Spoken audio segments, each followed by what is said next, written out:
괴물이 올 것 같은데 목표를 또 2위로 잡으면 또 괜찮을 것 같아서 잘 선택을 해야 될 것 같아요. 자, 황병현 선수가 꿀조 만들 사람이라고 지금... 제가 만들어 드리겠습니다. 오, 신상문 선수 본인에게 지명권이 주어진다면 그 다음은 누군가요? 황병현 선수 거죠. 아, 맛집이 다 닫혀가네요. 저는 근데 다 잘한다고 생각하거든요. 이제 종족을 생각을 했는데 테란을 뽑아야 될 것 같아가지고 그렇죠. 술 취한 형들을 좀 뽑아야 될 것 같아요. 저밖에 없지 않을까요? 지금 다 뛰어죠. 혼자 남았는데 이제. 저 뽑아주면은 제 권한 드리겠습니다. 권한 드린다고요? 네. 제가 아까 전에 말씀드렸는데 제 권한은 황병현 선수 거라고. 야! 오. 둘 다 테란을 뽑고 싶다는 의지가 좀 강했거든요. 그리고 최호선, 신상군 지금 고민을 계속하고 있어요. 예. 최호선이냐 순서도 중요합니다. 빠지면은 신상문입니다. 와. 호선이 형보다는 성문이 형이 더 믿음직스러웠어요. 신뢰감 있는 얼굴에 성격도 좋고. 오. 테란 아무나. 이야. 저는 저그 생각하고 있었거든요. 야. 마음 바꾸셔도 되는 거죠? 저그들은 지금 폼이 굉장히 좋아요. 태태전 형 잘하잖아요. 못한대요. 하나 배워가네요. 예, 맞네요. 혹시 같이 할 수 있으면은 나를 좀 뽑아줄 수 이야. 없겠니? 제동이는 제외하고요. 일장에 얘기하면 돼요. 저도 요즘에 좀 폼이 안 좋아가지고 저 뽑으시면 아마 좋지 않을까. 아, 저렇게 약화하는 거 보니까 뽑기 싫어집니다. 김치볶음밥도 맛있어 보이고 고기구이도 맛있어 보이고 3차로 갈까 생각도 들고. 네. 안 뽑아도 될 것 같습니다. 스테전이 좀 약한 편인데 맛있는 김치볶음밥 해드릴게요. 야. 네, 뽑아주면 고마울 것 같은데 안 뽑을 것 같아요. 아까 좀 얘기해보니까 쫄았더라고요 저한테. 아, 제가 저 친구한테 쫄 정도는 아니거든요. 피했나 저 친구가. 뽑아주면 고마울 것 같아요. 네. 고민 끝났습니다. 이거 네, 그랬어. 해볼게요. 자, 여기서 어떤 판이 펼쳐질까요? 그렇죠. 김지성입니다. 김치볶음밥. 너무 마음에 듭니다 지금. 오. 아, 너무 좋아요. 이대로 너무 좋아요. 술 먹으러 가고 싶어요. 저희 서로를 위한 좋은 선택을 한 것 같습니다. 네, 나름 세트를 이야. 우승했던 사람이기 때문에 저도 오. 한번 잘해보겠습니다. 이제 식으로 넘어가 보도록 하겠습니다. 이영호, 이재호. C조가 힘들긴 한데 태태전을 일단 하기가 싫어요 지금. 저는 D조 가고 싶긴 한데 이영호 선수가 더 재밌을 것 같기도 하고요. 저조가 이 그림을 어느 정도 이제 예상은 하고 있었는데 어차피 둘 다 빡센 상대는 누가 봐도 맞기 때문에 영호 형이 진짜 C조 가고 싶다고 하시니 원하는 사람 뽑았으면 좋겠습니다. 이영호야. 이제 치고 가시면 됩니다. 이재호 그룹 와, D조. 디포. 결국 원하는 대로 된 거이긴 하지만 네, 이 산란주가 지금 완성이 됐어요.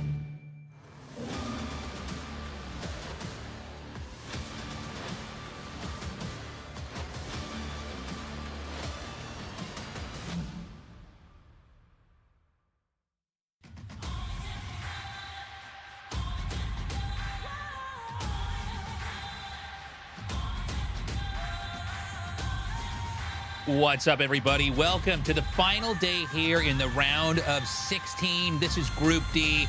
Terran versus Terran madness, Artosis.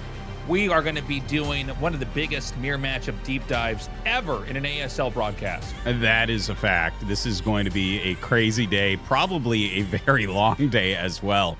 And I couldn't be more ready for it, Tasteless. I need to see what these guys are going to do against Command Center first, because it is a plague on the ladder, and I'm so tired of playing against it. But yeah, the metagame has certainly shifted a little bit in Terran vs. Terran. There's a lot of variety that can happen as far as build orders go, so I'll walk everyone through that. But it's definitely a very different group, and I think for a lot of people looking at this, it's like, well, this group isn't as good as the other groups. I mean, even I would agree with that, but normally Group D is a group of death, and it is a strong group, but it doesn't have the names some of these others do. Yeah, I think it is maybe a little bit of a one-dimensional group, and on some level, I think you can kind of rank easily who's going to get out of this. I think like Light probably first, Royal probably second, maybe Probably. BarrackS takes it, Leta probably not making it out, going out first, but we'll see. But yeah, I think what's going to be more interesting delving into this is to see exactly how TVT's played out with four frankly, very strong Terrans. Consistently in, basically every ASL, Leta pops in and out, of course, but he's looked very strong. It looks like he has a real possibility of being a threat this season. And we're going to kind of get to look at the matchup and understand how it works on a pretty sophisticated level, looking at TVT after TVT. Yeah, I am very excited to see like what sort of teched out builds they have. I'm expecting BarrackS to have some really teched out stuff. But really like Leta, I mean, the way that he plays the game doesn't necessarily translate to TVT, but he's never been bad at TVT is kind of the funny thing. Like your macro actually doesn't have to be top tier to be a really good TVT player. Obviously it helps, but you have such a defender's advantage that sometimes you can just play tactically really well. So that opens up a little bit of room here.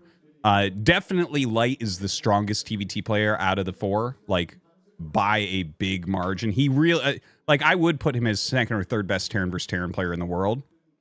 And then we have Royal, who's like Royal. I think his Terran versus Zerg and Terran versus Protoss are the second best in the world right now to flash. So I've been like kind of looking at him to do well, but his TVT is not special, I guess, right? Like there's nothing too much there. Anyways, interview time. Hello and welcome to Group D, the very last group of the round of 16 here at ASL Season 21, done in partnership with Google Play. With every moment of this round of 16 overflowing with dopamine, we are left with the final stretch of this stage of the tournament. With 3 Zergs, 2 Protoss and Flash already in the round of 8, who will claim the last 2 spots? Well, let's talk to our 4 Terrans ahead of their matches. Hello, good to see you. Hi. First up, BarrackS, who is joining us this season for the first time as a seeded player. Hi. Hi. If we look back to the group selection ceremony, you were elated when Royal joined this group. Let's go grab a drink, guys, you said. You showed full satisfaction. With Light joining as the last player, how satisfied are you at this point? That was a lot of TVT to play in practice, and with my wrists being in bad shape, still, it's a matchup I'm confident in, so I can say I'm relatively satisfied. With this being your first season where you're appearing as a seeded player, you're getting the sweet taste of what it means to be seeded. I bet you'll be even more motivated to advance. Honestly, I am feeling really greedy, but this is the first time I'm here not having to go through the round of 24. It feels like such a long time since I played. I'm not nervous, but I'm anxious because I don't know what will happen. This feels different to last season. It feels to you that you might not be as warmed up, seeing how this was a longer break between playing offline. BarrackS seems a little worried. The next player we meet will surely be anxious because of that, because it's been a long time since we saw you in the round of 16, Lita. Hello. Hello.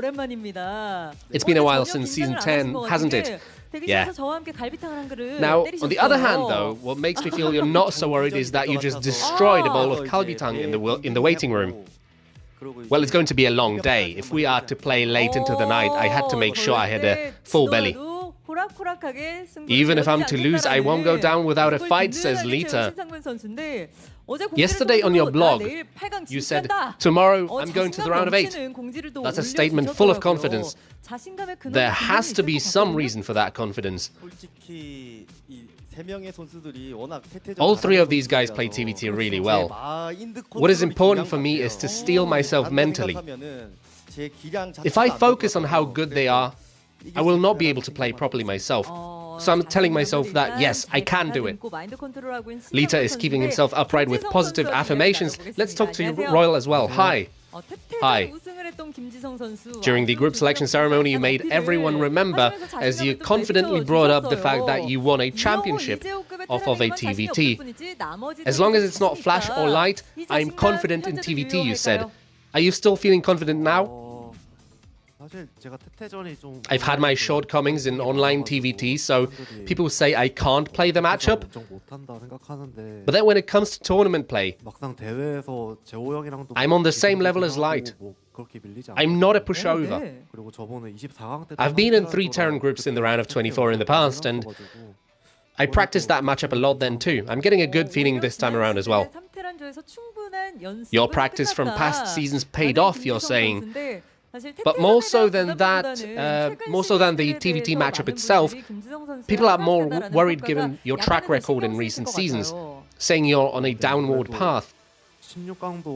Well, that aside, it has been 3 seasons since I made the round of 16. I haven't been able to get to the round of 8 even once since I had my championship run. I really want to advance to the quarterfinals. What will be important today is my form. And what form are you in? Not bad shape, I would say, but I have to play and see. Got it.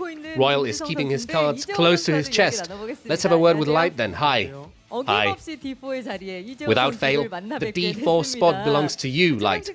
In the end, though, this was the Group D you wanted to join at the group selection ceremony. How are you feeling going into these matches? I've been feeling relaxed all throughout practice and coming here today. But the fact I'm so relaxed got me worried. Is this the first time you've felt so at ease in the round of 16? I've never had as easy of a time preparing as I did for today. That in itself gets me worried. From the perspective of your fans, given how strong you are in TVT, you basically have a green light to cross the street over to the round of 8, is what many people are saying. Doesn't that feel like a burden? More so than that, it's the fact I believe that whoever finishes first today, well, that is very important. My goal is to finish in first place, and that's what I feel burdened by. More than just advancing to the round of 8, it's advancing in first place that is crucial, says Light. Now, BarrackS and Light actually played in an all-terrain group. It was Group A of the round of 16 back in Season 9. Granted, it was a long time ago. A lot has changed for the both of you. Light won the championship in Season 13, and BarrackS has now become a stately seeded player. I wonder what it would be like if you two faced off against each other today. Back in Season 9, Light advanced in second place and BarrackS got knocked out in last. What do you think it would be like, BarrackS? I've forgotten all about that time, to be honest. Right. Because it was so long ago. But I've always been losing to Light in tournaments, so... I mean, I always felt confident, and I just still fell behind. I hope it turns out a fun game if we do play. Light, I know it's been a long time, looking back at that Season 9, but hasn't BarrackS changed in your view? What do you think?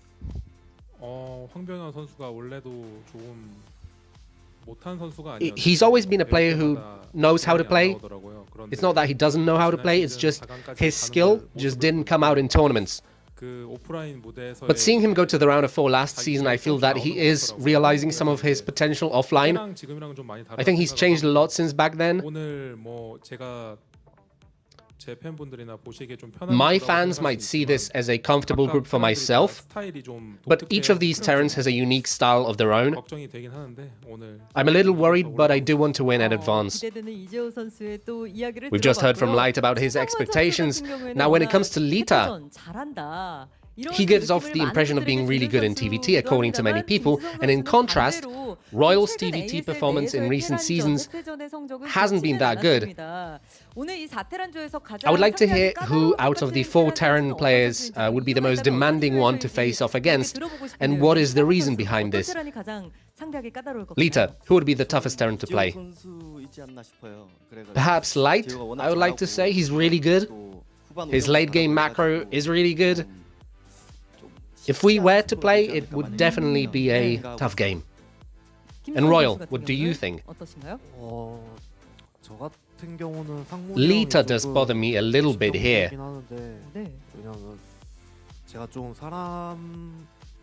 The reason being I match people's playstyles, I adapt to people's habits well. And I don't have a lot to work off when it comes to Lita. There is not much info. I don't know much about his playstyle. I think it might be tough if we are to play. That's what being a dark horse means. There not being much info out there about me is because I'm the dark horse in this race, says Lita. That's correct. That one comment makes me ever so excited to see you play, Lita. Only 2 out of these 4 Terrans can stay alive today. Let's close things out with their final remarks. Lita, I'll work hard so I can make the round of 8 today. Can't wait. BarrackS? I'll work hard to show entertaining TVT matches. Good. 좋습니다. Royal? 김지성 선수. 오랜만에 8강. I'll make it another quarterfinals for the first time in a while. 기대하겠습니다. 마지막 Looking 이재호 forward 선수. to it. Lastly, Light. 오늘 꼭 이겨가지고 8강. I'll win today and advance to the round of 8. 멋진 경기 기대하겠습니다. Got it. 인터뷰 Looking forward to 고맙습니다. some cool games. Thanks for the interview. 네, 구글 플레이와 함께하는 You're watching Group D, the last group of the round of 16 here at ASL Season 21, done in partnership with Google Play. Which players will end up grabbing the last 2 tickets to the round of 8? Let's start the matches and find out.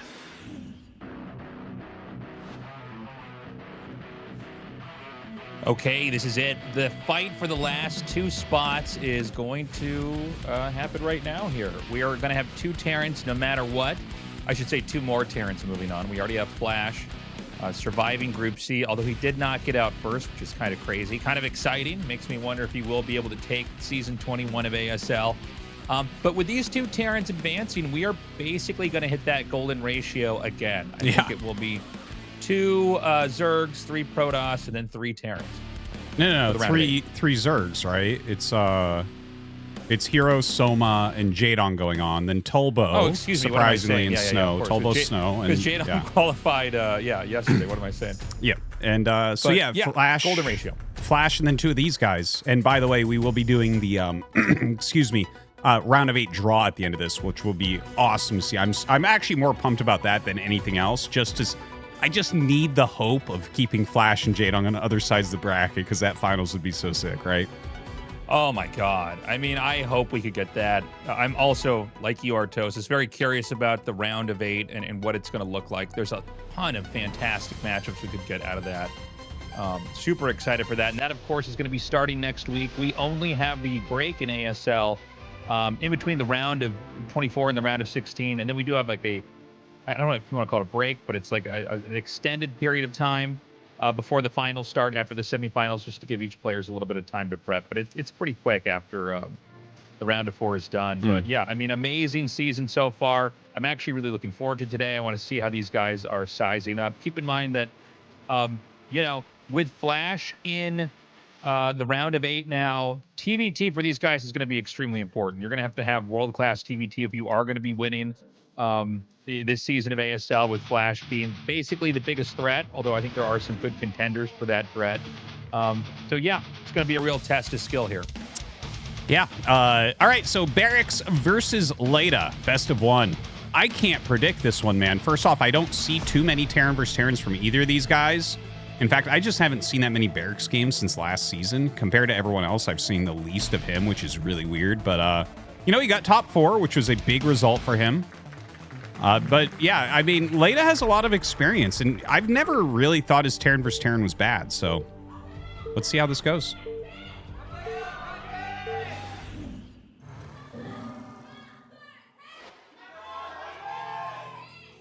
Okay, BarrackS here in the top right, and Leta here in the top left, both players sharing the upper portion of the map. In this best of 1, we have 2 best of 1s, and then we ultimately go into the best of 3s for the winners, the losers, and the final match of the evening.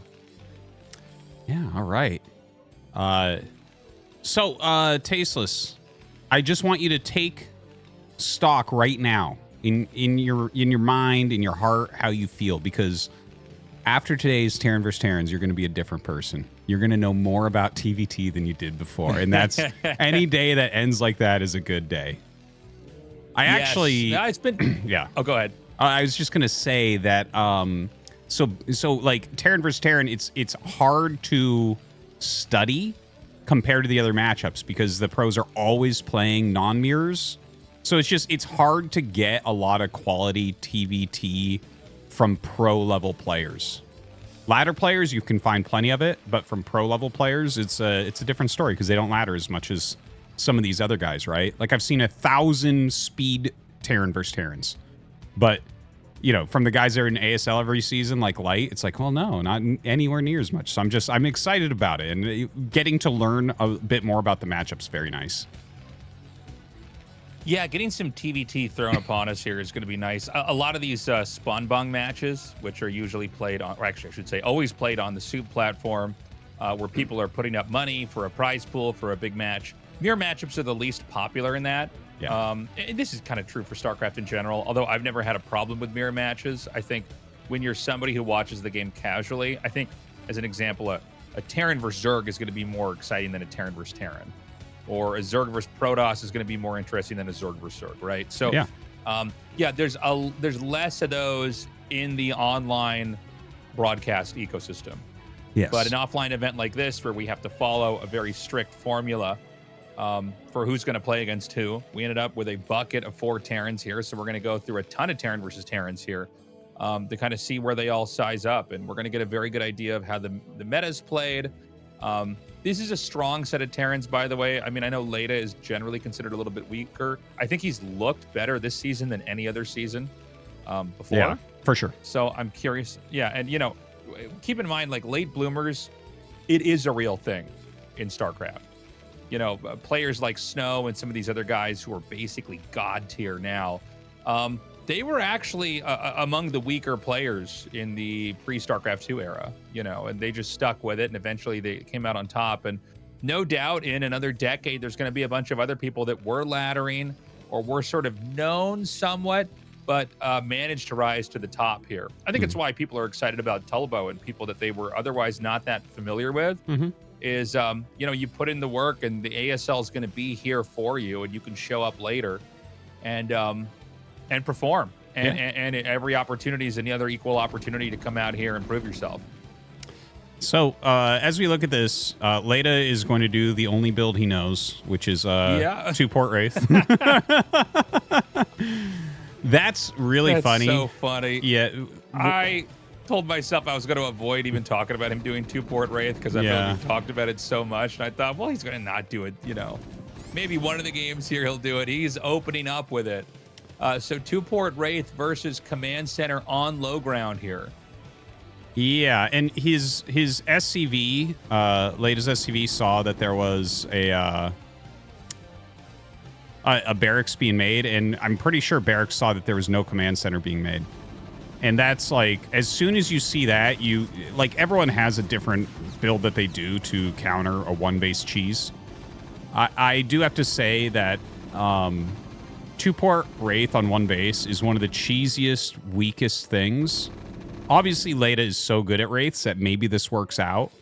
But, like, when you hit this on the ladder, you're just like, what? And then they kill, like, so many SCVs and then you still win. Is generally, that's been my my experience of 2 Port Wraith in this day and age. Once upon a time, it was pretty strong, like, back when Leta was very good. But it just hasn't been for a while, so... Now, this is a very strategic move. As soon as you see them do this, you're like, okay, well, it's at least 1 Port Wraith, because he's sacrificing vultures to kill. And look, he goes after the armory SCV. It's like so obvious that there's Wraiths on the way. It's so obvious. Oh my god. Yeah, 2 Port Wraith. You know, 2 Port Wraith was actually around since the very, very early days of StarCraft, like pre-Brood War even. People were doing builds like this. And it's funny, it's actually stayed around. It's always been kind of cheesy and kind of hard to pull off, even back in the early days.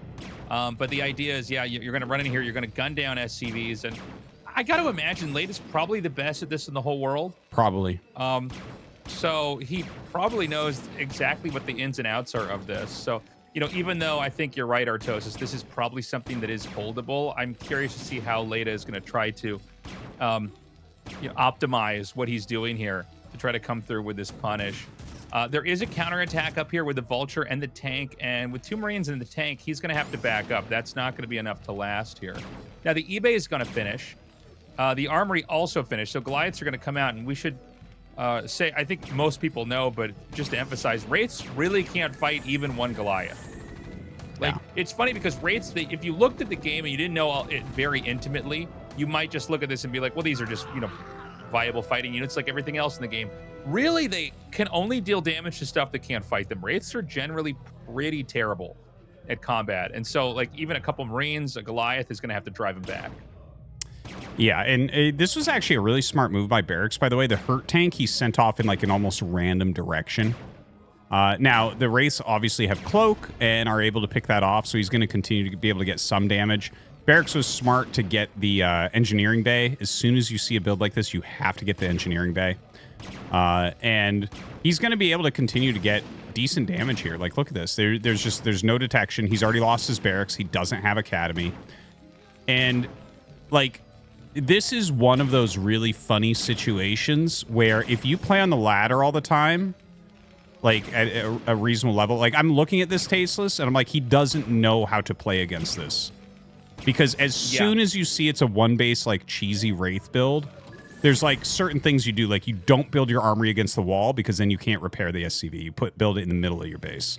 And, like, you immediately start Academy because they're going to kill your BarrackS really quickly, and you're going to need detection. So he's done a couple things here which have... Or he hasn't done a couple things, I guess, is a better way to put it. Which has really hurt him and allowed Leta to do well with this Wraith build. Well, not surprisingly, Lita managed to pull this off. I gotta say, I'm not even...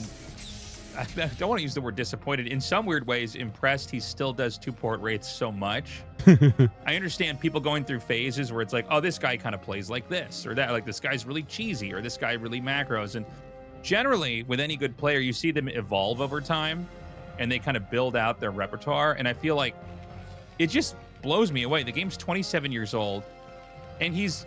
I mean, if you were to say to anybody who's a StarCraft fan, who's the most famous guy for 2-port Wraith, everybody knows it's Leta. Yeah. And I guess it's fine to have that in kind of your armory of different builds you can dish out. But the fact that he does it so much, I'm like, God, don't you want to try to build out other forms of play so that when you do pull out the 2-port Wraith, it's that much stronger? You know what I'm saying? Yeah. Well, I don't think he'll do it every game tonight. I think this, in fact, I think this will be the only game he opens with it. Because now that everyone's seen it, it's like, okay, you can kind of refresh yourself to the general rules. Like, you know, when certain cheesy builds come, I would imagine it's the same for you with Tastosis, where you just kind of have a set of rules in your head. Like, these are the things I need to do to counter this. And because this build is so rare that it's like you just, you know, it's not generally fresh on your mind unless you're getting cheesed on the ladder all night like me. But yeah, it's wild to see. And the thing is, the build was actually considered pretty good. It was like a solid opener back in like 2007 or so. And obviously Leta was very strong back then. So he's still good at it. He's done a good job here. He's bringing his siege tanks forward and adding a lot of factories. And look at this. BarrackS is taking a really fast third base, which I think a lot of people would agree is like a good move against someone that opens Wraith, because it takes them a little bit longer, you know, to really get their macro going, because they spent so much gas on those Wraiths. So I'm actually very interested to see if Leta tries to do anything, like break anything, or is he just going to take his own third base? Well, he is going to find that SCV and get the kill on that. So that's annoying. You know, it's not easy to get more SCVs down over there. And whenever you're trying to kind of come out and match their position on the map by controlling some of the center, the Wraiths are a lot stronger at coming here and getting that. And he actually kills the Wraith that started the starport here. So just seeing that is, you know, the exact moment when that was going to enter the space of this game is pretty big. Yeah, he's doing such a good job with the Wraiths. And he didn't even like really overmake them. Like, he made 2 ports. I'm always interested in builds where you build an extra production facility and you only make 1 unit out of it. And generally those are like Wraith builds, right? Like he's been flying around with 3 Wraiths, now 2 for a while now. So it's like, okay, he got his Wraiths out, he got his damage out, he's gone into his factories reasonably quickly, and he's got a great position. I like how he's laid mines in the center and at the bottom to kind of watch everything. He's got his Wraiths flying around kind of doing scouting still. They're not doing as much harass anymore. And then he's got this awesome siege line. And on Polestar, that siege line is so strong, because not only are you guarding extra bases, but if your opponent ever underdefends in front of their base, you can just roll in and end the game sometimes. So like, there's a lot of pressure on BarrackS right now. So far, I would say for sure Leta has outdone him. Well, he's got a superior position here as well in the middle of the map. He's got that real center control. He's in the upper center. He's controlling the high ground, where BarrackS has basically blocked him from getting access to the low ground. But it's an uncomfortable game for sure. And Leta's going to double expand here. He's got a command center at 9 o'clock, and he's got one at the little triangle base outside of his main. So he's in a really good spot for the time being. Now, I don't know if Leta can really leverage this into anything more than an extra base right now, right? Like you kind of you gain this positional advantage, and then it's more of an awkward game for BarrackS. It's hard for him to get around and do very much. But BarrackS actually did send these 2 vultures around and ended up sniping that SCV, so not bad. Gets a little bit of a pick there. Yeah. Like, I'm pretty happy watching this game so far. Like, I feel like they're both playing good games. You know, not the perfect Wraith defense from BarrackS, but good enough. He's got himself into a decent economy.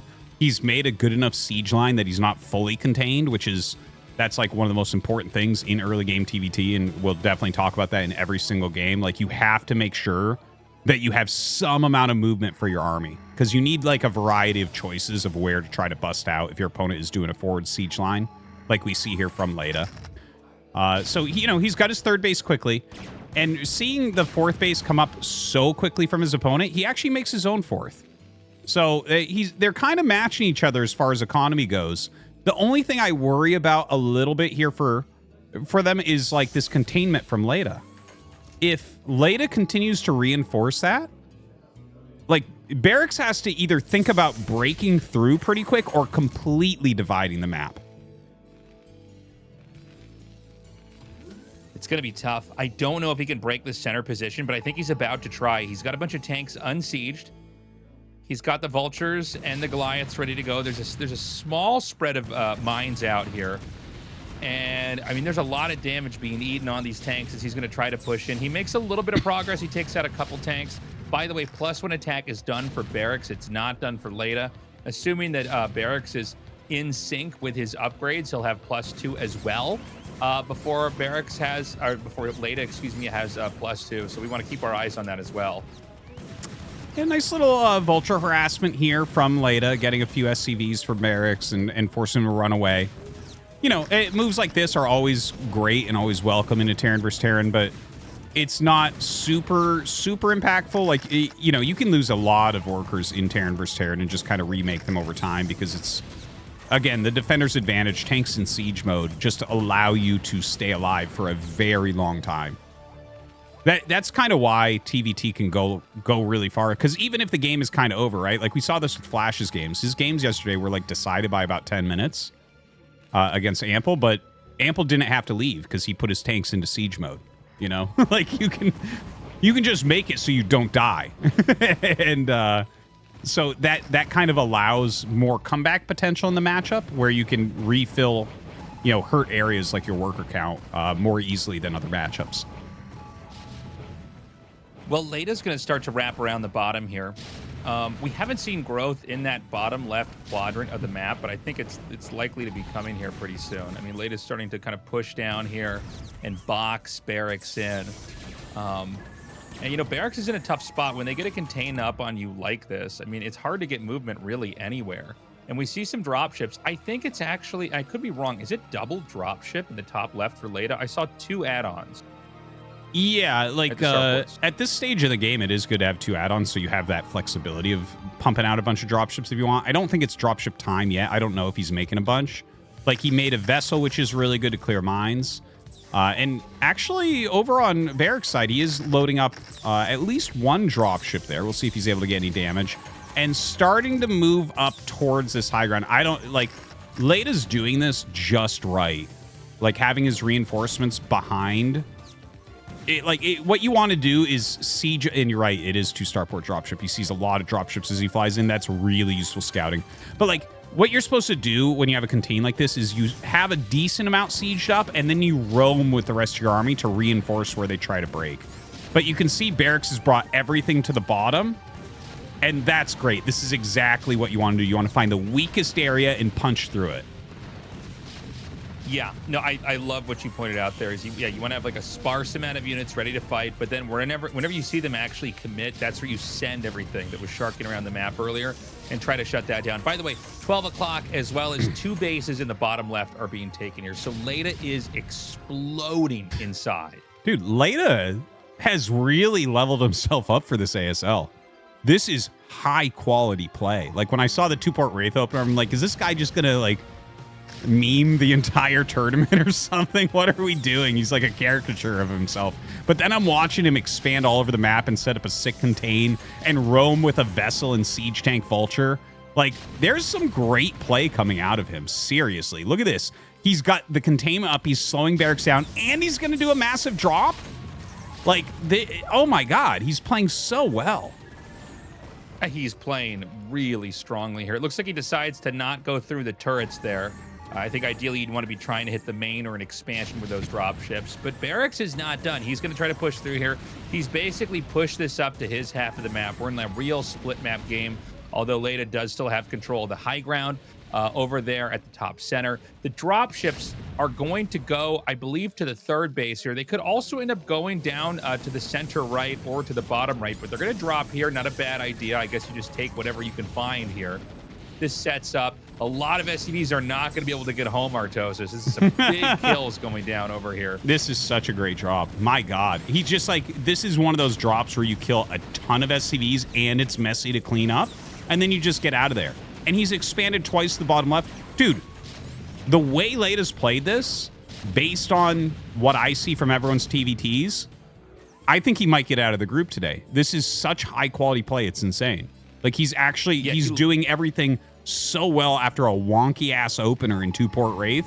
He's like gotten himself into this awesome position. He's macroing like a champ.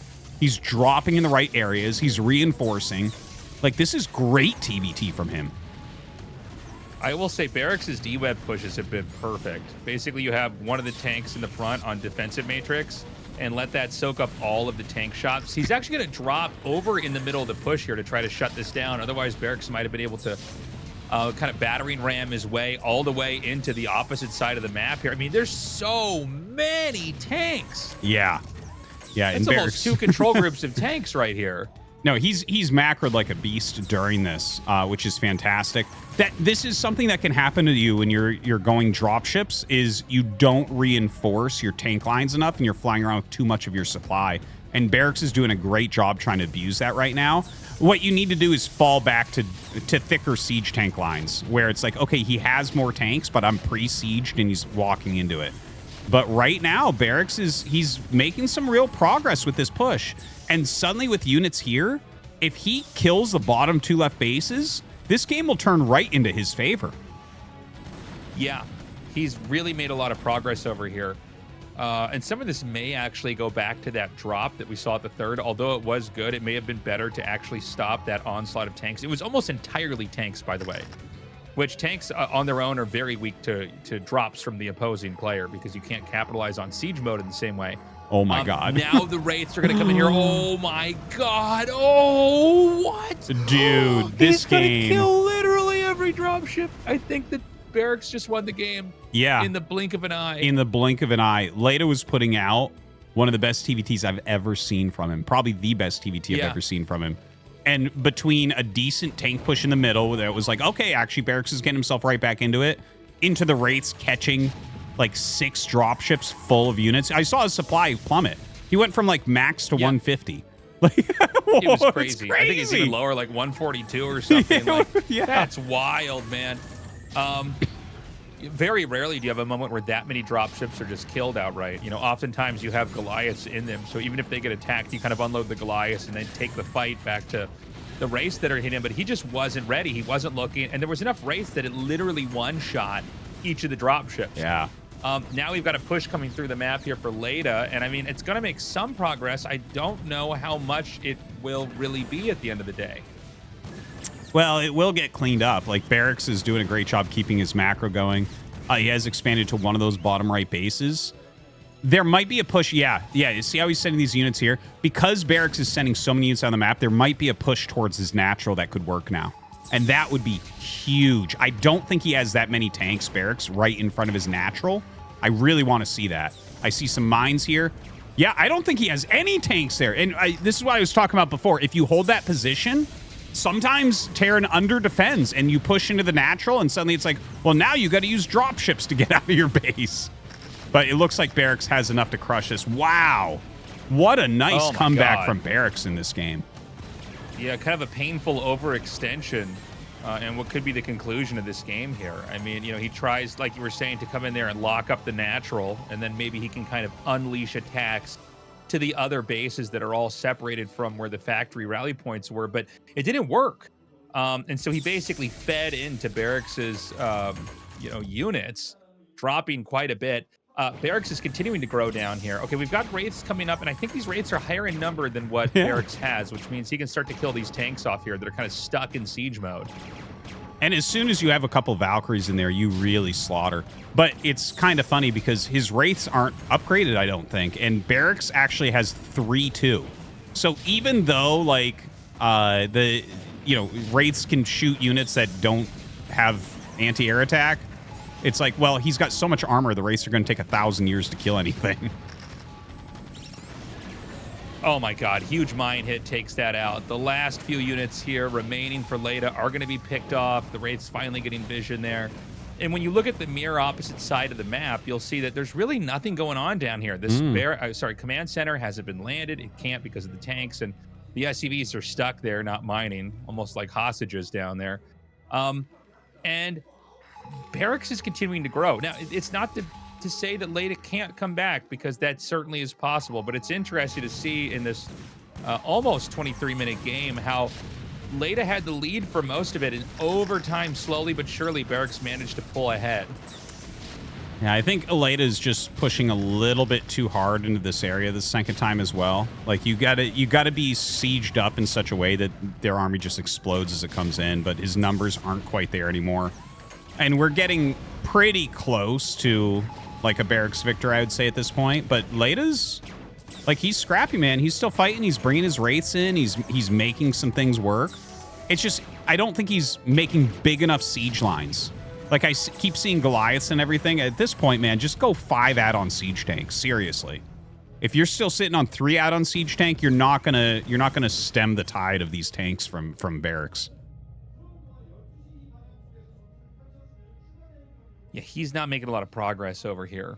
Finally, I felt like this should have happened a while ago, by the way. The Wraiths coming down here and cleaning this up. It seems like Leta was trying to flip the game so hard and put action back on his side of the map that just the presence of these tanks down here has made it impossible to grow into the bottom left quarter. And now, the moment that Leta goes back and cleans this up, BarrackS is immediately back out on the map pursuing control. Yeah, and he's doing a very good job of it as well. He's just got so many ground units out here. But you know what? Like, the Wraiths of Leta are still doing a good job. BarrackS, of course, with these fantastic upgrades, which Leta has matched at this point with his own mech. It's hard to kill anything with those Wraiths, but he's abusing it. He's forcing him to continually make some anti-air in there as well, which is important. So now he can land that command center over at the bottom left base and try to fill in this area. I like the vultures coming through here and just killing any SCVs you can get. But center control is going to BarrackS. Now, I think we didn't really talk about this the whole game, Tastosis, but Leta does have 12 o'clock, which is a pretty big deal.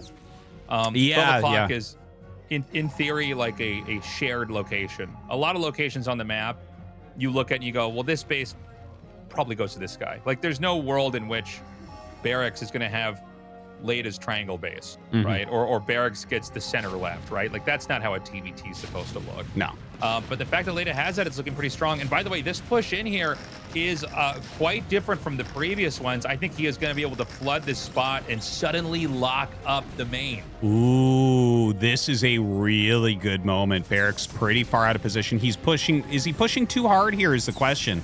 Should he be going up this ramp? Well, there's only a couple tanks, so maybe. If you can siege up on the factory, like in any matchup, if you're on top of Terran production, you can really get super cost efficient. Terran units are awful alone. Stronger together, Tastosis. Yeah. Well, it's this kind of glass cannon concept of the Terran race that, you know, they have really high damage, low HP stuff. So when you are able to siege up on top of the factories, like, things just pop out and die. You literally don't have time to try to siege up your own tanks. And while this is happening, Leta's actually clearing out all the tanks in here. Dude, this is I actually think Leta just won this game. I can't believe how back and forth. Wow. I thought, he was dominating early on, and then BarrackS, when he caught those drop ships after doing a good push through the center, it's like, ooh, this is really interesting, and suddenly BarrackS looks like he's going to win. And then Leta fails that push twice and hits it the third time. That was a crazy game. I feel like they both played well. Like, that was a nice TVT. It was a great TVT. I mean, that's going to be hard to top. That was wild how back and forth it was, how dramatic it was.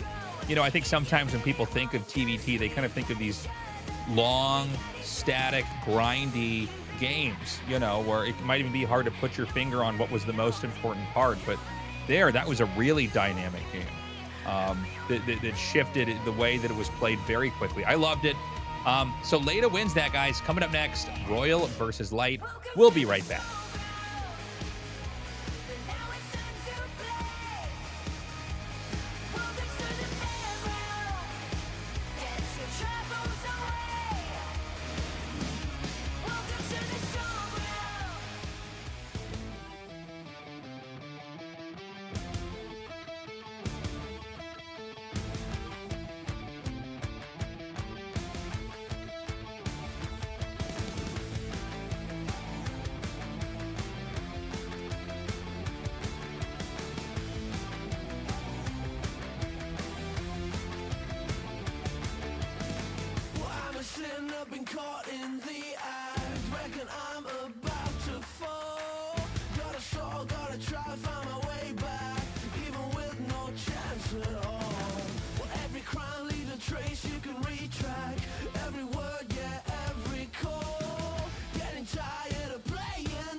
Welcome back, everybody. We just finished a pretty crazy TVT. I really enjoyed that game.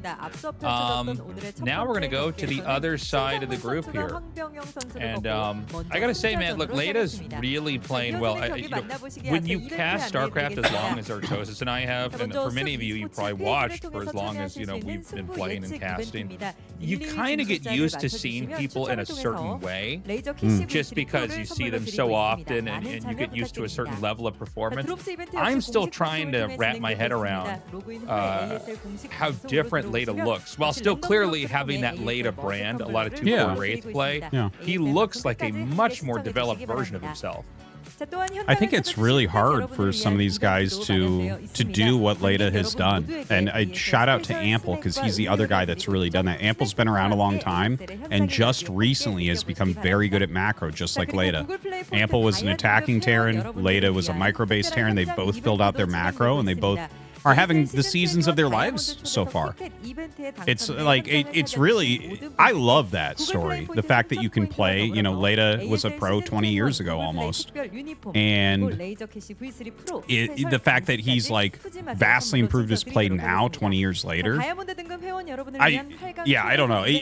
That's the type of story I like the most, Tastosis. Even more than up and coming players, older players fixing things in their play and leveling up. Well, I think for a lot of us, when we played when we were younger, there was always this fleeting sense in the game of like, oh, I've got to get my good games in, right? How long is this going to be around? And now we just know it's not going to go away, right? And so you can, just like you could if it was chess or some other kind of whether it's a mind game or a sport, the game's going to be there for you. It doesn't go away. Yeah. And to see Leta just look really cleaned, really refined, and the fact that BarrackS fought back that well and almost took it, and then Leta knew where to zero in, basically knew that BarrackS had to try to expand down to the bottom right, and so really the weakness is trying to cut off the natural, because he's fighting so hard to both get growth in the bottom right and to attack the bottom left, because keep in mind, 12 o'clock can't be attacked in that game, really ever. Yeah, that was like a unbeatable position. And whoever gets that spot on Pole Star between the two bases is in a very good shape. It's just kind of the way the map works out. So going into Royal versus Light, Light without question in my mind is stronger TVT, but in the other two matchups I feel like Royal's a bit stronger right now than Light. Like the way that the game is going, like I have big hopes for Royal this season, but I don't know if he'll be able to make it out of this group. Like, he's got to show some great Terran versus Terrans, and Light he's a brick wall in this matchup, just like the other ones. You have to really show something special to beat him, because he will macro correctly, he will make overall the best moves that he can, and like, that's so hard to stop. Light is the Terran all of us want to be. He's so solid. I mean, this is the guy that kind of took the spotlight when Flash walked away, although he didn't dominate quite the same way we expected. A lot of other Terrans rose up to it. But, I mean, he is, in a lot of ways, kind of the Terran's Terran here. He's, I think Sorry. this... Go ahead. No, I just think this is going to be an interesting match, man, between Light and Royal. I think this is going to be, a really good TVT. Yeah. And just to say this, as a Terran player, Light is the most important Terran player in the world. Like, he makes the best guides and teaches the best of everyone. In fact, he taught Leta so much about macro. Like, those are some of my favorite videos. Some of those got translated where he literally sat down and helped Leta with his macro play. Like, he's done that with a lot of people. He's done that with BarrackS, he's done that with Leta. Like, the guy is just, he's so important to the Terran race, because he plays the standard style where it's like, oh, you want to get good? Watch Light games. Don't try to copy these other guys that are fancy. Like, you won't have any fundamentals. He is fundamentally the strongest Terran, of course, other than Flash at asterisk. That's gonna annoy me for my whole life. Yeah. So this is gonna be a fun one. Royal, honestly, is a player that I learned more about casting. I learned more about Terran, I should say, casting than the other Terran players. I think he's just got a very, very smart way of looking at the game that's pretty different. So, yeah, I mean, by the way, we have the same spawns as the last game. They're both here in the top. This time it's going to be Light throwing. Here's BarrackS down. Close to the middle, not exactly in the middle. Yeah, and that BarrackS in that position is specifically just to pressure against a gasless expansion or a command center first. It's a good kind of middle of the road answer while you're still playing overall very safe. You know, it's something that, like, if, like, let's say that Royal was going command center first, bottom left, this would slow the build down enough that Light might be even. Or potentially, you know, like, it may be Light way out micros him or something. Yeah, you know, he could get ahead. So we've got the SCV coming out now for Royal, the first real scouting SCV of this game here. It is going to be checking the top left, so he's going to have an immediate scout of his opponent. Now, in TVT, I know in some matchups getting an early scout is stronger than in others. You know, what does it mean if you scout them first versus, like, second or third scout even? It doesn't actually mean hardly anything. In fact, scout timings have gotten pushed back. Like, notice how, well, it's normal with what Light did, where he didn't scout till his BarrackS was done. But that's, like, becoming a pretty normal scout that you don't scout until, like, 15 supply or something. It used to be, like, 13. But, like, it doesn't matter that much, because even if, like, let's say Light wants to do an all-in, what he'll do is he'll use 2 Marines and he'll get your SCV out of there, and then he'll put his guys back on gas and do it. Like, you'll never see anything from a strong player. Whether they're going to cheese you or expand, you'll never see anything. And in fact, losing the SCV health is sometimes worse than just not scouting, because you don't get, like, that SCV is too damaged for Royal to check if there's a command center. Whereas if you have a full health SCV, you can get by the Marines and check if there's a command center. And that's the #1 tell. If there's no command center, it's a cheese. You know? Yeah, that makes sense. It's funny in RTS games, but it's definitely true in the StarCraft franchise that everybody starts out scouting really early, and then scouting timings get pushed further and further back. It was funny when, you know, I finally got back into playing StarCraft 1 again, because I realized I scouted so early as a new player, and, like, there are some matchups it's totally fine to scout early, right? It's not like you're not supposed to be scouting, but some of these pro builds, you can just kind of go plain blind, and you have to react at, like, you know, the blink of an eye, but you can stop most anything if you just sort of know the moment that you see, oh, there's, like, you know, this unit and that unit right outside my base, it's this kind of rush, and here's how you hold it. Yeah, it's and TVT is definitely going in this direction where it's like you don't want to scout too early. Like, you can really make your build fit together so well by scouting later. Like, even, you know, between mineral boosting and sending scouts later, we're getting, like, these tight factory timings and everything, and you're getting your vultures out quickly, and that's going to defend you. Right now, Light is sending out 3 vultures, but there are 3 vultures here. And the 2 Marines. And look at this. He wants to get those Marines so bad, but with the 3 vultures there, it's too dangerous. Is he gonna do it? Ah! It's really funny to watch Light do things like this. He's looking to, like, the way he was moving that, I think he was baiting an aggro from his opponent's vultures, where, like, if one walks forward, he can suddenly snowball it. And now he gets the 4, so he's like, all right, let's go. Gets one of them. He gets one snipe off on the Marine, getting the kill there. Is gonna back up since his vulture did take some damage. And we're getting into a bit of a blind man's game here. Nobody can really see what's going on under the hood back at home for the Terran's bases. And this is, you correct me if I'm wrong, but this is really where the builds start to deviate, right? Like, did you go for a fast starport or a double starport? Are you getting a bunch of factories? Are you getting add-ons, armory, all that stuff? Well, it's 3 factory play from Light, and you'll see where he built his armory and when he saw that Wraith come out. This was actually a really tricky build from Royal because he made 3 vultures. You normally do not make 3 vultures and go Wraith. See that armory? By the way, this is what I was talking about, where you build it in the middle. When, if there's, like, Wraiths coming or something, if you don't know for sure, you should basically build it in the middle so that if they do try to attack the SCV making it, you have the full surface area to chase your SCV around to repair when it RNGs around.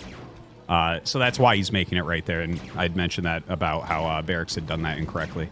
But, yeah, and then it, of course, goes down here and gets stuck because that's Terran life. But this was a really sneaky build, and, like, Royal got the better end of it for sure. Normally, if you're going Wraith, you get like a tank out a little bit quicker. Going 3, as soon as you see 3 Vultures, you're like, it's a Vulture build. So he just wasn't ready, and you can see these Wraiths are actually doing really, really well. Yeah, I mean, he's getting so many kills over here. And I guess, you know, there's no way to repair this and recover. Is that correct? You just sort of let it happen? Yeah. Is it going to mess up your mining too much? And yeah, you're going to take damage from it. Like, he tricked him. Light just has to live with that and lose some SCVs. Of course, you can see that Light is laying a ton of mines against this. And what he'll do is he'll just slow down production like a little bit. You know, he'll get everything he needs, all the tools he needs here. And probably Royal will go into 5 factory from here. He doesn't have to. Whoa! A second starport on 2 base? He's playing, like, dude, this is some of the trickiest. This is one of the trickiest builds I've ever seen. Like, this is crazy for TVT. So first off, the 3 Vultures into the Wraith is already very tricky, but the fact that he's going a 4 factory behind it, which is normal. You'll see 4 or 5 factories to follow up to 1 port to kind of battle for map control after you've made those Wraiths and force them into Goliaths. But to add a second starport before a 3rd base that's like insanity. This is very likely to catch Light off guard, but isn't like particularly strong. You do have to catch him off guard with this. yeah, it looks like it all culminates into having a surprise amount of Wraiths early on. So it's like 2 curveball builds in a row. Yeah. And, you know, maybe as tension builds up in the middle, especially now that Light has the better position, like he has access to the high ground, although he is sieging on. When you're on the ramp like that, is that high ground or low ground?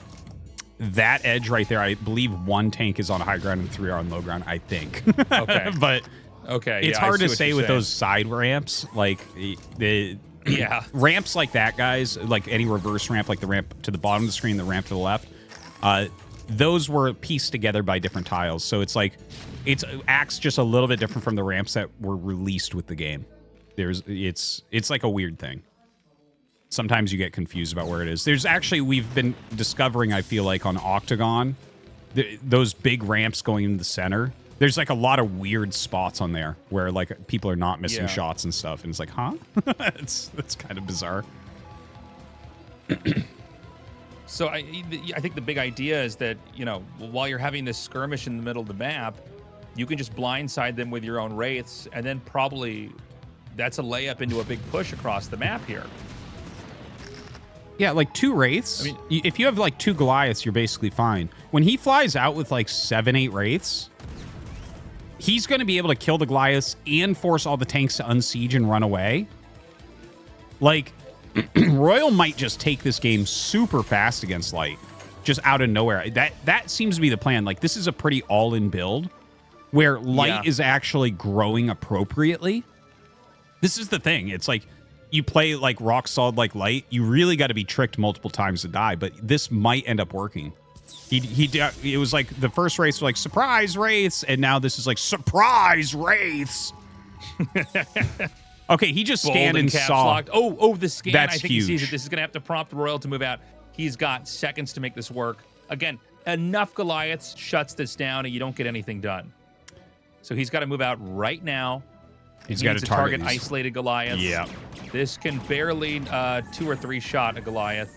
He finds another isolated one and gets the kill there. And once there are no more in the picture, he has to immediately go and start to kill the tanks here. And the number of tanks he kills is going to be important because that's going to ensure that he can then push through. You can see these unsieged tanks and these vultures basically waiting to flood into this area. As the last siege tank dies out, there's just nothing that can actually fight this. He's got to go. He's got to go. That's about as good as he's going to do with those Wraiths, and his 3rd base is late. He's got to go and clear this. Oh, he's actually going to try to kill these Goliaths too? Oh my God, and he gets them. Yeah, I mean, you have that many Wraiths, you can definitely get the kills. These are, I think, almost 4-shotting now the tanks. It's hard to tell. There's shots are a little bit staggered here, but I mean, basically, the whole tank line is thinned out. Remember, you're not trading tanks at this point, although you might be in a second here. He's just killing tanks off for free and then allowing all these vultures and tanks to come in here.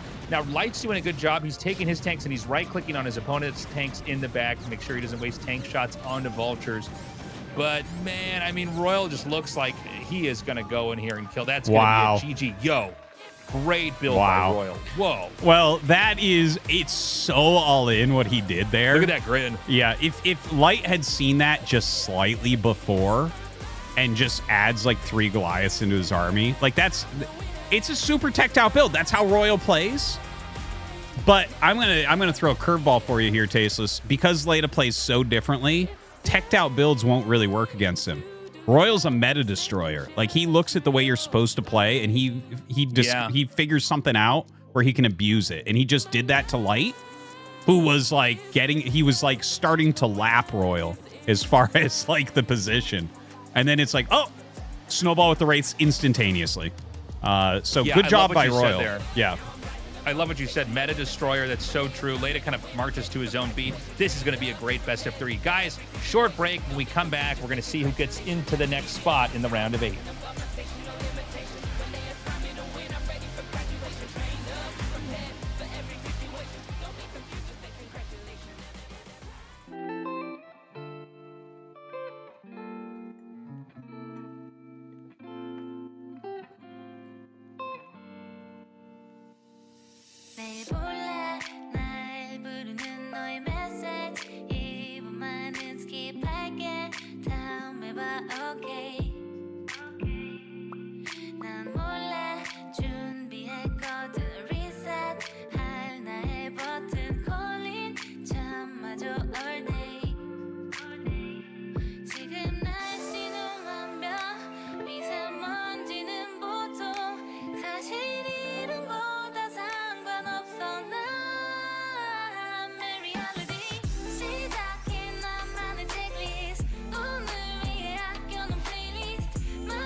lie. 20/20 vision, never blind. 50/50 splitting down the line. 100% in it every time. Never finished at the finish line. Back to the drawing board out the eye. Crossing the T like the money high. Cause being the best is a way of life. Cause being the best is a way of life. Light 'em up, keep 'em going till it's hyping up. Ain't nobody getting easier. We ain't known for taking prisoners. Leave it at the door and live it up. No issues, the party never stop. On that one-way ticket to the top. Live in the moment and not enough. Then pass 'em another and light 'em up. Keep 'em going till it's hyping up. Ain't nobody getting easier. We ain't known for taking prisoners. Leave it at the door and live it up. No issues, the party never stop. On that one-way ticket to the top. Live in the moment and not enough. Then pass 'em another and light 'em up.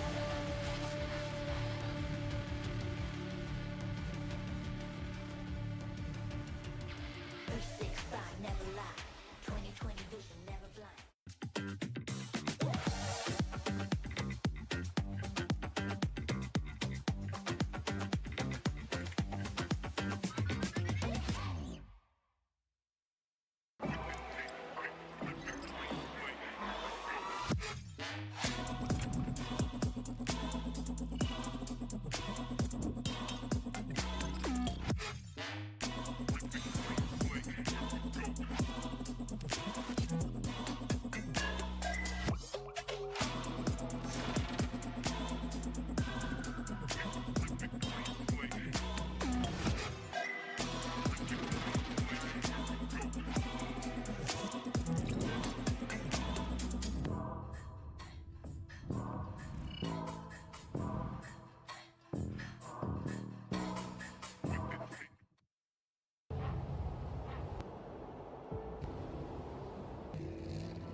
Welcome back, everybody.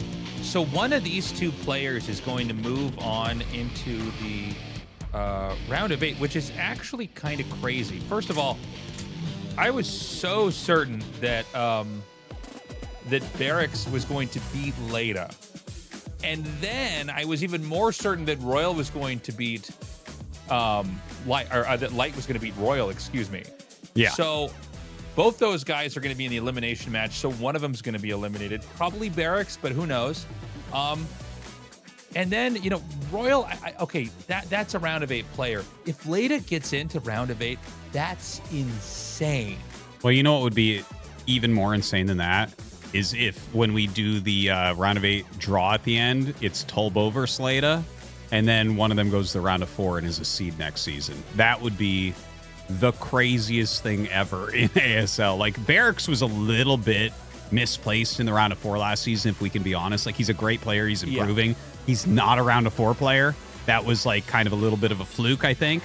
But, yeah, imagine for a second, if you would, Tolbo versus Leta, and, like, the winner is round of 4, and it's like, what? This is upside down world. This is a season where Flash and Jaedong and Bisu can't all be in the next round. How is this happening?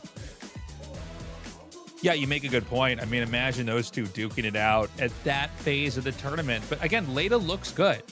Yeah. I mean, if I didn't know, you know, how far back Leta's history goes, like I remember like reading about Leta and seeing like VODs of him when I was in high school. I'm like 41 now. Like, and seeing people on Team Liquid talk about him going mass rates. And then eventually I moved out here. I got to cast some of his games in the Avertech Intel Classic like a million years ago before StarCraft 2 was out. I mean, he's been with us for a long time, but he has brought by far the best iteration of himself. It's Leta, but with all the other parts that I think a lot of people thought were missing before. Yeah. And, you know, with Royal here, I think, you know, opening-wise, this might be one of the most different-looking TVTs in ASL history. Yeah, it could be really wild. If Royal tries to, like, super metagame and play something strange, Leta might just beat him because that shouldn't work. Like, the way to beat Leta is straight up, and the way to beat Royal is something weird, I think. So... yeah, I'm not sure what this will look like, but it's a best of 3, so I guess they have some time to feel each other out as well. All right, we are getting ready to go into this match now. This is best of 3s here, guys. Remember, the winner is going on to the round of 8, leaving only 1 spot remaining with these other 3 Terrans here in the last group for Group D. We're going to go to Octagon here for Map 1, Knockout for Map 2, and Sylphid if we are lucky enough to get a Map 3. Wow, Sylphid would be an interesting match between them. Both of them banning match point. That's kind of funny to see as well. It's a wild map TVT. Here we go into Octagon for game number 1.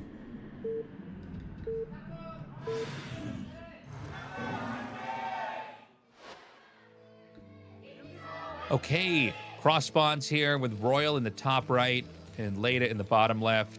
As we always do in the ASL broadcast, a quick plug for our Patreon. Consider signing up. It's patreon.com/ASL English. Whether you've been watching and playing StarCraft since, you know, the early days, 27 years ago, and you're still here, or if this is your first season, whether you were a StarCraft player your whole life or you just became a fan watching this broadcast or this season, we hope you consider joining us. This content is super regular, and we want to be doing it forever. And honestly, this game just ages like a fine wine. So, you know, if we can earn your support, we would appreciate it so very much. Consider signing up. Thank you, everyone who has signed up. We really appreciate you guys and hope that you're enjoying this season as well. It seems like everything's just getting posted faster, which is nice. And it's a great season. Lots of upsets, lots of fan favorites doing well as well. It's just, this is like the perfect season of ASL, I feel like. Yeah, and you know, I think we've really figured out the rhythm on how to produce this efficiently and cleanly. We've had hiccups in the past, but I think we've really got a good system now. It's now premiering even earlier on SOOP, by the way, on our SOOP channels. So if you're watching on YouTube and you're like jonesing for the next match, you're like, oh, when's it going to come out? When's it going to come out? It might already be out. Yeah. It's just on the SOOP pages. It premieres there about 48 hours before it goes on to the page. And by the way, we're getting a lot of new people learning about StarCraft. There's been this phenomenon happening, and it's not just with our game, but it's true with a couple of games. As it turns out, a lot of new games are failing, and a lot of old games people are going back to. A lot of the most played games, if you look on Steam, are not new games, or they're just an old game that's basically, you know, gotten a facelift or gotten a big update or been remastered in a sense. And so there's a lot of people getting back into StarCraft 1, StarCraft 2 as well, which is quite an old game as well. Here it's like 16 years old. Mm-hmm. I think a lot of times people always think of that as like the new game. I'm like, no, that game's really old too, man. Yeah, it's true. It's true. That game's been out. Yeah, but you know, Dota, Counter-Strike, League of Legends, and then obviously, you know, there's been new fighting games, but a lot of those are kind of, you know, it's scaffolding built around a certain foundation for a style of game. But you know, these older games are doing very well. Smash Melee, you know, which is literally, I think, about the same age as Brood Wars. So recommend a friend the ASL. Tell them to check this out. I think with a lot of the kind of weirdness and newer esports and failed projects, people coming back to something that's comfortable, that's easy to process, not a massive content dump, something you can actually keep up with, see the whole tournament and follow, is a good thing as well. And I got to stop talking about that. Yeah. Because Marine and SCV are coming in here, Tastosis. Yeah, so it was the center BarrackS to pressure a build like what he's going up against. So you're going to see exactly what I guess we've been kind of talking about a little bit here, where you can get ahead with something like this against the command center first sometimes. Really good micro from Royal so far. He hasn't lost SCVs. His bunker is getting up. Dude. But lots of lost mining time. Oh, a proxy starport as well, but he gets the bunker up. So, like, you can see that, first off, if this was like a closer spawn, like if this was one of the first spawns he scouted, he could have done a little bit better, but it was cross spawn. But his barracks was kind of very close to the center, so he still was able to put on really, really good pressure there. But that was excellently controlled by Royal. And this shows you just how strong Command Center First is, right? Like that, it's crazy that the center racks like literally didn't kill a single SCV. But with that port coming up, very much potential for damage here from Leta. Yeah, Leta's going to try to lay it on thick here. But it seems like Royals, by the way, like God tier SCV control. Literally pulled, I think, 2 or 3 SCVs away at the last possible second, keeping them alive. This attack and this the whole rhythm of this game would look and feel very different had 3 SCVs been killed back there. Yes. You know, the fact that he basically held it, got the bunker up. By the way, the SCV doesn't scout the main, so he doesn't see that there is or is not a starport. It doesn't really matter because the starport's proxied, but he does see it's not an expand. And when you see no command center, besides the weird idea of like a hidden command center in another main, which I don't think that ever happens in TVT, the thing that has to be coming is some kind of an attack. Yeah, I think it's a vulture drop. And notice how this is actually the counter to it. I learned this very recently. So basically, Sharp won one of the ASL Opens. And on the way, he used this build basically against Command Center First, where you do a super, super fast vulture drop. Like immediately, like your starport starts just after your factory finishes, and you get it in there.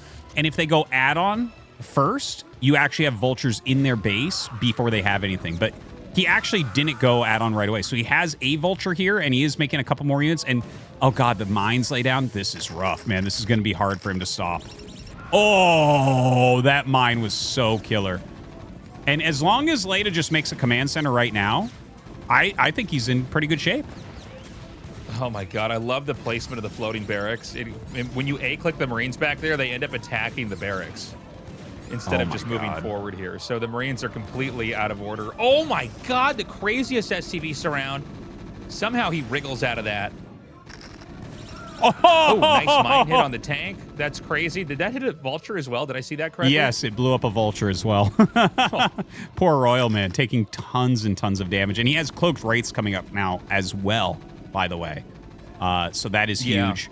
I tell you, he does a great job. I actually thought that Royal was countering it pretty well at the beginning, but laying the mines in there, that's a little change from what Sharp did, but almost everything else basically the same.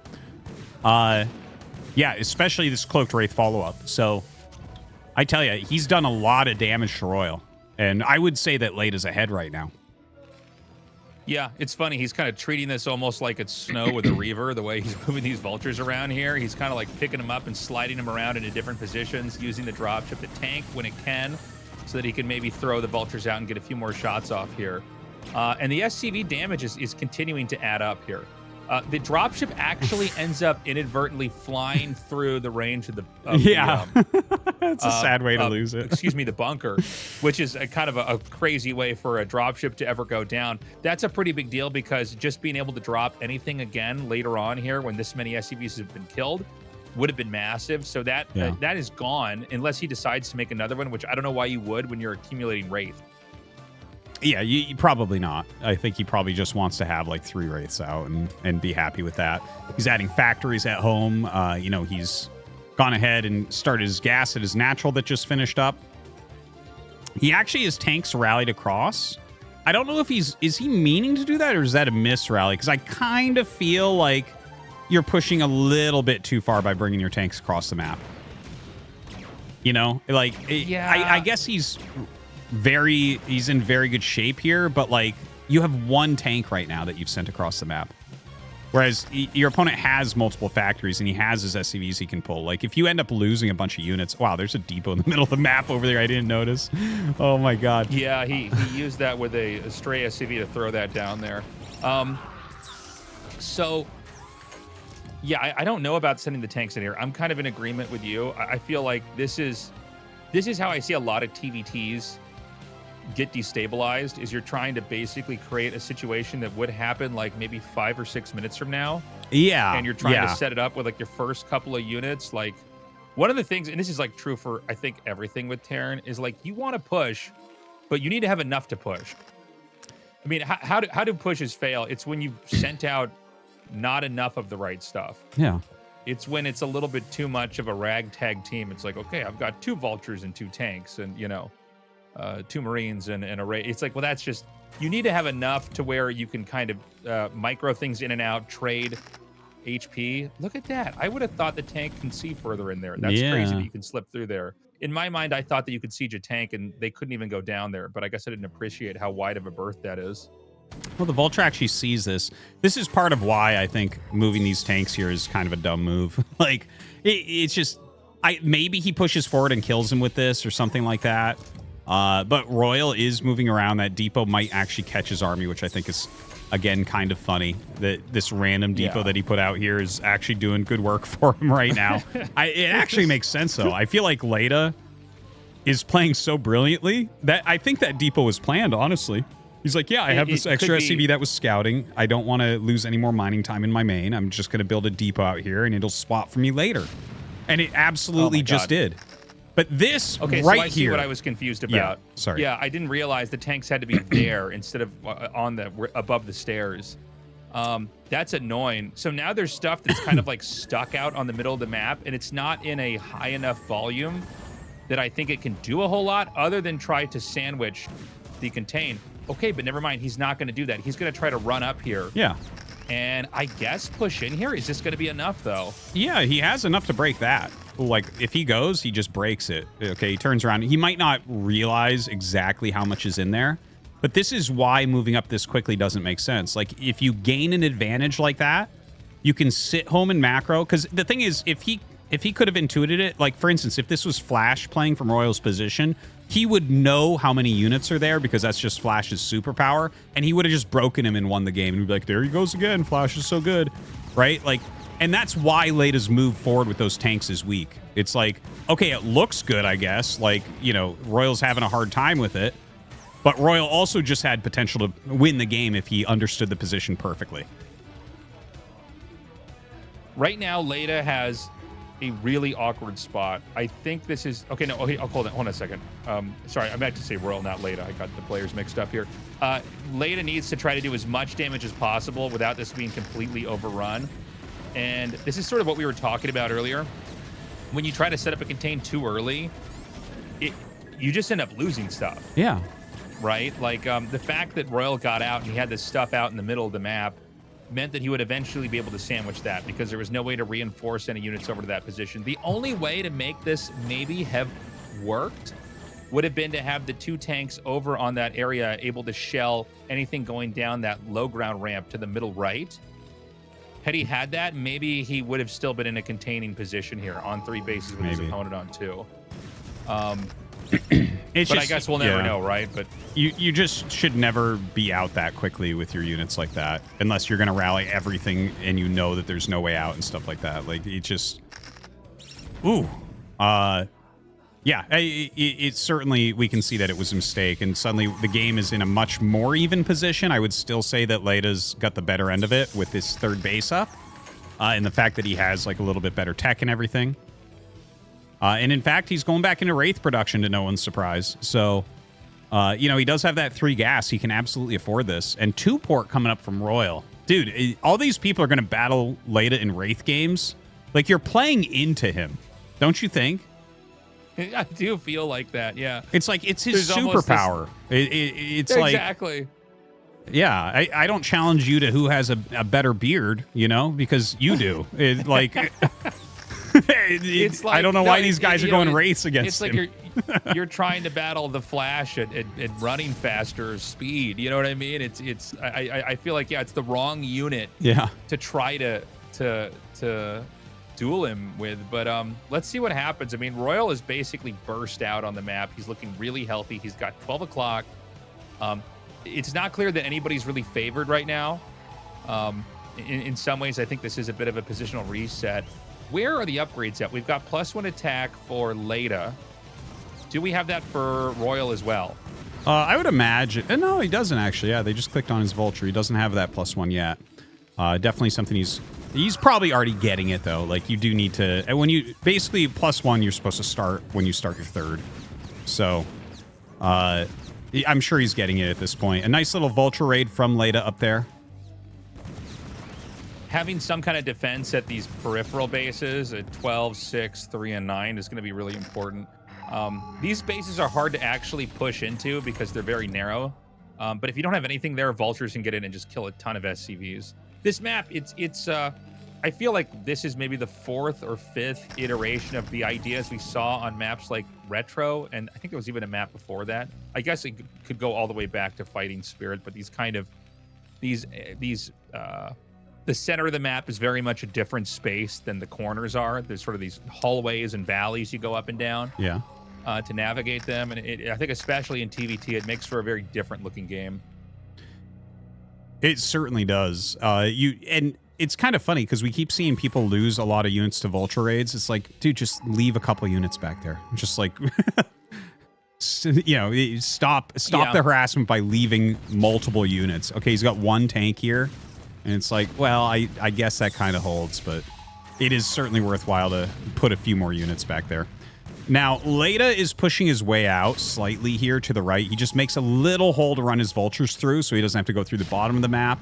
And that is important. It looks like he's trying to take the high ground here. But this is like, dude, if you see that as Royal, you should just bring your army and kill those 4 tanks. This is like a mistake I see from a lot of Terran players. And this looks more like classic Leta to me than the previous game, where like he just brought 4 tanks to the middle of nowhere and he can't reinforce them easily. It's like 4 tanks. Okay, he's marooned his own tanks. It looks like if you were to glance at it, like, oh, well, he's controlling the high ground over here. I'm like, those are trapped there. Yeah. Those are actually, if he commits with anything down there, oh my God. Guys, I think it's so important to at least rally the wraiths that you're pulling away from the starports. Yeah. So they at least, if they scan it, they don't know what you've got, you know? And most people split the starports, and like it's harder to macro, but you probably should do that as well. He's making a 3rd starport, but Royal already has 2 Valkyries. Like, I'm totally fine with him just making a lot of Valkyries against Leta. Don't try to battle him on wraiths, but obviously you're gonna have some wraiths with the Valkyries. But like the fact that he's gonna have a bunch of Valkyries after scanning that, if he just starts throwing down missile turrets and stuff too. Look at, by the way, see how Leta's moving? This is like really old TVT, where he's like, yeah, and now I have tanks over here as well. People are good at busting stuff now. Like, we understand what you need to bust certain locations and certain amounts of units. And I'm like watching him, and like he can't reinforce that. He can't reinforce bottom right. He can't reinforce this.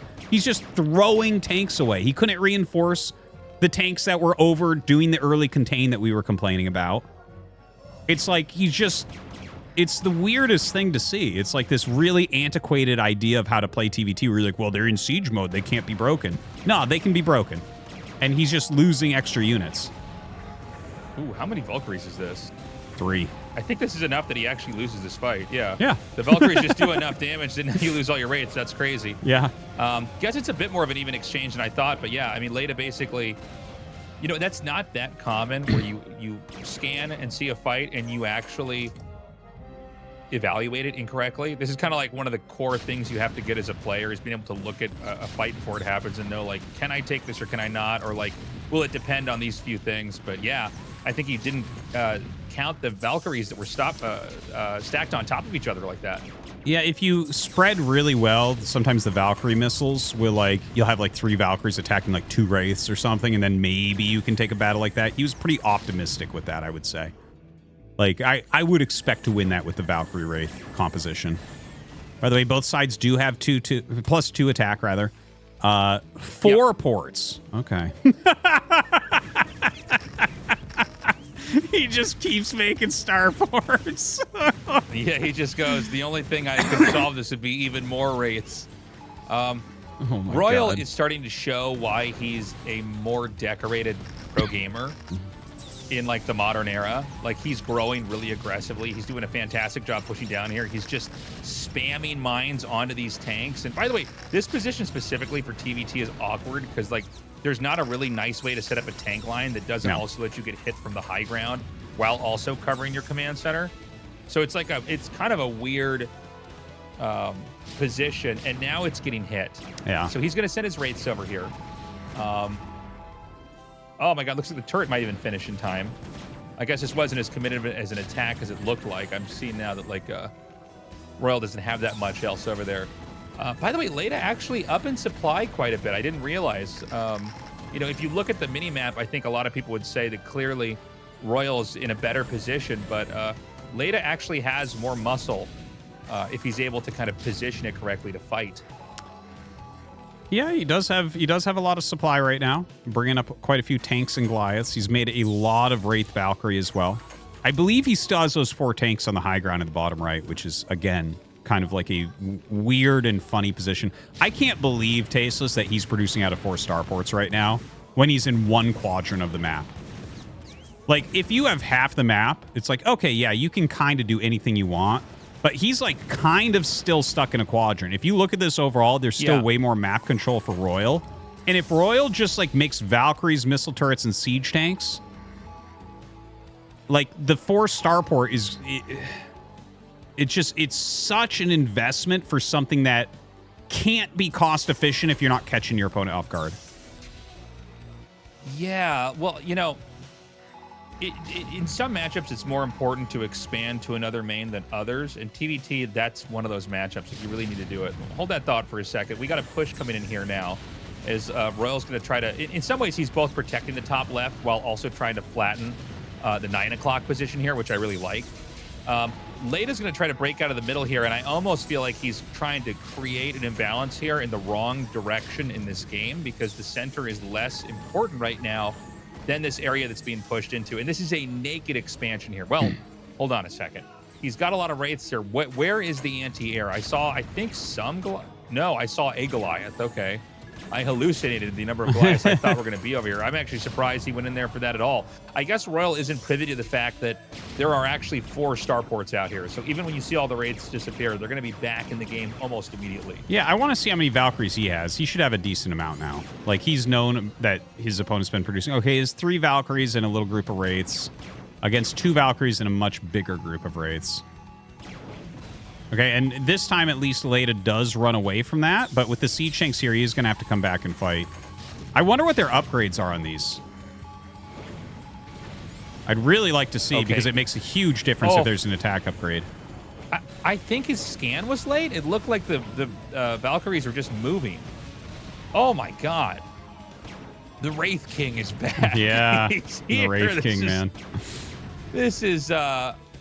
I don't think he was supposed to win that. I think that, I don't know, it happened really fast, but it looked like the scan that came down was actually Leta's scan, and Royal it didn't have it, so the Valkyries just weren't firing. I don't know. Anyways. Could be, yeah. You know, Royal's stuff just disappears over there.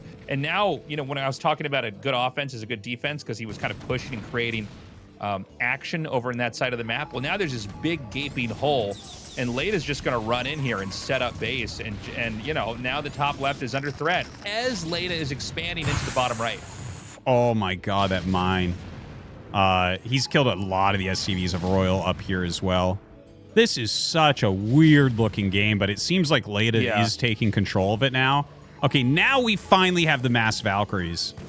Like, realistically, that's what should have gone over to erase the Wraiths before. Like, if someone really wants to invest that much money into Wraiths and you make 6 to 8 Valkyries, like, Valkyries actually, if you, like, max out on every air unit in the game, the Valkyries crush literally everything, including carriers, devourers, battlecruisers. Like, they're pretty insane against clumped up air units. So, like, I wish he had done that before for his own sake, and now... you know, he has it, but Leta's running around with Siege Tank Goliath now. He's not even making Wraiths anymore, I don't think. Okay, well, he's going to come down through this spot at the bottom. And, I mean, I'm sorry, at the top, excuse me. Now we're looking at the bottom. Somehow I got the whole position flipped in my head here when I was looking at that. That was really weird. So this is the attack coming down here at the bottom. Now, Royal is trying to both push 6 o'clock and take the bottom right. This may be a little bit too ambitious, but he is preventing movement over here. Royal's totally lost the top left. And I think Leta is starting to get into a pretty winning position, Tastosis. And I got to say, I can't believe that Leta is now getting closer and closer to the round of 8. This is crazy. It is wild. It is wild. And it like, I'm not too surprised because he's been playing well, but this game was more classical Leta. And I think it is funny how the matchups ended up here as well, where it's like, for instance, Royal, you know, we mentioned this right before the last commercial break, like Royal's a meta crusher and Light plays like so standard that he literally like creates the meta. You know, that's just like who he is. And so Royal beat him. But like, for instance, if Light was in this game, Light is probably vomiting backstage watching this. Like, oh God, I would crush this so hard. You know, it's like, it's kind of funny because it's so matchup oriented. These guys are all so stylistic and so stylistically different matching up against each other. Like everything Royal has done, it felt like Royal was playing better in some ways. But then it's like, hey, a ton of Wraiths again. And Royal's like, what? And the Wraiths clear everything again. It's just a wild game. Well, the dropships are going to come in here.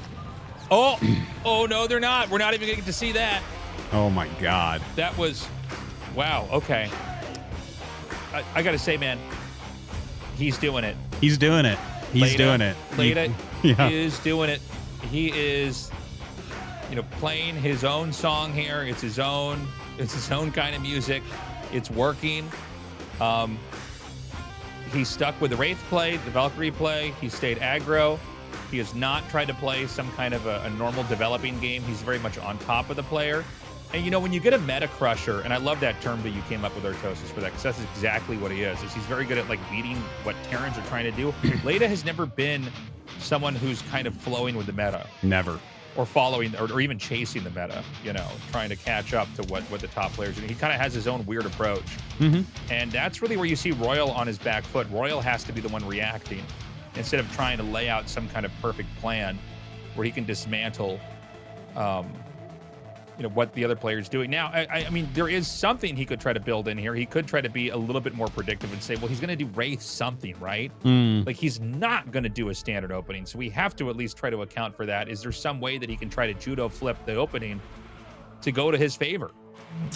Absolutely, there are builds that would do that correctly. Like, Sharp would be a great matchup against Leta. Anyone who likes Goliath builds, Mind would be a crusher against Leta. If he can do an opener like Sharp or Mind does, I think that would do very, very well against Leta in general, because those types of builds where, like, you're actually making some Goliaths pretty early, whether they're going Wraith or not, are very good against Wraith builds in general. By the way, great TVTs. Every TVT so far today has been awesome. It has, yeah. And not every TVT is awesome, that's for sure. Yeah. We definitely see some bad like, TVTs. Ooh, StarCraft, any StarCraft is good StarCraft. No, seriously, like, there are some actually pretty bad games. We've casted them. We've sat through them.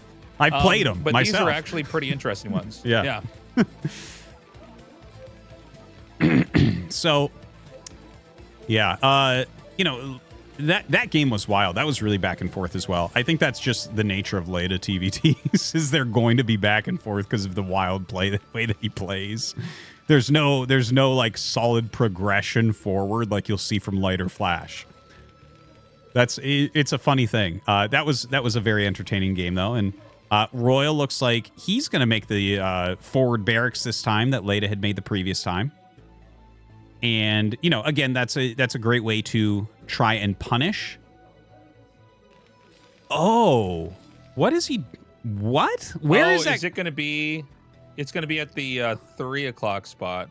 This is incredibly bizarre that he wants, like, he's just doing the 2/3 gamble where he's like, oh, if you're in the, you know, on the right-hand side, then my marine pressure is going to do way better. Yeah, but literally. It's like Leta's in the better spot. Well, it's also interesting because if Leta puts pressure on, the Marine has to go through the production line. Royal's Marine has to go through the production line if he was going to either attack or defend. Yeah. So I don't even know what dynamic this creates. I guess we're going to see it in a minute here. But yeah, basically Royal took a calculated risk. There's a 2 out of 3 chance they're on the opposite side of the map. And in this case, that, you know, 1 out of 3 chance turned out to be the reality. So the BarrackS is in a very inconvenient position. And Leta once again is scouting with 2 SCVs. This is like, so just center 11 racks is a good way to pressure a command center first build, but most people don't send out the second SCV for scouting. There was too much going on last game, and I didn't get to mention that, but that's a little change that Leta has made for this build. But the fact that he was able to scout it this quickly, he can actually rally his Marines up and put a little bit of pressure on because there's no barracks there, you know? Not that you're expecting to get a ton of damage with that, but I could see him getting an SCV or two. That's realistic. Well, here comes the Marine. Now he's going to see the barracks over there. I don't know that Leta saw that, by the way. There might be a setup where you can try to run in there and snipe that Marine, or you could just try to deftly move your Marines down into their main, but then you don't really have anything to defend up here in the top left. This is so weird. He's going to try to float a factory, I think. He might. It could be a starport as well, because he's kind of waiting on it. Sure. Is it going to be a starport? Because he did this last game, but it was command center first, so it made sense. If he does it this game, it's like, wait, was that just all? This is just your plan, is to proxy a starport every game? It's funny because you talk about two very different ideas, right? Like fast expand versus like we're both attacking, and to see that he's like, oh no, I just do this no matter what. It's like, oh, okay. Oh my God! By the way, funny. Bunker is going to be thrown down here outside the natural. We talked about this in a previous. Oh my God! He gets out here in time. That is so funny as well. Leta is killing it. So he denies the bunker. Dude, actually, Leta's got a really clean path to do more damage to this game. There's no barracks in the main, so there's no Marines. So Royal will just get abused by Wraiths. Yeah. The barracks is lifted, so there's, how many Marines are actually in the game? Is there none? There's just Vultures, right? Yeah, there's no Marines for Royal. There's Marines, obviously, for Leta, but that doesn't really matter. Royal is going to have to defend, and he doesn't have an armory. He doesn't have an E-base started. I don't think he would have an E-base started yet, right? He starts the command center. Well, these two Vultures actually have some good potential here. And then with the third one coming down, oh my God, this game is getting very dirty very quickly. Like, just having more Vultures than your opponent is like having more Mutas or more Lings. Like, it pays off so quickly. So the two Vultures going to come up. Hopefully for his sake, there's a tank coming out. And an armory is being made. Okay, and notice this one's in the center. So that he's going to be able to do the repairs a little bit better. But he is trying to micro these Vultures at the same time to get maximum damage. I wonder if it would have been better to, I guess if that starts, you have to run in and try to kill stuff, right? I mean, you can't wait for the armory to finish and then try to come out, because by then Goliaths are going to be out doing damage. I'm not sure where these guys end up. It does look fairly even, but Royal has the command center that's about to finish. So while it might be sort of even now, I think his trajectory is going to be better because he's just going to have an extra base. But, maybe there's some kind of layup where Leta wants to have like some kind of one base that comes in there and does the damage that way.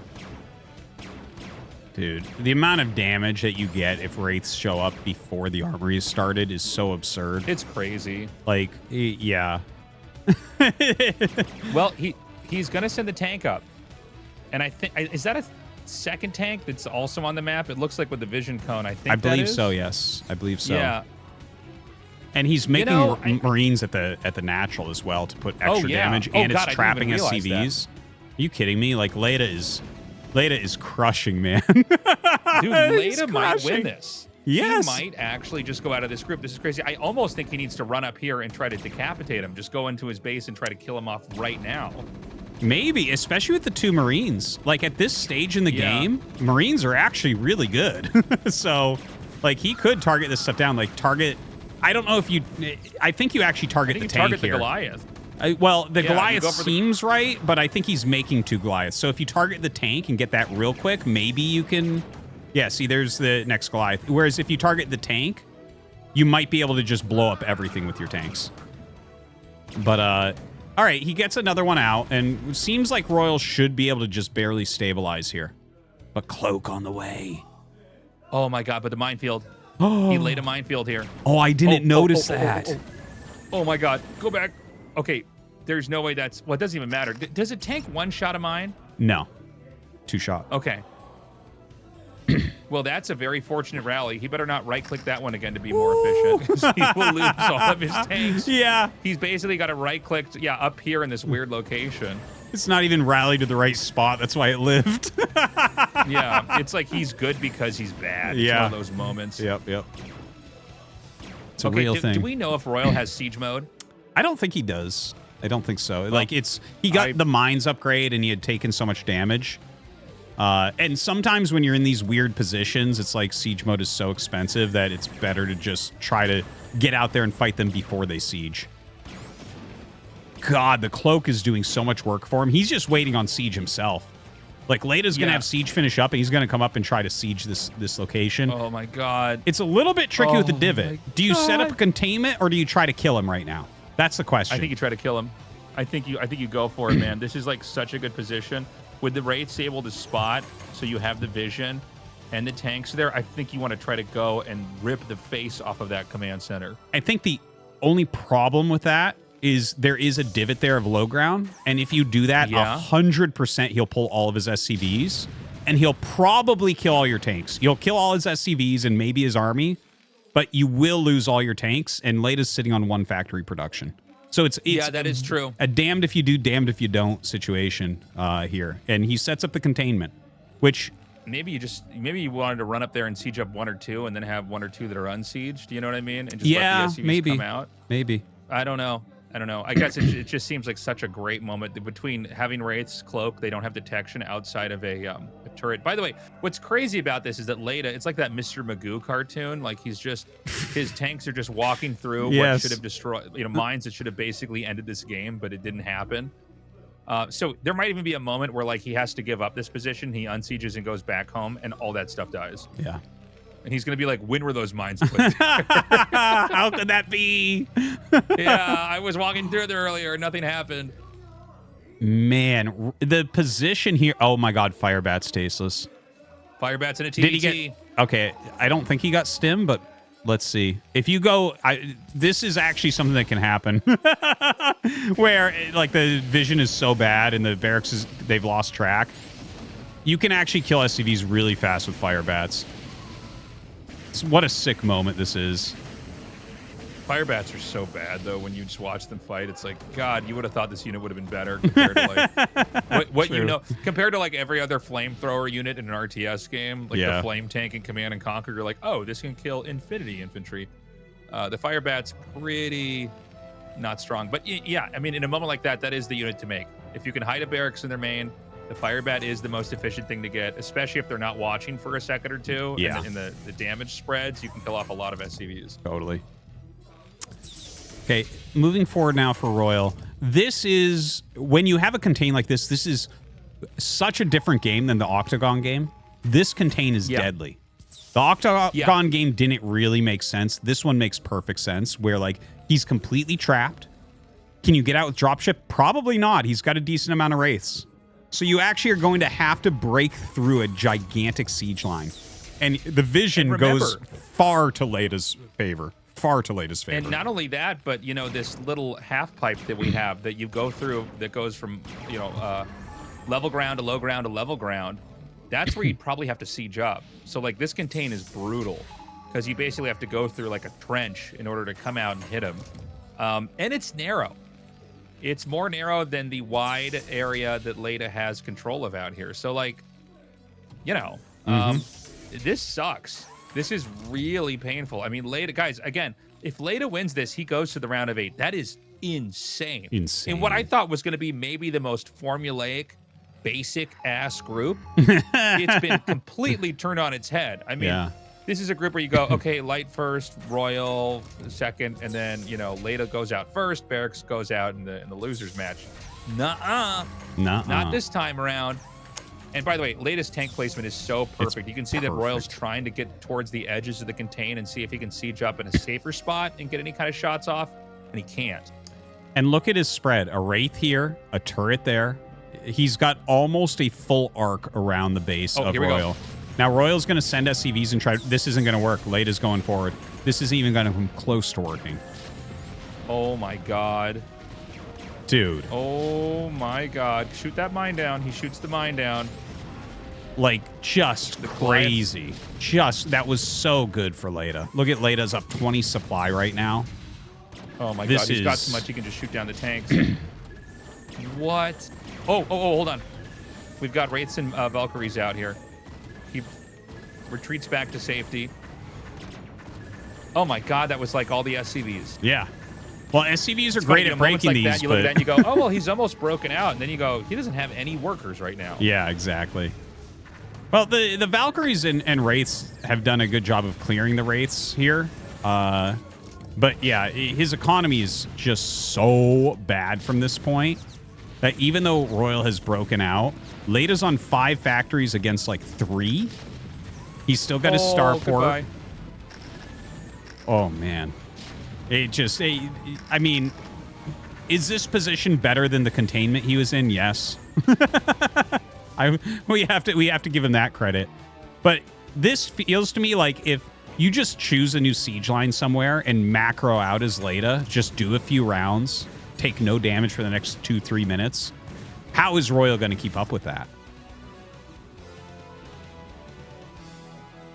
Yeah. Oh, he only has It's 2 crazy to see- factories. That's funny. Oh, my God. Yeah, he has even less than we realized. It was kind of a point that we weren't even focused on, really. By the way, the starport's still up there, tucked away just outside the main. Leta's easily able to come in here and fill this back up.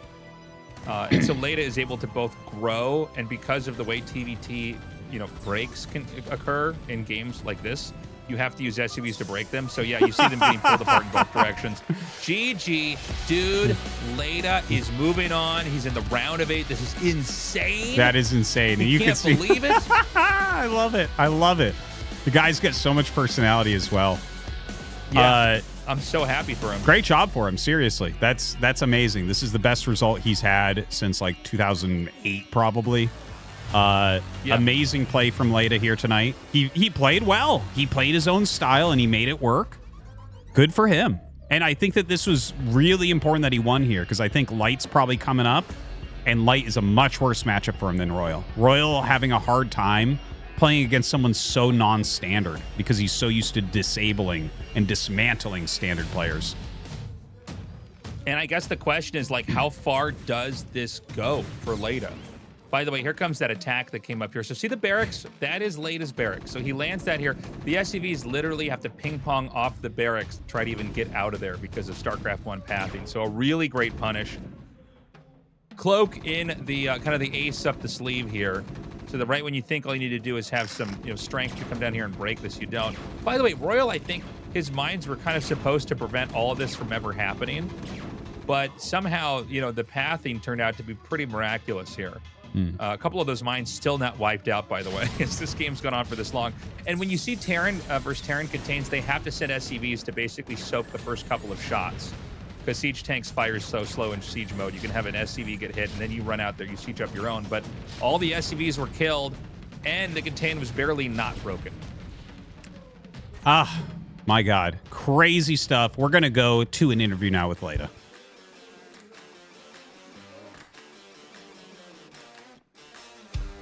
ASL Season21 16강 D조 경기 함께하고 You're watching 계십니다. Group D 오늘 of the 첫 round of 번째 16 here at ASL 출자, Season 21 as we have our first player through to the 축하드립니다. quarterfinals today. Let's meet Lita. Congratulations. Thank you. 와. ASL에서 시즌 10 이후 16강에 처음 This was your 올랐는데 first round of 여기에서 16 in ASL에서 the 첫 ASL 쾌감을 since 가진 season 김태훈 10. 선수입니다. And this will be your 경기전 first 인터뷰에서 ever 본인은 ASL round of 8. 자칭 D조의 다크호스다라고 You called yourself the 말씀하셨는데 dark horse 그 of this 말이 group in the 전혀 pre-game 허언이 interview. 아니셨네요. 첫 8강 And you were not 진출을 boasting. 이뤄낸 쾌거. 지금 기분은 어떠신가요? How are you feeling now that you've advanced to the quarterfinals for the first time? 허언을 좀 했어요. 네, That blog post actually was me boasting. I've been boasting since. 네, 다행인 것 같아요. It's a good thing I actually have something to show for it now. 말씀하셨는데 너무 I'm so happy. 겸손하신 것 같아요. 오늘 경기력은 You say you're boasting, yet you come across as so humble. The performance you showed today caught these fierce ASL players off guard. You were so difficult to predict today. How satisfied are you with your own performance today? 연습한 대로 뜻대로 된 것 같아요.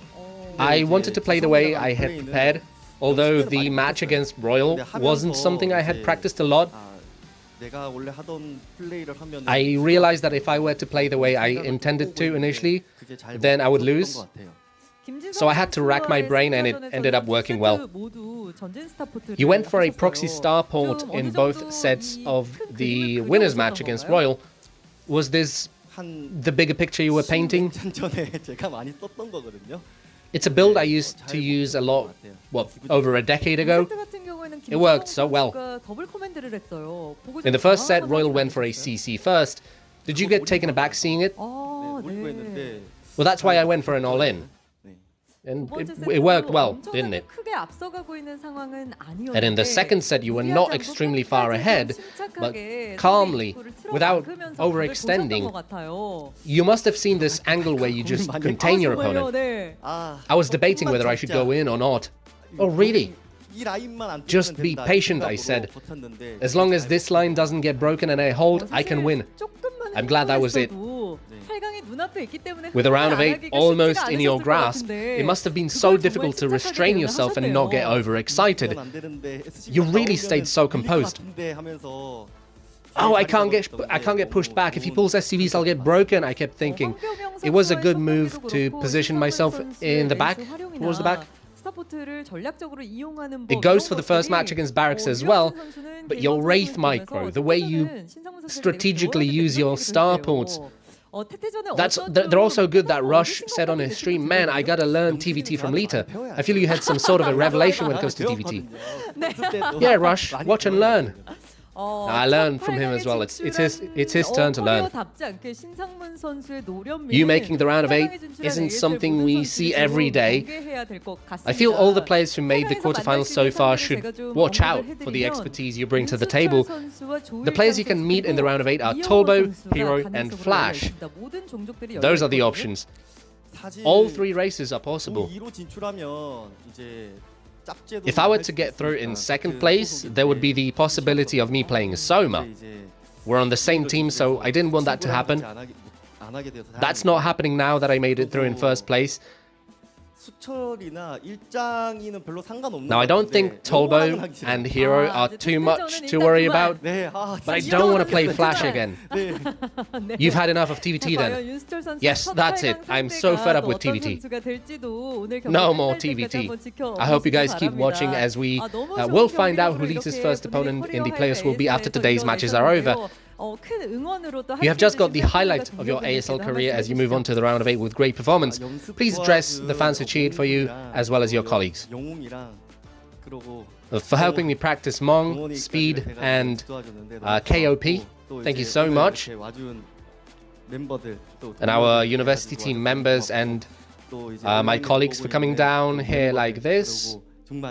Our members watching online, as well as our manager. And big thanks to the fans who showed up. Thank you. How about a little ceremony? There we go. Congratulations on advancing. Thank you. We've just heard from Lita, our first player through to the round of 8 today. Let's move on over to the special event Google Play prepared for you. Our fans who love the ASL. Are you ready? You better get ready. Click on your profile in the top right, go to the Payments and Recurring Payments tab, select Input Code. Now let's take a look at today's second gift. Here comes the code. It starts with JU83. And then the question is, what is the first letter of the unit Vulture in English? And then X0UQCL74. Input the code with the answer to that question in the middle. The answer is, of course, the letter V. And the first 1,000 people will get 1,500 points. We also have an event for the people in the studio. The commentators will select 5 cheerfuls in the crowd, with the winners receiving Razer Kishi V3 Pro mobile handheld gaming devices. Please keep cheering for the players and you might win a prize. We will take a short break and come back with the losers and decider matches.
upon a time I was yours and you were mine. Say ra-pa-pa-pa-pum.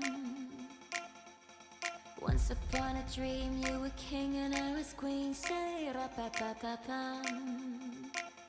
But we messed up, keep our rings on. Now we're fighting for the kingdom. All your horses and your men tried to put me to an end. Nay, ra-pa-pa-pa-pum. It's time to slay the dragon.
That's right, everybody. This is your reality. Leta's in the round of 8. Tulbo's in the round of 8. Flash is back, but he didn't get out of the round of 16 that easily. He actually got out second place. It's an interesting time in StarCraft. Sulky's been eliminated. I don't know. What a funny season this is so far, Tastosis. It really is. I can't believe the way that this is all going down. Blowing my mind. And to think that Leta might play Tulbo in the round of 8 just explodes my brain. I can't wait for that round of 8 selection, which will happen at the end of this show. All right, we're going to go into BarrackS versus Light. We're going to start on Sylphid 3. Sylphid 3 is the very different map here. So this is probably the most volatile map, the most dangerous map for Light to be playing on. But in my opinion, I look at this matchup, Light is heavily favored here, if you ask me. I think Light's super favored, man. Yeah. BarrackS is mostly a mechanical guy that gets really good strats from other players. But like Light he's a brick wall, man. Like you gotta really metagame him like what we saw from Royal to be able to take him down. So I think he's definitely favored here against BarrackS. Okay, we're going to go to Neo Sylphid here for our first map. Should be a pretty crazy TVT here. Remember, guys, this is an elimination match. The loser of this best of 3 is out. And the winner is going on to face off against Royal. BarrackS, that looked like it was an ice skating SCV there. I think it did 2 360s before it actually went to the mineral patch. That happens sometimes. Oh, man. All right. So... 3-player maps, you know, they're always rotationally symmetric, except for that one Alchemist map, which was insane. I don't know if you remember that one, but you can't really split them. You don't get BC games on 3-player maps almost ever because there's always like a big imbalance going on, and you just have to battle to stop that imbalance and get it into your favor. And yeah, I like on this particular map, there's one player is always going to be favored, the guy behind the other one. In this case, it's Light. So like basically, even if they have the map somewhat split, like they both have decent amounts of the map, Light is going to be really close to the main base and thus a deadly drop against BarrackS, whereas that won't be the case from BarrackS. Unless, you know, obviously, if BarrackS is already in the lead and like has a tight contain on, yeah, maybe he can get a drop off. But getting to the main base of Light is so much harder for BarrackS than it is for Light to do to BarrackS. You know what I mean? Sure. It's a huge thing on this map. Like, so many games just end with, like, you know, you're pushing, and then suddenly, oh, all my units are in your base. It's like a Terran recall. Yeah. Yeah, you know, I always found that these 3-player spawn maps make for great 1v1 games. Yeah. I like the fight over the other main. Yeah. And how that kind of pans out. I also just think this is a great map in all the matchups. I feel like it keeps it very interesting. You know, there's a couple things that create a map outside of like the obvious stuff, like it's a 4-player map or it's like a 1v1 map, like with only 2 spawns, or a 3-player map, or even island map and stuff like that. A lot of it's like, okay, do you start out on the low ground and then is your first expansion on high ground or on the same ground or on lower ground, right? Yeah. How big is the entrance? And I mean the primary entrance. Like in this one, it's pretty small and there's an egg there. Some you have a big ramp, others you have a small ramp. Sometimes there's a mineral as part of the ramp, and that changes a whole bunch of things about the way that whole the whole entry point operates in all the matchups. And then of course there's the basic base layout. Like, do you have a lot of room? What was that map, by the way? I don't think we've had a map like this in a really long time, where you had a really small main. This was like from 2000. Neo Forte. Neo Forte, yeah, that was in. Your main was so small, you had to kind of like, and you had a much bigger natural expansion, so you had to kind of expand out there. But yeah, those are the primary things that influence what a map looks and feels like early on. Yeah. Yeah, Sylphid definitely is a great 1v1 map. And I think it's a great TVT map overall. Like, it's more aggressive than a lot of them. Like I mentioned, like a 4-player map or a 2-player map, those can both be split relatively easily, and you can get into really turtled positions. 3-player maps, it's just not the case. If someone's controlling the other main, you just have to fight for it. There's, it's not like, that's okay, I'll take the other main. Oh, wait, there isn't another main. Oh, he has more bases than me. I can't win against that. So, like, it forces really, really active play compared to other matchups. Or other map types, rather. So in this game, we've got, you know, the Vulture now coming out here. He's gonna be able to hit this first Marine, and got to be careful not to overextend over here. There is actually 2 Marines on the map here with another Vulture, but they were separated, so he was able to snipe that one. The second Vulture is gonna come up. And, well, he does not want to engage that. Very quick turnaround there by Light. Oh, he actually takes a shot. Very nice micro. Good control there from Light. Second factory coming up for BarrackS. Did he just start another Vulture? Okay, so he's going up to 4 Vulture. This could, like, I don't see an armory being made, so I think he is going to go 3rd factory. It looks like both sides should be factory builds. And Light just checking, but, dude, he's so brave. If your opponent happens to be moving forward as you do that checking move, it can, like, make the game go down a spiral. Like, as soon as you gain a Vulture advantage, it's gigantic, and you can do moving shot in Vulture versus Vulture so easy.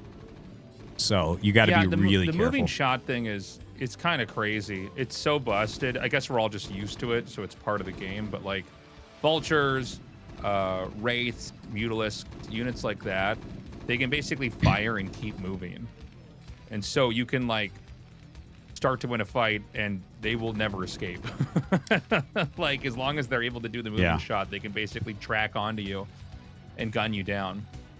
It's something that used to be like a Pimpus play, and now literally everybody that plays the game can do it. It's wild how the expansion of skill has occurred over the years. Is moving shot more of a thing, I guess. No, I guess in ZVZ it's just as much of a factor because of Mutalisks. But I was going to say TVT, it's a huge role. Like, you don't really have anything like that in PvP, really, for moving shot. Like, Dragoons absolutely have to stop moving to fire. Oh, yeah, yeah. But with Vultures, like Vulture versus Vulture, like, you have to be so careful because if you get caught, if you lose even one extra Vulture, sometimes you lose the game because of it. Now, looking at this, BarrackS snuck a tank out, but Light has a lot of Vultures. He has not missed a single beat on his Vulture production. But this is slightly favored by BarrackS. It will come down partially to Micro, though. Now, Speed just finished. That's a big deal as well. And we're closer to Light's base. He's waiting for a couple more Vultures to come out. He might even want to bring a couple SCVs up with himself. But that... Oh, he actually waits for a tank. Uh-oh. Now BarrackS is in trouble. With the tank popping out, like, Light can really target things down. We're so close to his base right now as well. Oh, my God. Yeah, I think that actually BarrackS can start to snowball this. I mean, oh, God, he didn't snipe the tank, though. Oh, and the other tank goes down. What? What? Light is so good. So that's a fun interaction. You know, one thing that it's really hard to see when you have a fight like that is who's clicking on what. Yeah. Because that looked like BarrackS was about to swing the game. 4 SCVs were pulled up, and apparently that's the right number. Blocked and soaked some shots, and then immediately repaired the tank. Yeah, the to make this clear, right? Tanks are large units and have explosive damage, which does full damage to other large units. Vultures are medium units, and they have concussive damage, which does 25% to big units. So basically, the tanks need to target the tanks. It's incredibly important. Because the Vultures have a hard time killing a tank. So that the actually... only time you'll see a Vulture kill a tank is when it's like 1 HP and they run in there and snipe it at the last second. A lot of tank versus tank fights. Yeah, yeah. You really do have to target that. Now, BarrackS is going up to 5 factories. There's no surprise there. You know, you really want to jockey for position in TVT on this map. Armory is coming up. No second gas as of yet for BarrackS. Tons of mines being laid on both sides. And Light, I mean, this is the most Light thing I've ever seen. He's got 2 add-ons. He's on 3 factories. He'll probably throw down a 3rd command center. Like, he's like, okay, we played the early game. No one's dead. Time to expand. Whereas BarrackS is like, this is an aggressive map. I'm going to play this aggressively. And with the 5 factories, you know, if he moves correctly, he can maybe have a better position going into mid-game. It's possible for sure. And in fact, he just keeps making Vultures. If Light's too far out, well, he sieges. And he goes under a tree, which, by the way, gives missed shot chance, like high ground. A lot of people don't know that. But that is a great place to siege a tank there against the Vultures. And BarrackS actually tries to take his 3rd CC faster than Light while going 5 factory? What kind of witchcraft is this? Ooh, this is not a great angle to come down on. BarrackS is going to have to turn around. What? He's doing his best impression of Shuttle. He's like, what's the smallest hole I can shove my entire army through here? Well, it's just crazy that, like, he just kept fighting. I'm like, well, you know how this is going to end up. Yeah. It's so weird. All right, well, both sides with the 3rd base. Yeah, I don't know what he was even thinking there. Like, the thing is, he has so many Vultures. He wants some sort of fight, but Light's not giving him the one he wants. When you make this many Vultures, man, like, you need to trade them out. They have the worst scaling you can really think of. It's like a StarCraft 2 Roach or something. You're like, oh, God, I don't want my maxed army to have 3 groups of Vultures in it. That's not going to do anything. I guess the Vulture might be the only unit that kind of operates like that in StarCraft 1, where later on you're like, well, you don't want these that much later on here. No. But I do think he was pretty careless with how he threw those away. Yeah. Would be nice for him to plant a couple mines here, and try to just kill this tank off. But, you know, this is one of those games where I'm less focused on what Light is doing right, and I'm more just seeing what BarrackS is doing wrong. Like, he's just sort of flailing around the map with these Vultures, bleeding out huge chunks of his army. Yeah. As Light takes, by the way, a super important base to have. He has the bottom left on the high ground. That's really hard for BarrackS to push. And this is also like, it goes both ways. Like, you can drop their main, they can drop your base. So I do think this is probably going to accelerate this game into one where both guys are going to have to go for drop ships. Yeah, like, Light has a really dominating position.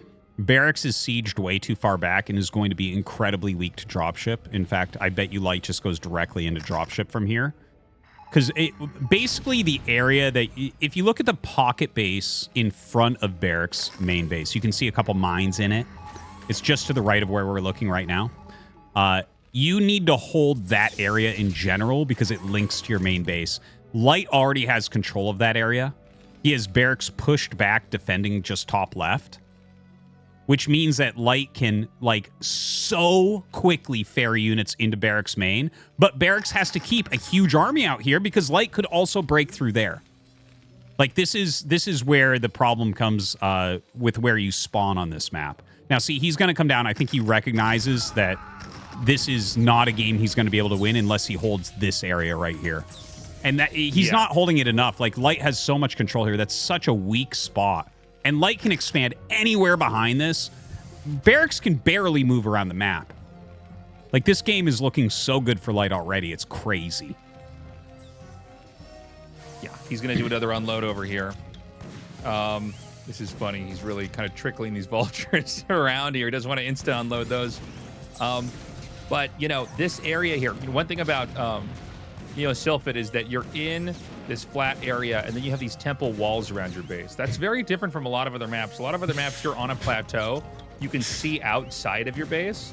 When you're inside of, how do I... Not a valley. I don't know. I'm trying to think of, like, you're kind of like in a canyon, I guess, for lack of better words. You're inside this canyon. You can't see before drops come in. Yes. Or before anything air can come in. So you can get blindsided by drops so fast. So, you know, and this is also a little bit of a positional disadvantage because this map is rotationally symmetric. The main for BarrackS is kind of pointed at Light. So Light can really exploit that. Now, BarrackS has got the right idea. You might as well just start dropping over here and try to bring the drops to this location and push this position away. But drops into the main are going to be a huge factor coming up here if Light's going to win this game versus BarrackS. Yeah, BarrackS is actually doing a good job hitting the drop plus doing this little push at the same time. Light just falls back slightly. You know, make BarrackS work for every inch. Like, he's not going to be able to hold him up there forever unless BarrackS makes a huge blunder. But Light also getting his own drops off. He's done really an excellent job with his drops so far. Slowing down a lot of the buildings, killing a few SCVs here and there. But Light has his 4th base up, which has a 4th gas as well. He's taking a 5th base already at that mineral only, down at 6 o'clock. And, you know, I think he should, at this point, just knowing how Light plays, be building drop ships consistently now. Like, right around now is when he... Oh, he's going into Wraith Valkyrie. I actually did not expect that from him. A lot of times when Light's playing TVT, basically once he has 4 bases, he just starts expanding everywhere and making dropships. And just, like, gives himself that type of mobility. But it looks like he wants Wraith Valkyrie this time, which has been pretty trendy. Yeah. I really don't know why he's doing that, because I don't think BarrackS is really interested in going Wraith. Yeah, I was actually really expecting the dropship play as well. Yeah. That's what I'm used to seeing with him. Kind of an older way of approaching it. Not that it's bad, but it's just that's definitely been, you know, around for a long time. But the Wraith play is very trendy right now. So we are in a position now where it is, what, 5 bases here for Light to the 4 that BarrackS has. And by the way, BarrackS doesn't really have an easy 4th base anywhere. If you look at the map, he can't take the triangle base outside of his. He can't take the base, I guess you'd call the triangle base, outside of the 12 o'clock spot. These are the bases that are close to the middle. And everything in the top right's kind of unobtainable. I mean, I guess in theory he could get over into the main. And now the Wraiths are picking apart the position here at the top. And you know, what's funny about this position is for Light, I don't think anything more has to happen. Why is he leaving? What? I think he has to, like, come down here and deal with these 2 Wraiths that are harassing him. Wow, okay. I thought he would want to take this out. Well, anyways, if he can keep him off of any new bases, Light doesn't have to really do anything else because the game kind of just goes in that direction. So BarrackS is going to frantically push up here, and he's going to crush this position up at 12. And this is everything BarrackS has to do to stay in this game because he needs to get these bases here at the top. Yeah, if he can hold top, then he actually gets ahead in this game. Right? So that, but like, Light controls the center so much that BarrackS is going through little back alleyways to get into these positions, and then Light can just like bring as much of his army as he wants in seconds up to that same position that takes BarrackS, you know, 3-4 times longer to get to, and he has to be careful about it as well. So Light has a lot of flexibility with how he can move around and how he can attack, and it's really up to him. Like Light is the one who can look and say, I'm going to attack here, and then do it instantly. BarrackS has to be very careful about what he's doing. See, he's like, oh, you have too many tanks up there. Now I attack here. And this is what central map control can do for you. Look at this. We've got the vultures destroying SCVs here at the top. And I don't even know if he's aware that this is happening. He hasn't moved any workers, which means those are all going to go down. Sometimes this happens in StarCraft where there's so much going on in a game, and you think you're doing maybe even a good job. You're winning fights elsewhere, and you come back, all your workers are gone. Yeah. So that sucks. Not that minerals are the most important thing, but, you know, workers are workers at the end of the day. But this is basically 3 functioning bases onto, hold on a second, 3, 4, 5, 6 base Light. Light is basically drinking in double the amount of minerals and gas of BarrackS. And that's going to go on for a little bit here. And that should give Light enough room in the next minute or two here to do a lot more attacks like the one we're seeing right here, where he can trade, but probably trade favorably. And I don't know if BarrackS can be in the game for a whole lot longer. Like, he can try to fight back, but he's not creating any opportunities for himself here. Yeah, like, he's macroing well. He has a really big army. But it's just positionally, he's so far behind in this game. And, you know, he went such heavy vultures, and Light cut into tanks with siege mode at just the right time to kind of shut that down. And BarrackS basically had to fall back to a really defensive position. And Light has just abused him ever since.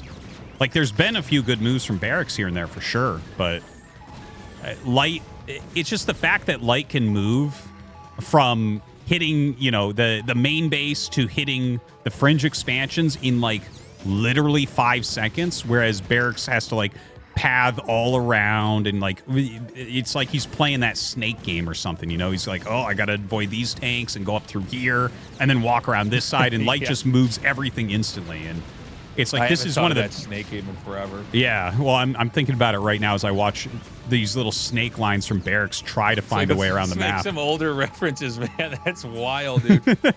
It's like he's trying to dodge those Donkey Kong barrels. Like, just like when I play a snake on my TI-86 calculator. Yeah, we're keeping the references real old here.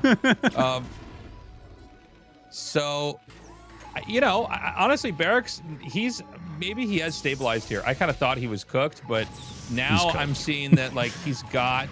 That was for me to throw some Zoomer terms in here, man. I'm like, he's looking pretty cracked these games.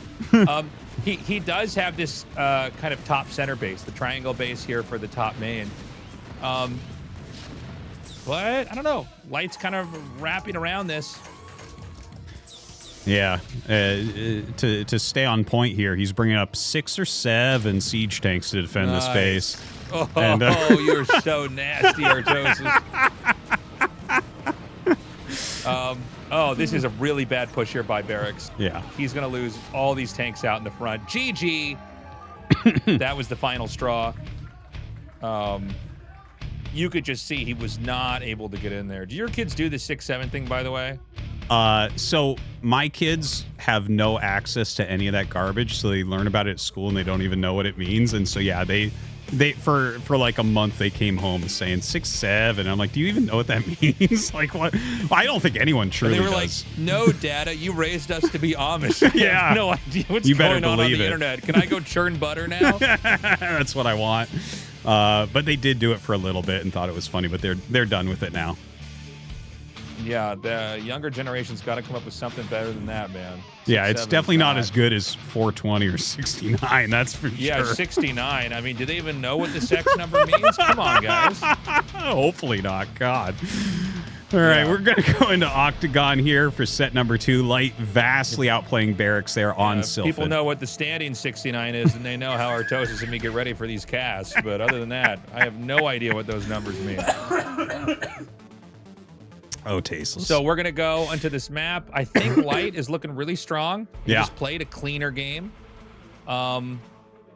you know, BarrackS is in a little bit of trouble. I think both these guys probably frustrated. They're even in this position right now. It's really been the total opposite. This group has been, sorry, the total opposite of what we thought pretty much that it would look like, right? I mean, some groups you kind of look at and you go, yeah, I think we kind of know how this ends up. This one's been totally different. Let's see if BarrackS can fight back or if Light is going to go 2-0.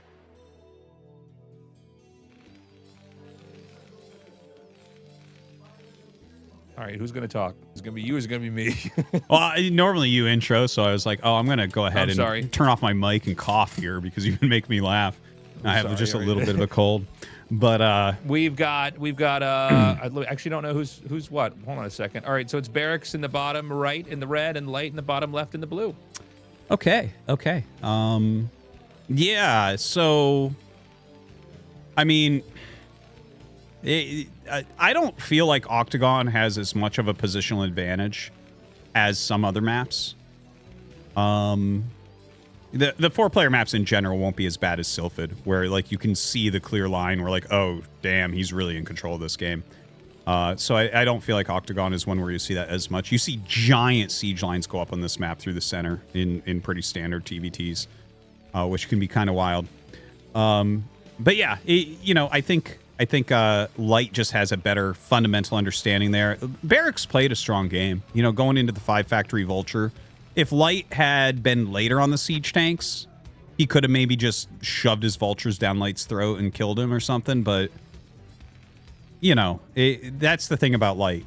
He's used to playing against people that want to mass up Vultures, and he knows how to switch into the right tech to stop that and everything. So we've got the SCV coming out now for Light.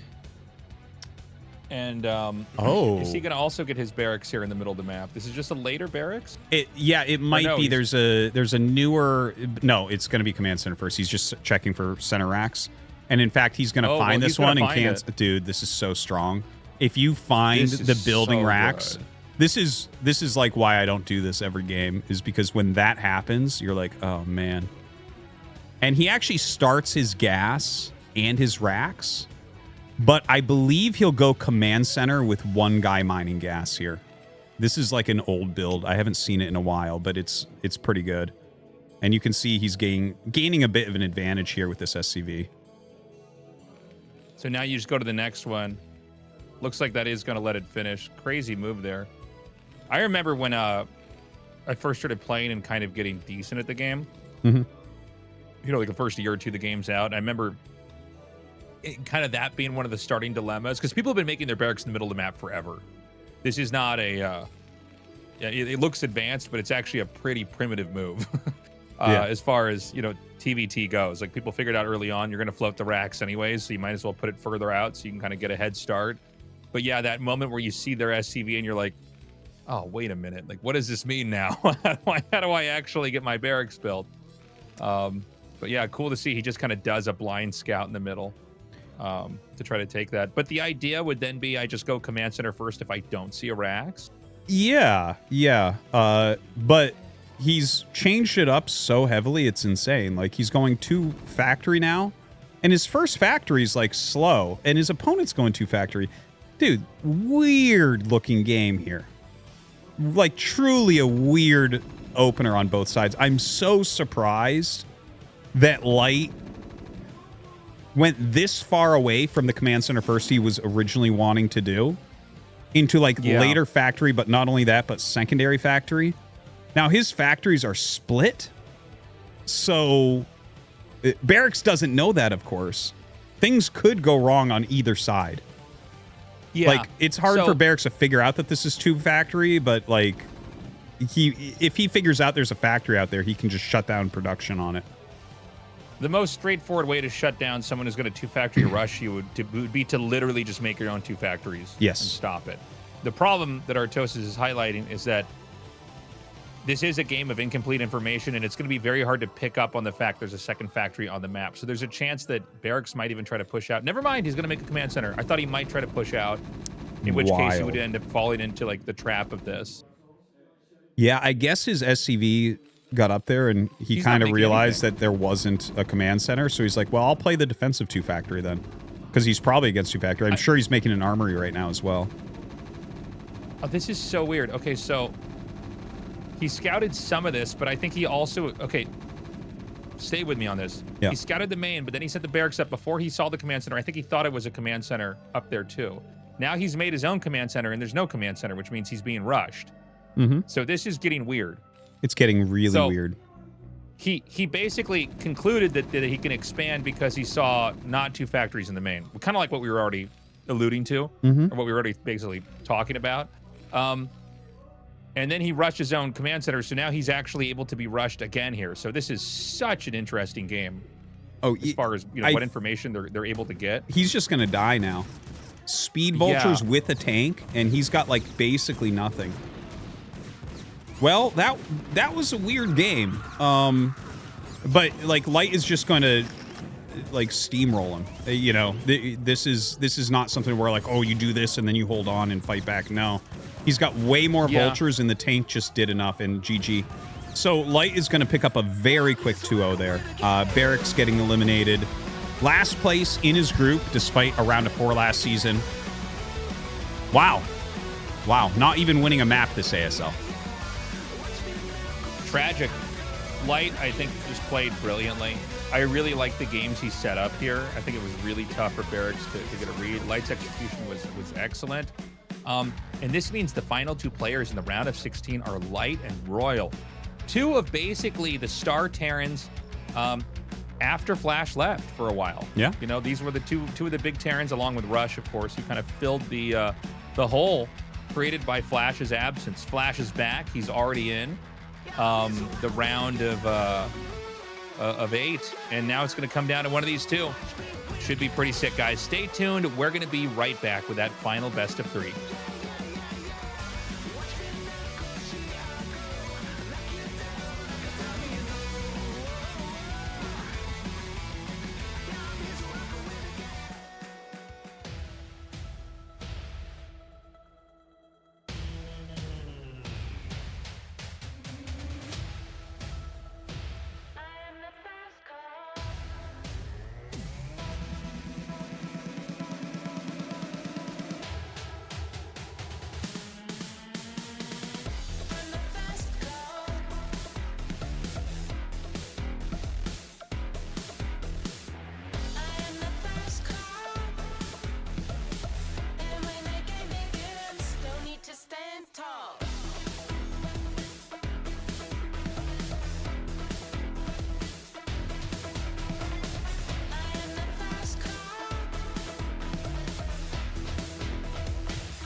I hear your prayers rain down on me.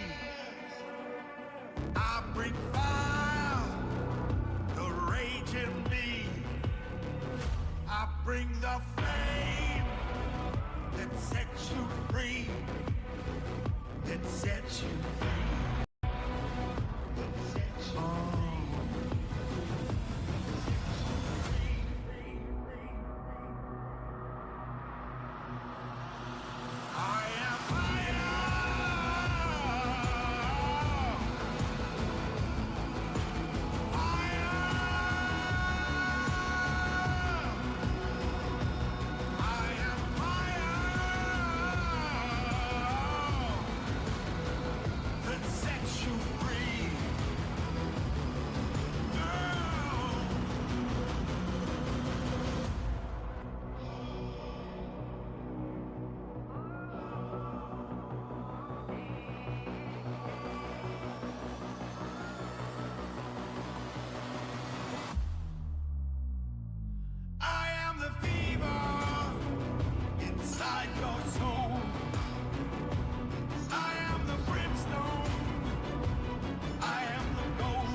This is it, everybody. The final best of 3 in the round of 16. We're going to the round of 8 after this. It's going to be Royal or Light. I think it could be either of these guys. This is a very even match. 2 very different play styles.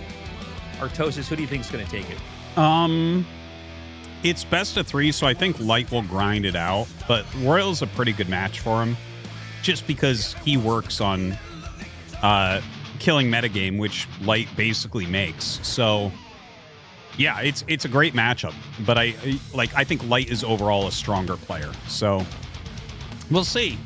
Jane Doe being one of the maps actually makes it really interesting as well, because that is a map where really teched out builds can thrive. So I think this is going to be a nice tight match. All right, guys, this is it. Royal versus Light. Battle for this final spot in a group of nonstop TVTs that, by the way, have been some of the best TVTs we've had in ASL, honestly. These have been really good TVTs. Quick plug for the Patreon, guys. Patreon.com/ASL English. Consider signing up. Yeah, and also don't forget, guys, the round of 8 group draw or bracket draw yes. Will be on after the interview. So don't go anywhere. Don't turn it off. And thanks again to everyone who has signed up for the Patreon. You guys are amazing. And I tell you, if TVT, a matchup that, I think it's one that is not for everybody, has been this entertaining tonight. These have been great, entertaining TVTs. I mean, the game's just in a great spot right now and makes me happy. I love to see all these fans of TVT in the audience, by the way. I could say it did empty out a little bit in the back, but this has gone on for pretty long. We're at hour 3 here. It was pretty packed in the studio, man.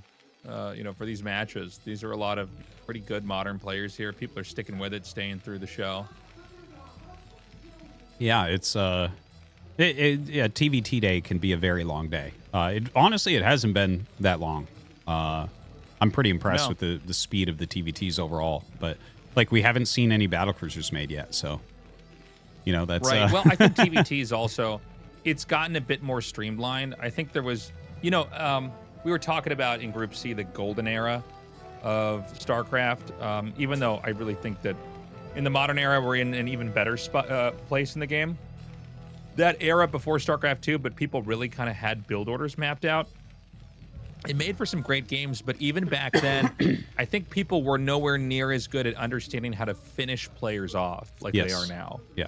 Now people really know not just how to get to where you need to be, but how to drive the game to its conclusion. And that's also very true in TVT. Old TVTs were a lot of just sort of this fight for territory.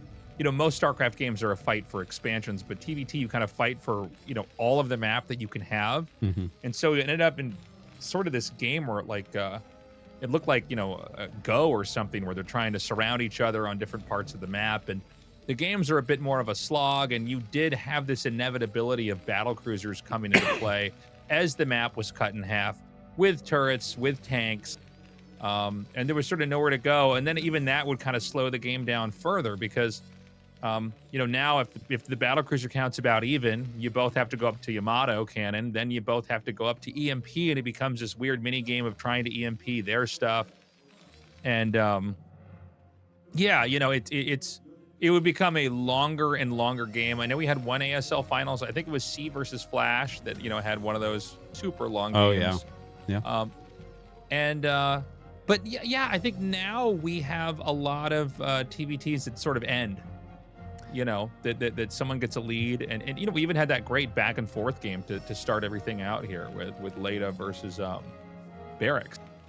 But I think the matchups themselves have become a lot more interesting. Yeah, the understanding in StarCraft has definitely gone up drastically since the golden days of the end of the Kespa era. And I think the people have understood now how to really gain advantages with openings.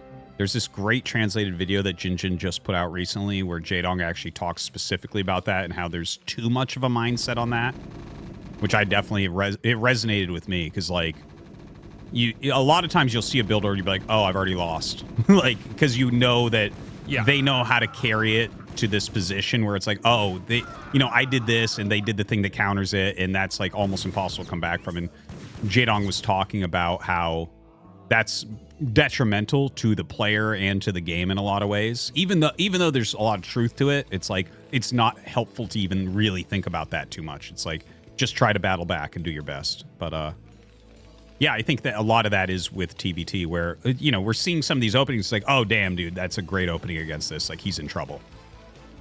Well, I think it's important to know that, like, some build orders are good against others, but there is an issue where you get too fatalistic with games based off of, like, you see that they did this and you did that, and, like, there might be some problems with that. And I think a lot of players that tend to think like that too much, they're too deterministic on how they have to play after they've got a build going. Yes. Like, 100%. 100%. Yeah. Yeah, like if you look at was it Royal's game where he beat Light? And it was just like this crazy, like he went for like quick wraiths and then hit a second star port and then made wraiths again. Yes. And kind of I mean just a wild maneuver. That's not like, you know, two build orders starting out and you look at this one and you're going to win and his is going to lose. That's him kind of looking at this and then making a weird curve in the direction of the game and then making another curve later and sort of steering the game to this weird spot where the other Terran player is like, well, I'm playing standard, I'm getting ahead. And then you get blindsided with those wraiths. Yeah. And I think there's a lot of different games where those kind of opportunities come if you know how to look at them. And part of even knowing that you need to make a move like that is going back to that fundamental thing of looking at a build and going, well, this build isn't good for me right now. So how are we going to play this game so that it makes sense? Totally agreed. So taking a look at this game, pretty even openers overall. Both sides going for the, you know, the 3-factory vulture. Both of them making a tank and moving out with that as well. Pretty standard stuff that we're looking at. Light is already getting an armory, and he sees that siege tank. So it's a pretty even game. And once you both see a siege tank on both sides, a lot of times that just triggers nonstop siege tanks and third bases. Because it's like, okay, well, if we already have a siege tank, you're not going to break them with vulture. And if we both went siege tank, it just makes sense to get a second one. And if you're getting a second one, it makes sense to just keep that up basically forever. So, yeah, we'll probably just see constant siege tank production on both sides. A little bit of jockeying back and forth. Maybe someone screws up. Probably not. But they should be thinking right now about taking third bases.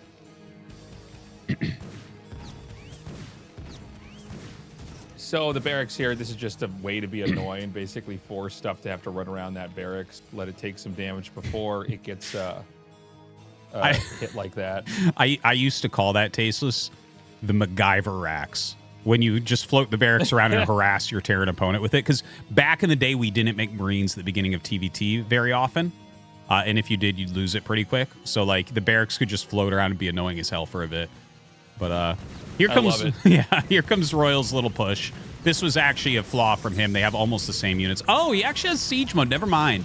My bad. I didn't expect him to have siege mode right now, but that actually makes more sense why he's doing this. And like you can see, he's just kind of moving back and forth. He doesn't have siege mode yet. It's not actually common to have siege mode this quickly. Not that it's bad or anything. It's just not super common. Well, it costs a lot of gas. You want to get it as late as you can a lot of times.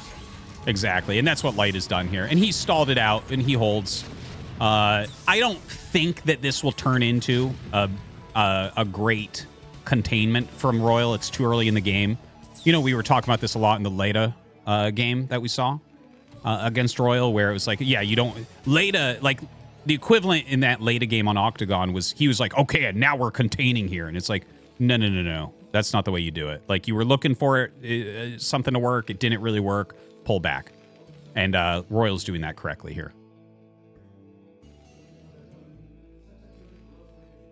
And now Royal's going to litter the map with some mines here. He's got the initiative. He didn't end up getting any kind of major contain, so the map's going to be a little bit more opened up, but he's going to kind of lay the foundation to have some containing later on.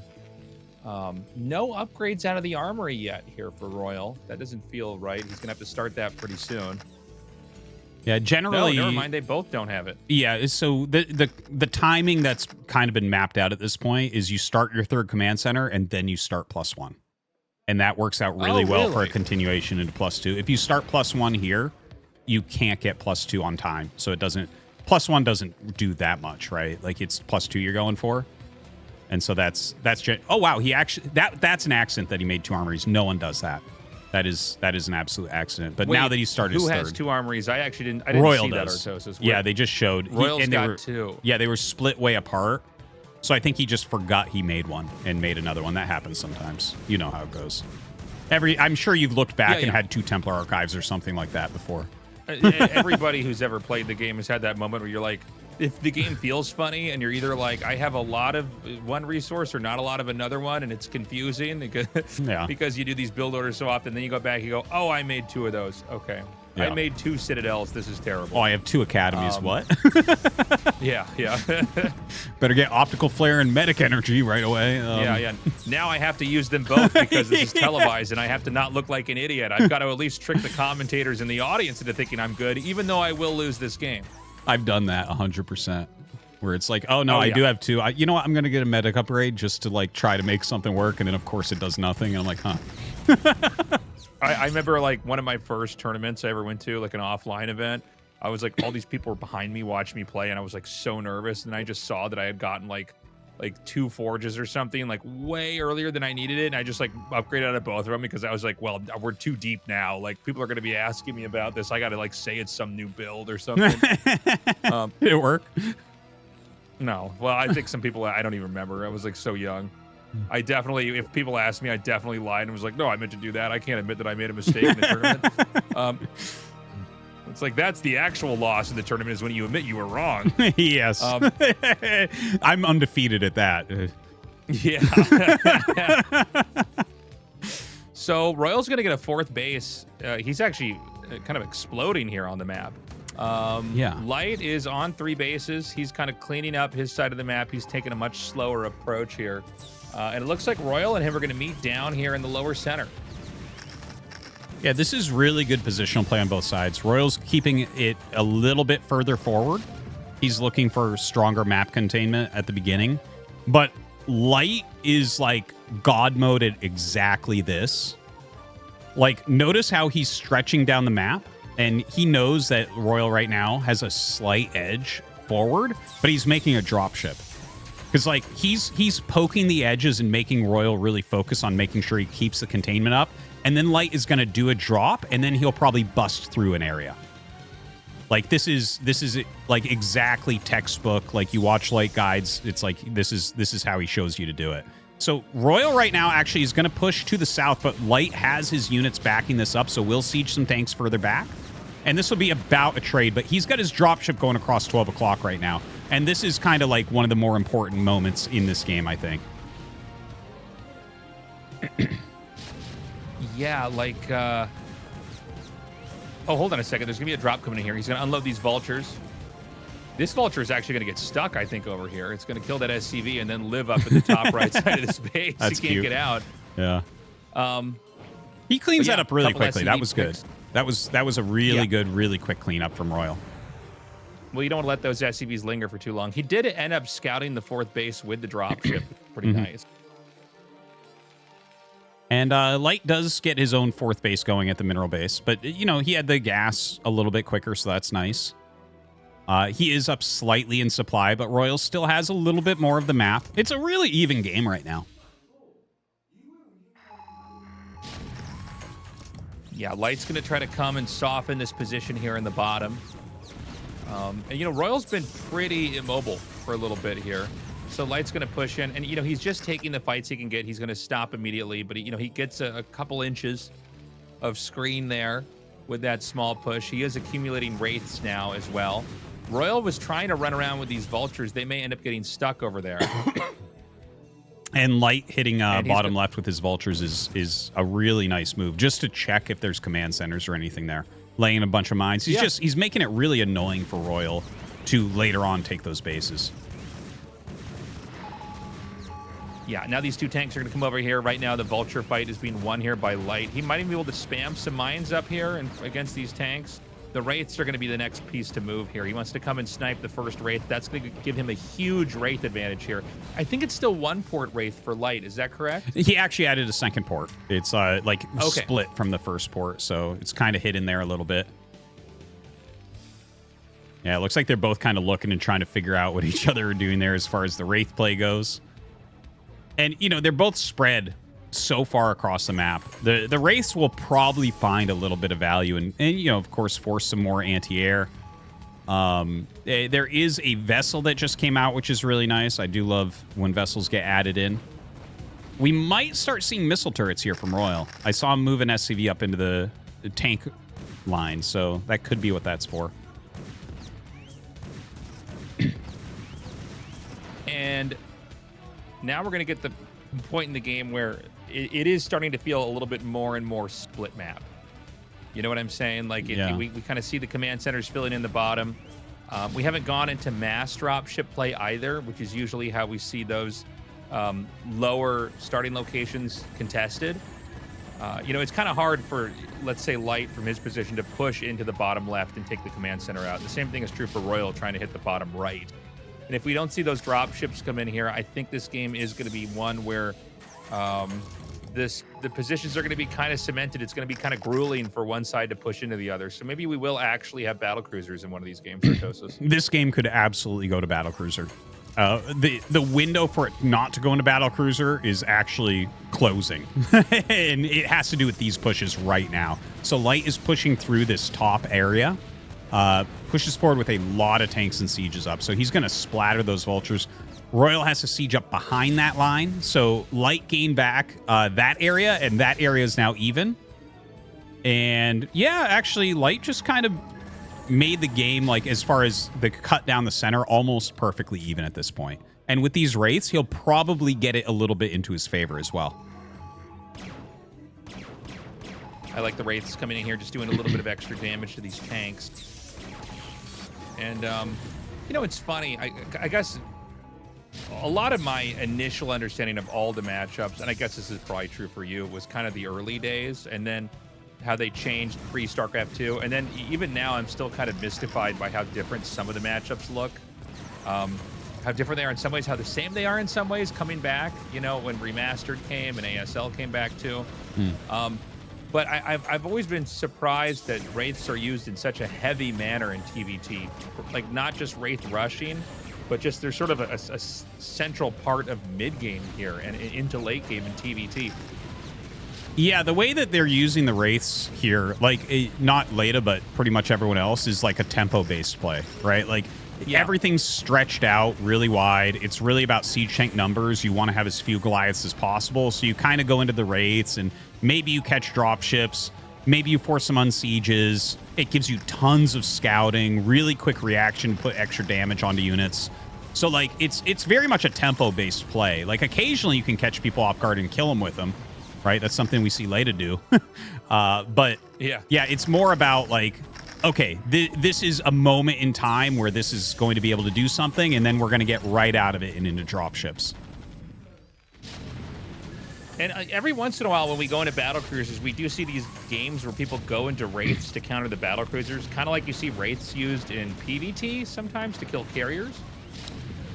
Yeah, well, battlecruisers is like another one of these units where if I have 12 battlecruisers and you have 8, it is the biggest route ever. It's like not even close. So you can't go battlecruiser if you think you're going to be behind on battlecruiser, or well, it's very difficult to. So sometimes people go Wraith as like this risky countermeasure where you're like, okay, I need to snipe the BCs one time. You know, it's not like a long-term plan, but it's like, okay, I need to beat them one time. I think I can positionally do this. It's generally games that are sloppier, where there's less missile turrets on the map. Because if there's already a lot of turrets, it's just not going to work out. Yeah, that makes sense. So Light's actually denied the bottom left. We were kind of talking about how this wasn't going to happen. Oh my God, these siege tank shots are juicy. But it's happened. And now we're going to see a big counter push here from Royal. So we thought this was going to be more of a cemented position here for both these guys. It's become a lot more fluid. And we're seeing Royal, instead of trying to just fight back and reclaim the bottom left, he's going to try to come in here and punish any defensive imbalance here in the bottom right. Yeah, so you were talking about like whether we were going to go into battlecruisers, and I mentioned that that push was the beginning of deciding that. So basically, like, as the map is getting really sewn up tight, generally someone will make a really strong move. And if the really strong move gets shut down, then you have to sit back and defend, and they're already well defended, and it kind of forces the game into battlecruiser. But if you start to break through certain areas and imbalances occur, then like likely you'll start putting more pressure in that area, and then they'll try to counter that, or they'll hit a counterattack somewhere else. So like as long as there's consistent action, you don't go battlecruiser. But as soon as it's like, okay, what do I do? You know, everywhere's turrets and siege tanks. That's when you see the battlecruiser play. And that requires like a really strong defense of a big push. Okay, we've got a drop coming in here in the bottom right. I was actually going to mention this earlier, and I didn't feel like we had time to talk about it, but yeah, 12 o'clock was never taken. Yeah. Like, this is the first attempt we've seen at anybody trying to grab that, which is interesting. You know, when you're both at the top of the map, a lot of times 12 o'clock is one of the first things you try to secure. I guess it does make it a little bit harder to reach down into the bottom of the map, but yeah, Royals just kind of come up here and grab this, and Light is in kind of a yin-yang balance of map control is going to control 6 o'clock. Yeah, this is pretty classic split map. Like one guy has 12, one guy has 6. If it was the other way around and one guy had both of them, that's where you see like really constant aggression. And you can see here, like Light has way too many vultures at this point. He's going to want to start bleeding those off. They've both got such big economies. Minimum, they should both be upgrading battlecruisers right now. Like, just in case, like, get ship weapons, you know? Like, have 1 to 2 armories starting to spin on those. Because it definitely looks like a game that has high potential to go into battlecruiser from here.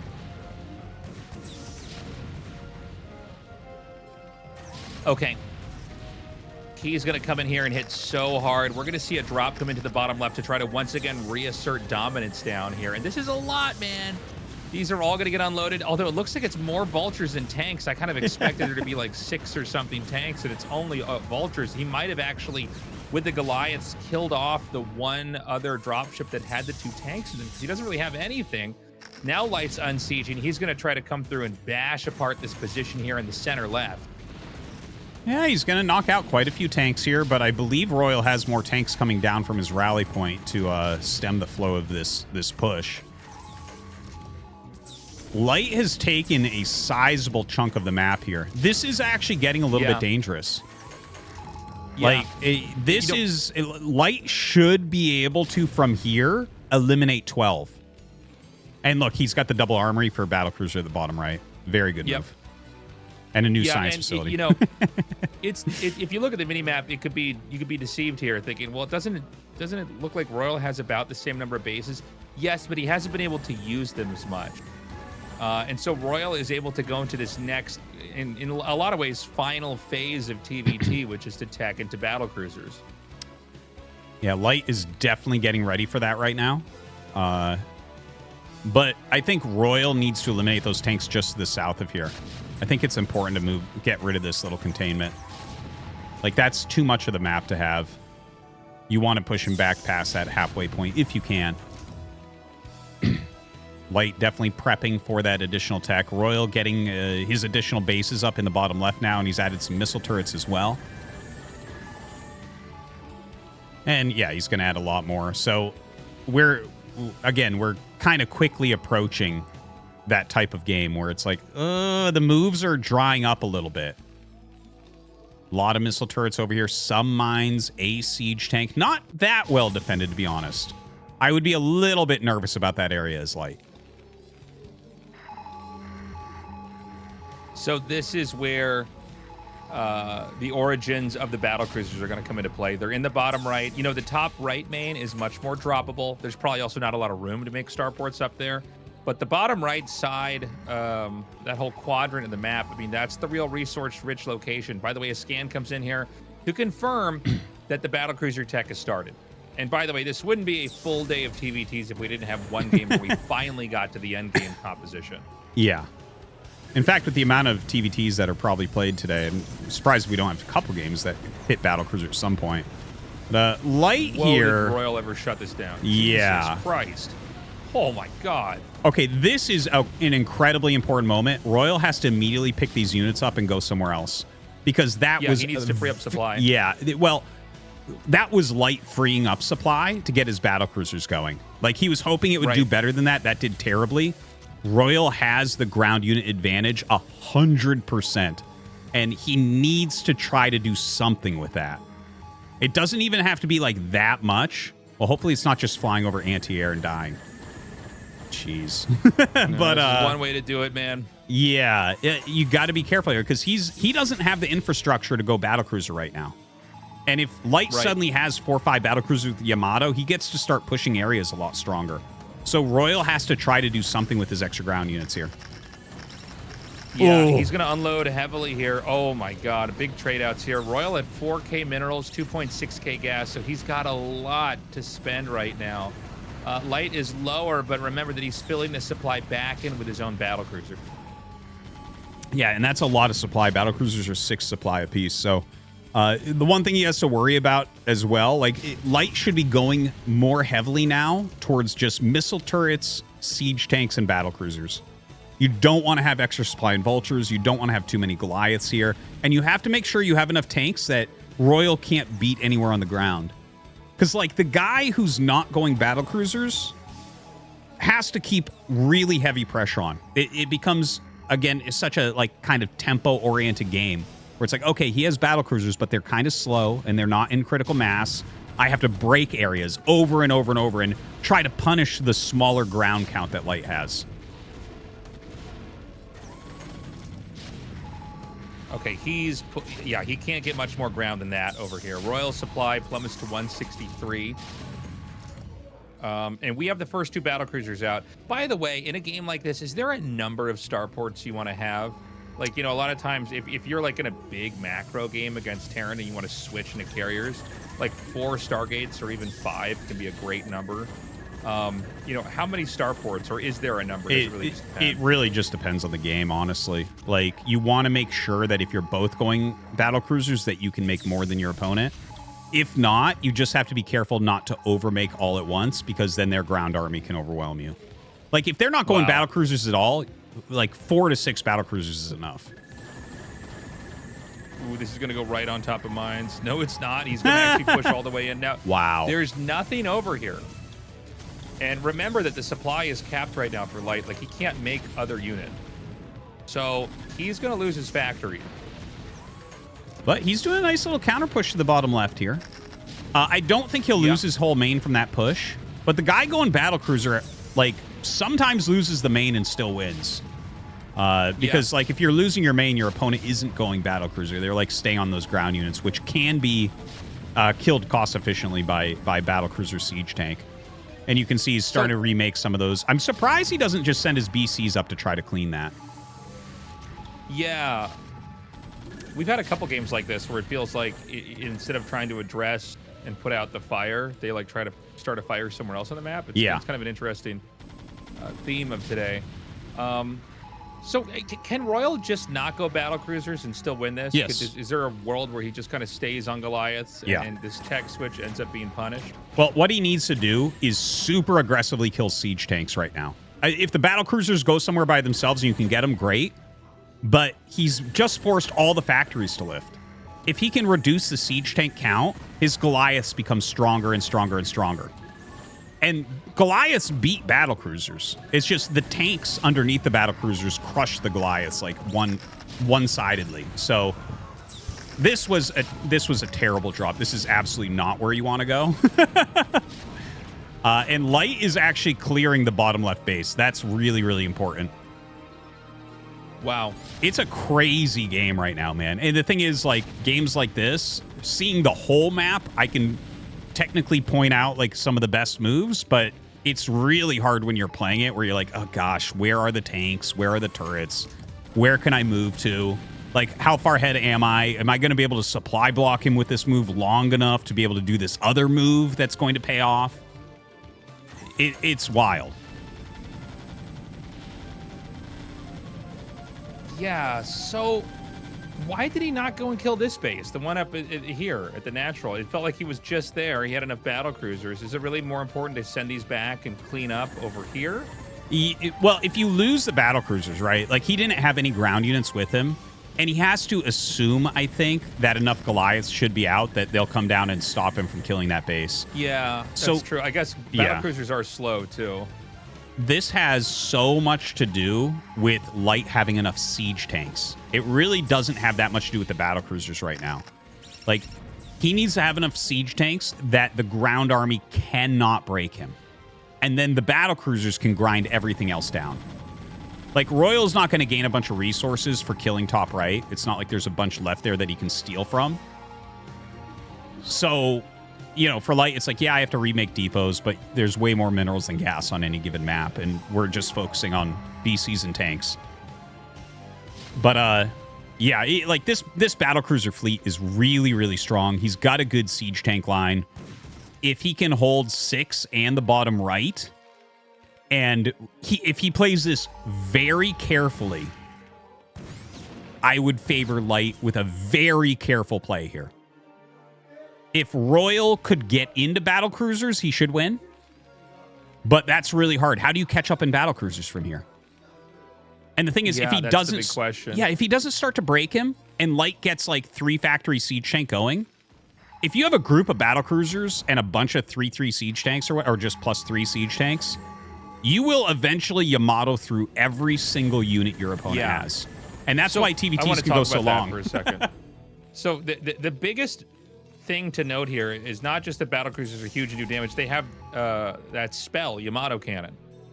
And over time, first of all, that thing has insane range. It's like the longest range spell, I believe, in the game. It's able to just like one-shot a tank, a turret, a Goliath, a Wraith, a dropship, anything. Yeah. And it's great at shooting down other battlecruisers. So over time, you can basically sit on the spell power of the battlecruisers and shoot from afar. Now, he's not going to do that in this case. He's banking the Yamato for maybe another important moment here. Meanwhile, Royal, now, you know, one thing about battlecruisers is, you know, it's kind of like carriers. You can just sort of go where they're not. You can kind of avoid ever fighting them head on and just hit wherever they aren't able to defend. And, you know, this isn't StarCraft 2 where they've got warp or something like that. They got to go the long way and come all the way back home. And, you know, if Royal can break everything through here, then this can work out. But the battlecruisers, oh, God, he has just enough tanks at the front, I think, that this is a winning position for Light. Light is going to kill off everything here. He sees that Royal's trying to go Wraiths. It's one of those... You asked about this before. Like, why would some go Wraiths? This is one of those situations where you're thinking, I just need to kill these BCs one time. That's it. And so Wraiths are going to be the quickest answer for that, but I don't think he's going to be able to do that, especially against already +2 armor here. I don't know if Royal has any upgrades on the Wraiths, and, I mean, look at this. Yeah, he's not going to have a good time with that. But the Goliath's coming up. Should be able to kill 2 or 3 of these on their way out. Oh, wait, that's not that many, Goliaths, actually. I think. Yeah, you can. They can, of course, Yamato you if you stay too far away. But you can see the Goliaths, I mean, it's no joke fighting battlecruisers. Like, they can actually kill them off. And so he's actually going to end up getting, like, 3. That's pretty crazy, dude. Yeah, I actually ended up getting 4 BCs with those. Yeah, well, that's the thing. That's why... Okay. If you're going BCs and your opponent is not, like, you just have to make sure you have enough tanks and then potentially Valkyries if they go super mass Wraith, right? Right. Like, you don't need that many BCs. It's when it's BC against BC, it just becomes silly where it's like, yeah, can I get 30 of these? If you look at Royal's income, it's pretty bad. Like, it's barely going up because the 2 bottom left bases were killed off. And it almost looks like he has too many starports here. Like, I don't think he can even support that. Yeah. So I think this is going to be a pretty easy closer here for Light. He just has to make sure he doesn't mess up his control. But, I mean, if anybody's going to play pretty much perfectly, it's probably going to be him here. And by the way, we never get to cast these games anymore of Battlecruisers TVT. I feel like it's been literally 7 or 8 years since we casted a game like this. I'm not even kidding. Like, we just haven't had battlecruisers in forever. I think we had a battlecruiser TVT in the last year. I feel like I remember one. Okay. I can't remember which one it was. I don't think so, Artosis. I don't think so. I mean, I could be wrong, but I feel like for me it's been so long. I'm excited that I'm finally getting to cast this again. But They're much more rare than they were in the early days of StarCraft. Like, you know, games are ended much more quickly. But when you do get to these late games, and I would love to have a battlecruiser versus battlecruiser game to cast here. Yeah. Too. Maybe we have one of those in one of these upcoming games. Now we're going to see why Yamato's so good. He can scan. Exactly. Boop, goodbye. I can just one by one click down these tanks, and they are not even something that I have to trade out stuff with. And now I can leapfrog my tanks in here. It looks like he accidentally hiccuped one of the Yamatos. Can do. Yeah, I think he ate double Yamato to tank there. But yeah, you move your tanks forward. The thing is, his upgrades are too good, so the Wraiths couldn't beat the BCs themselves. Yeah, he's going to GG. So Light wins game 1. Definitely felt to me like he outplayed Royal there pretty much throughout. I know that it was like a 35 to 40 minute game at the end that looked tightly contested. It was at times, but like overall, the quality of Light's moves were just slightly higher than Royal's throughout the game. That was an amazing first game here. And that's right, we're still in this best of 3. Royal put up an amazing fight against the battlecruisers, but really Light just sort of got slight lead, like 5% ahead, 10% ahead there in the late mid game, and was able to then fund that battlecruiser closer. And I think Royal had some good tactics, but ultimately he couldn't stop the wrecking ball of battlecruisers coming in there and wiping out that bottom left base and closing out that game. We're gonna go to Jane Doe here for map number 2. Very different map. Yeah, let's see what kind of game this is going to be. Yeah, this one could be absolutely wild, especially if we get to a later game like that. This map is so splittable with all those high grounds, like just completely unbreakable after about 150 supply. Very thin, lots of area to build turrets. Could absolutely be another battlecruiser game, but this time probably on both sides.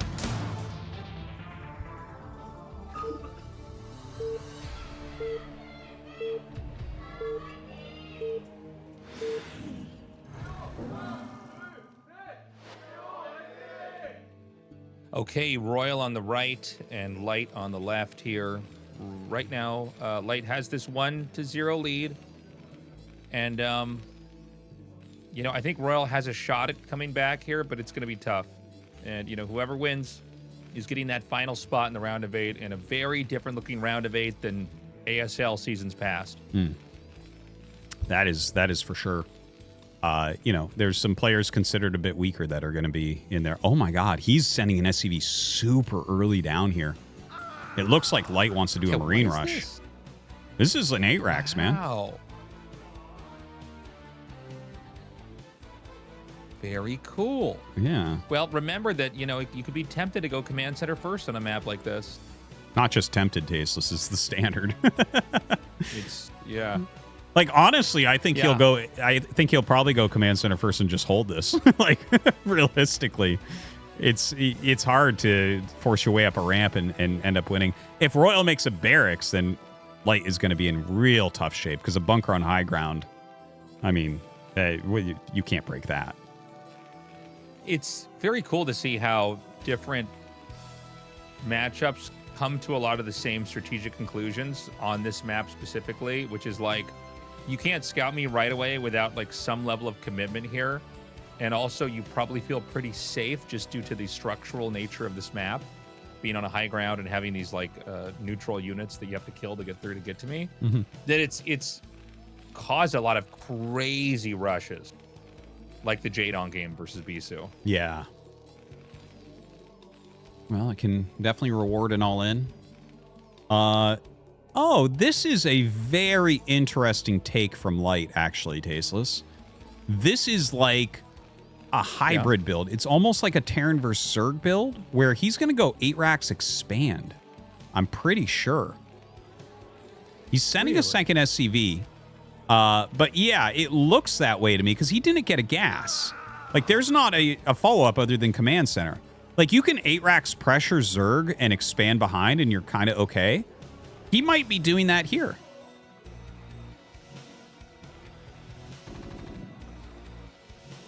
Yeah, he's going to come up now. He's going to throw this bunker down here. Now, how is this going to work? I was going to say, unless I don't understand the game, SCVs can absolutely get through there. Yeah. but he is doing some damage. I've never seen the medic move, but I guess that's right. Yeah. If you dance underneath it, it gets moved aside. I almost fell out of my chair when that moved, dude. I was like, oh my God, it's alive. He claimed the medic for his Marines. Oh my God. I know. It's like one of the campaign missions where it's like, now it's part of my army. It turns blue. Okay, I mean, he's doing it, man. The bunker's not going to finish, but the SCVs have been killed. He could kill the next Marine that pops right out if the targeting's good. It spawns at, oh no, it spawns on the right side. I thought it spawned on the other side here. Yeah, they actually were really careful to make sure that all the all the walls are ling tight on this map, both sides. And your Marine pops out on the inside. So, Light is definitely going to expand faster than Royal here. And the funny thing is, like, he could just pull back a couple Marines and make a bunker on his ramp and be okay against any attacks incoming also. I love that he has that bunker still sitting there. Oh, he just canceled it. Okay. Because I was like, that will actually make him lift the racks to get the Vulture out. That's kind of cute. Gives his Marines a little bit more time to get away, but they didn't make it to the high ground, unfortunately. If they were on a high ground, you can't kill them very easily. So he is going to get that one Marine back there. And I think that Royal comes out. Is Light ahead here? I guess he's going to have his command center up a little bit quicker. It has to do with how well Royal utilizes his Wraith. Like, he's definitely going to go Wraith, and we'll see how Light deals with that. But, yeah, I mean, I would put Light just slightly ahead here.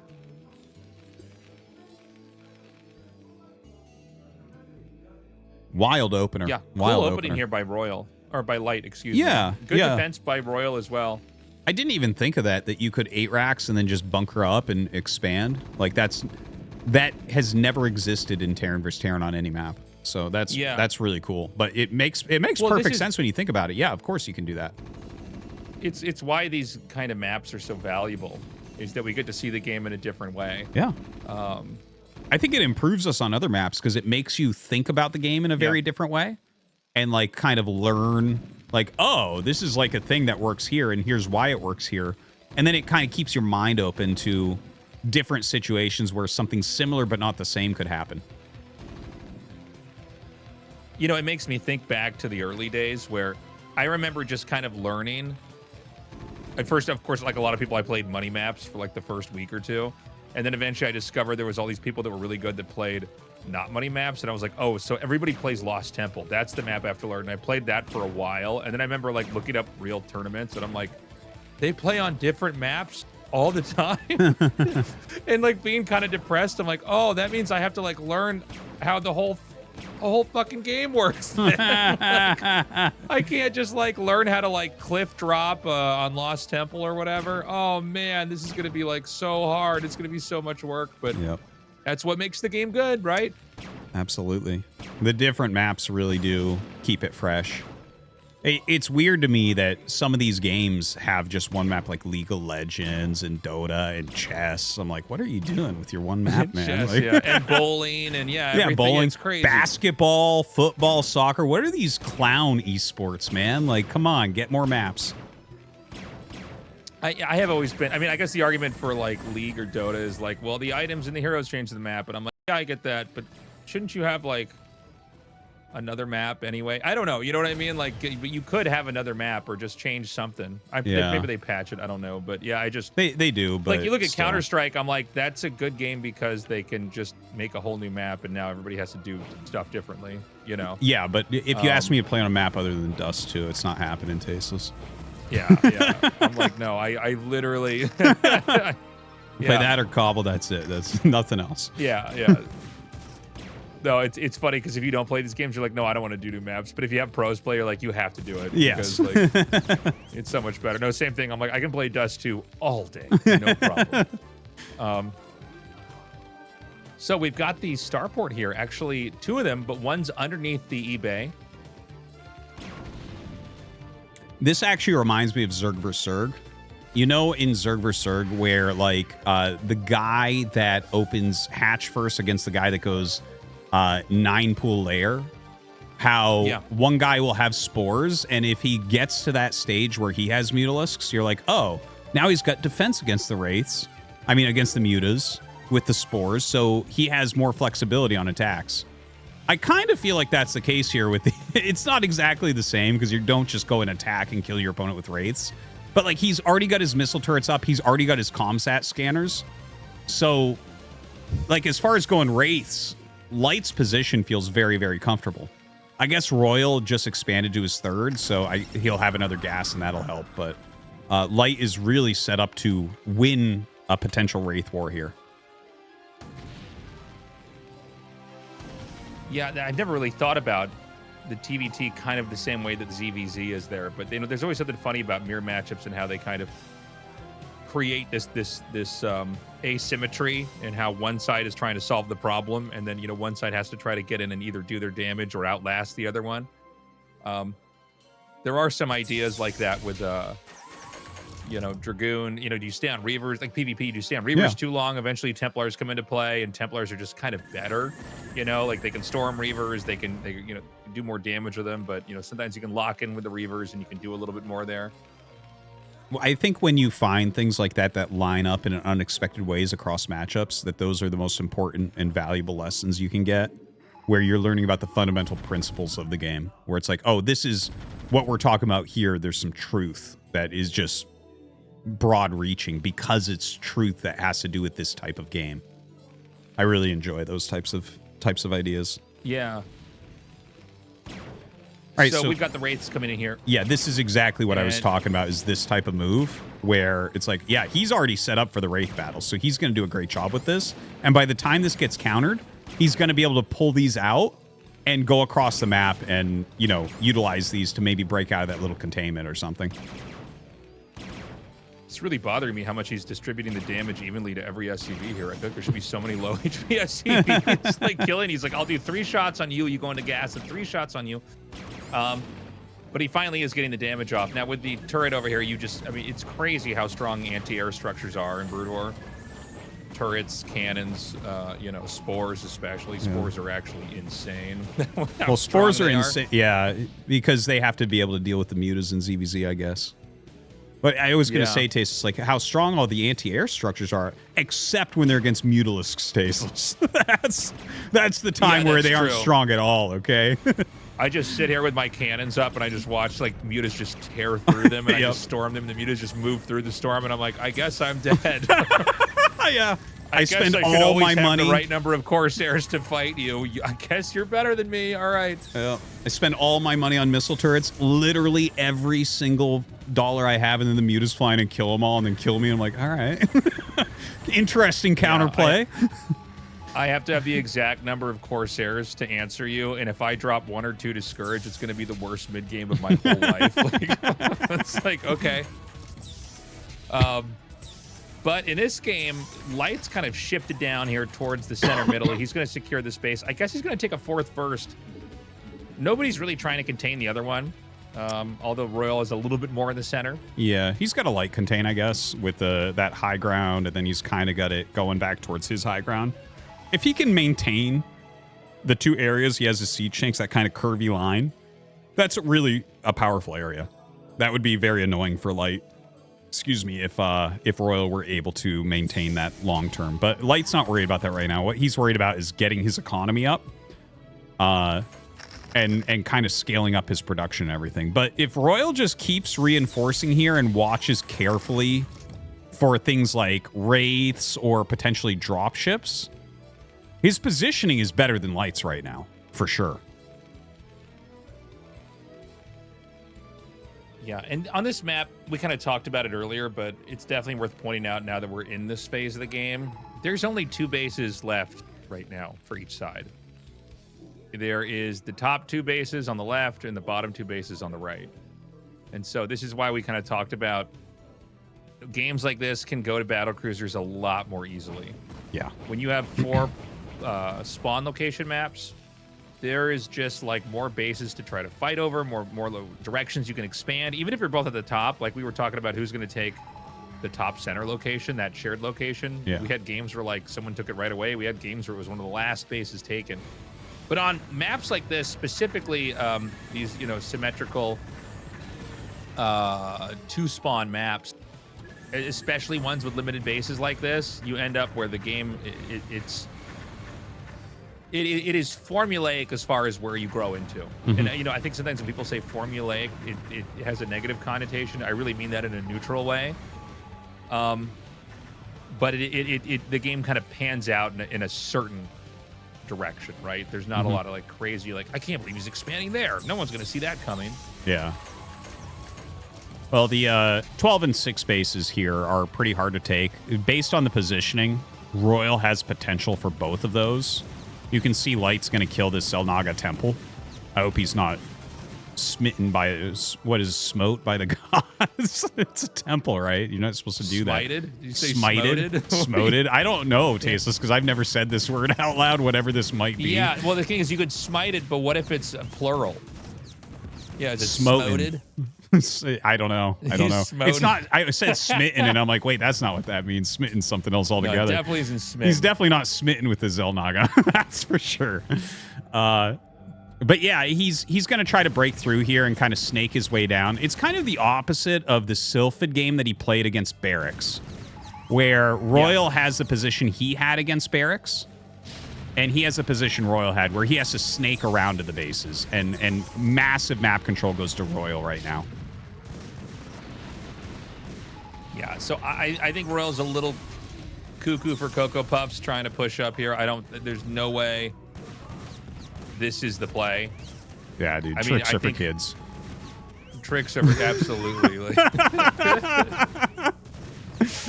it is. I don't know why he would try to move up there. I think sometimes you see them take a base and you go, yep, you got it. We're going to go to the next location. You can have that one. Yeah. The Xel'Naga Temple has been smitten, as Tastosis would say. It's just totally smitten with Light, just like me. I mean, the Xel'Naga Temple have a lot in common. Yeah. Look at this. These tanks are just not here, being covered by turrets. So he can actually kind of go in there and kill that. Probably still won't be able to reclaim that area. Yeah, Light hasn't taken the top left, whereas Royal's taken the bottom right. The thing is, you can take your expansions slightly slower than your opponent in TVT. It's not as much of an emergency as in the other matchups, because you're much more oftentimes going to go to a game that literally mines out everything. It's like, nah, you'll get your resources. It's more about cost efficiency and stuff like that. It can be like that, right? Like, not necessarily. Sometimes you do get games where someone expanded quicker and is able to run his opponent over because of that. But this map, it's hard to see a game like that because, like, everything's high ground, right? You have to push from low ground to high ground everywhere. So siege tanks are just incredibly strong. Ooh. Okay, Royal's gonna win this resoundingly. Yep. And he's gonna be able to snipe down that last Valkyrie. Wow. You know, it's funny when you see Valkyries engage each other, when they're too close, the missiles kind of circle each other. Yeah. Well, Light is going to be able to push through here. Now you talk. Yeah. That's fine. Isn't that weird how like now you say something. It makes a rainbow with its missiles or something? I'm like, wow, yeah. And I like how Corsairs are like blinking a flashlight at a rave. It's really cool. Yeah, Light does snake his way down. You can see that Royal has way more of the map. On many maps, I would be like, oh God, he's going to, he has so many options on where to attack. But again, everything is very thin here. Everything is going from low ground to high ground. Like, it's already bad enough to break on even ground with the siege tanks two-shotting each other. But when you're going to high ground, you have to overwhelm it so dramatically, which doesn't look likely. Already, Royal going into battle cruisers. And Light should be as well, very shortly. Well, he's got it tied up. It's like, is he going to kill anything Light has here? Maybe, but he definitely can't be killed.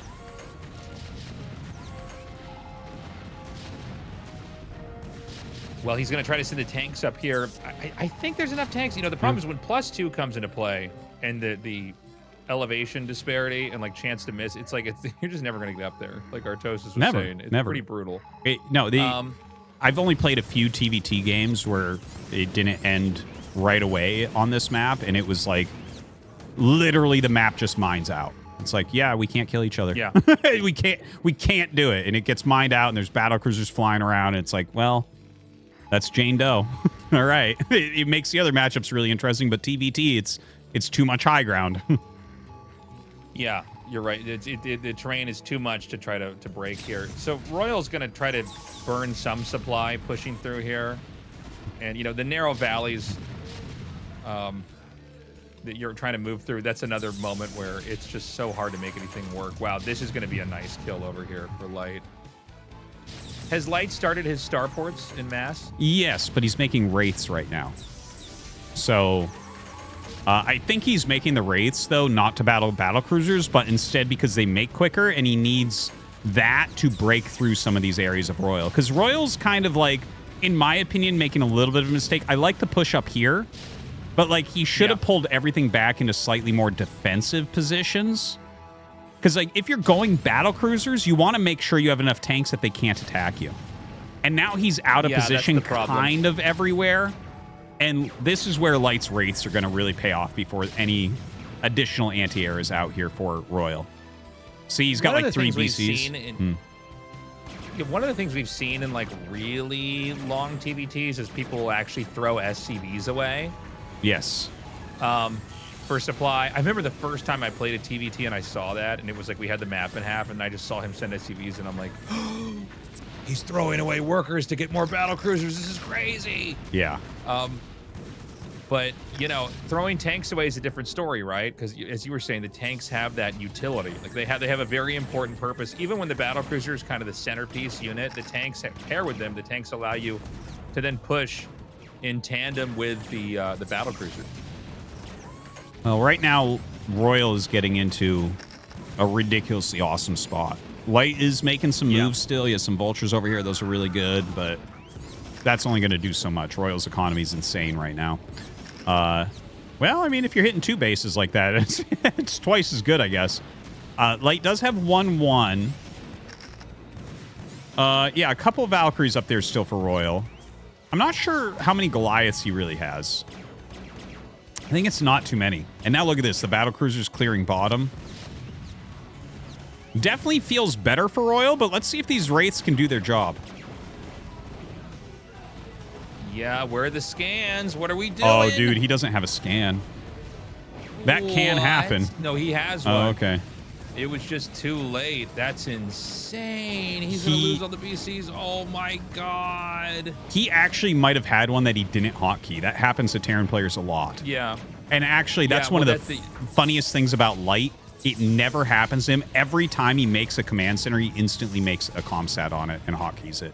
Every time I watch his stream, I'm like caught off guard by how often he does that. It makes sense.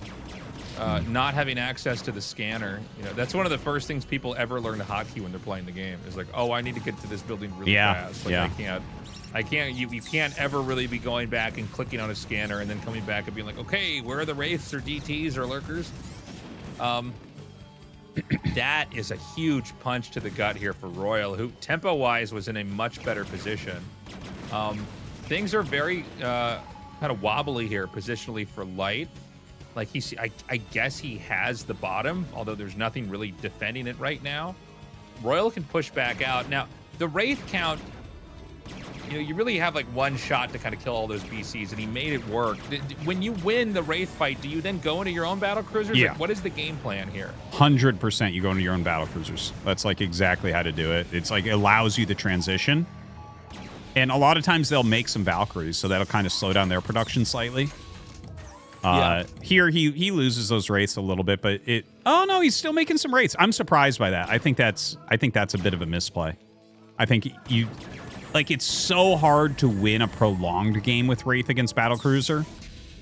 Occasionally they can give you like a quick victory where like you utilize them to kill the BCs and push, or they give you an equalizing moment where like you trade your Wraiths for the BCs overall and you can switch in your own BCs and make it more even. But like now that Royal recognizes that there's Wraiths on the map and lots of Wraiths, he can balance his composition. He doesn't need, if your opponent isn't making BCs, you don't need 12.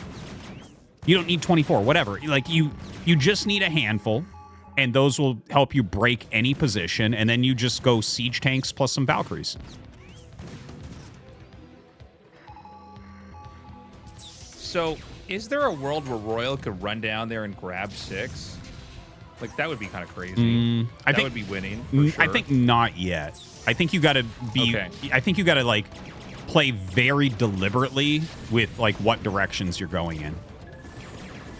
Like, oh my God, he's just gonna get all the tanks. He's doing a really good job with those. I think basically BCs are so slow, and Light is going for such a more mobile comp here that it's like, okay, secure everything first, and then think about pushing through areas. Because even if you're on even bases, the battlecruiser player wins if they do it correctly. It's hard to do, but like you should win because Yamato is the most cost-efficient thing that basically exists. Like over the course of a million years, it's more cost-efficient than a Defiler. Think about that. It's like, wow, that's insane. There's no speed upgrade for the battlecruiser, right? No. There's No, not Tastosis. it's such a slow unit. It is so slow. But you can see, there you go, 3 tanks free. Yeah, no, I mean, in a long enough game, the value you get for that. Even these games, by the way, in case you're wondering, like in TVT, because the map gets split up a lot, it's like, what happens if they mine out the map? Well, then the battlecruisers win because they Yamato stuff over time.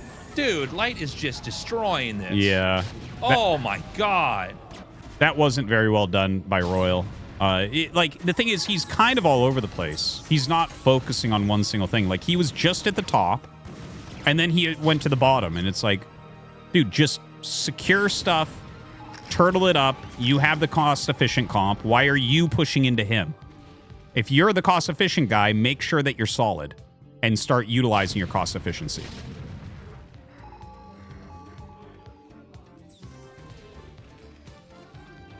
Man, it's crazy. Light's barely mining from the top left.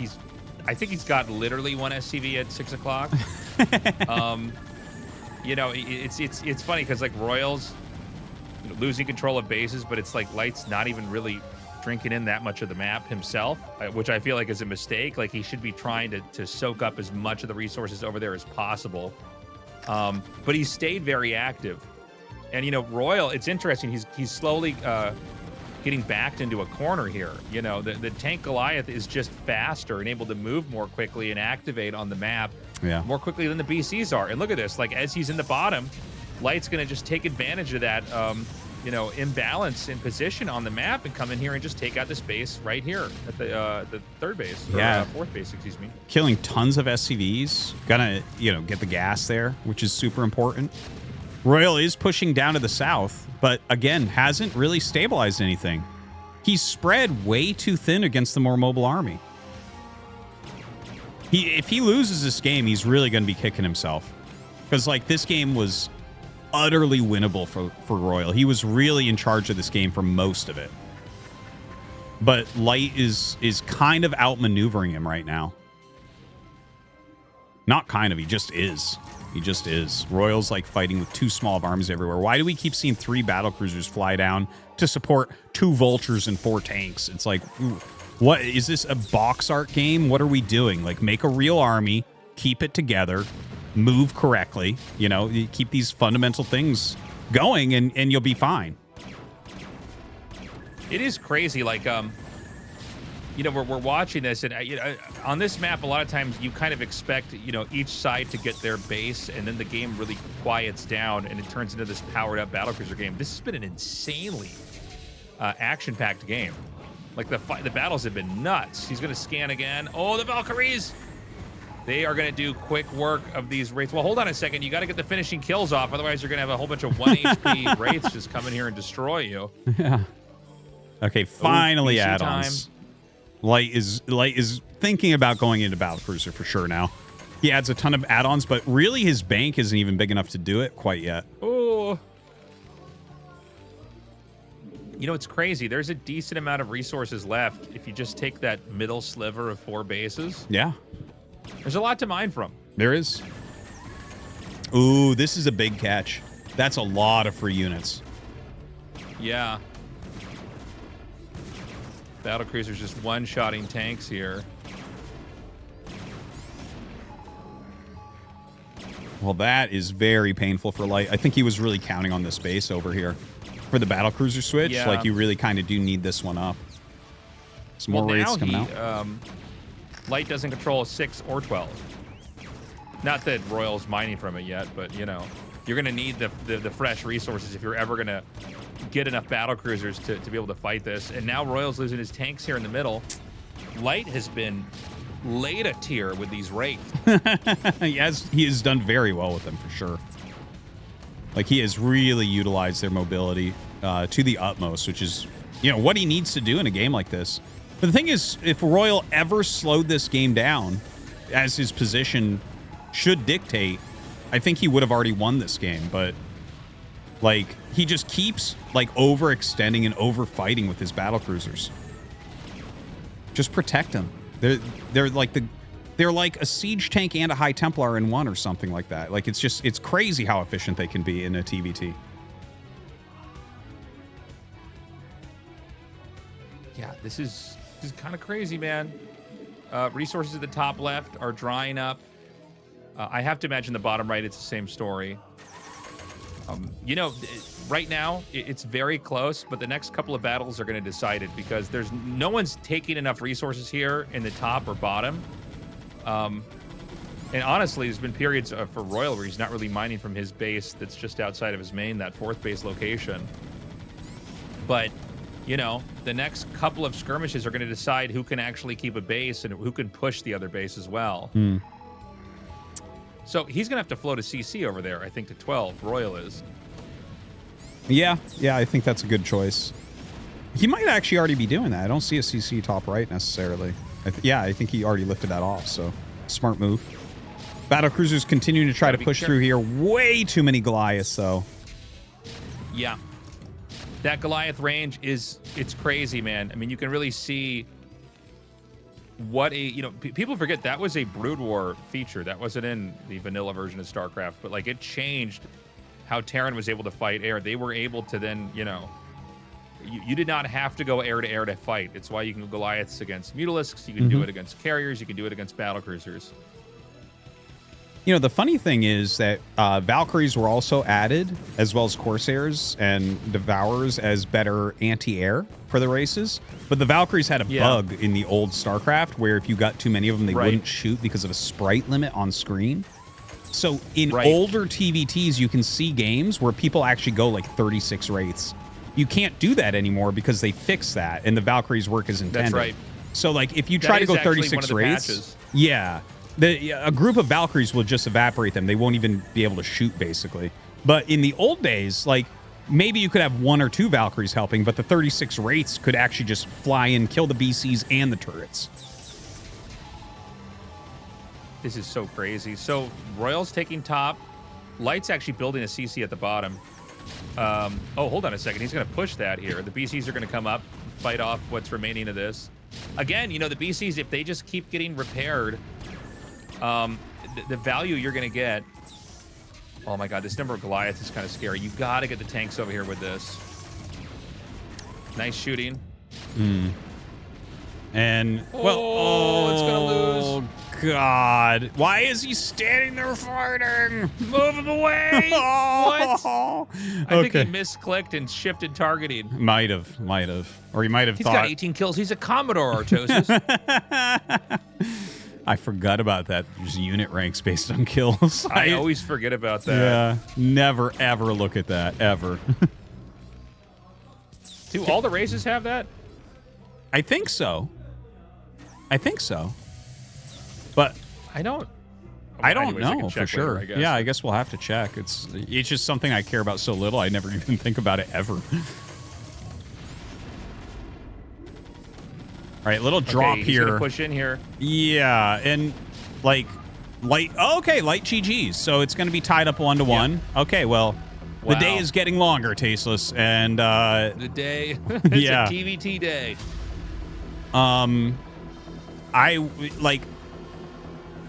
I think that Light played overall a better game than Royal. And people go, Royal won, so he played the better game. No. Like Royal, if he had identified how his unit set was supposed to play, I think he wins that game like 10 minutes ago. You know?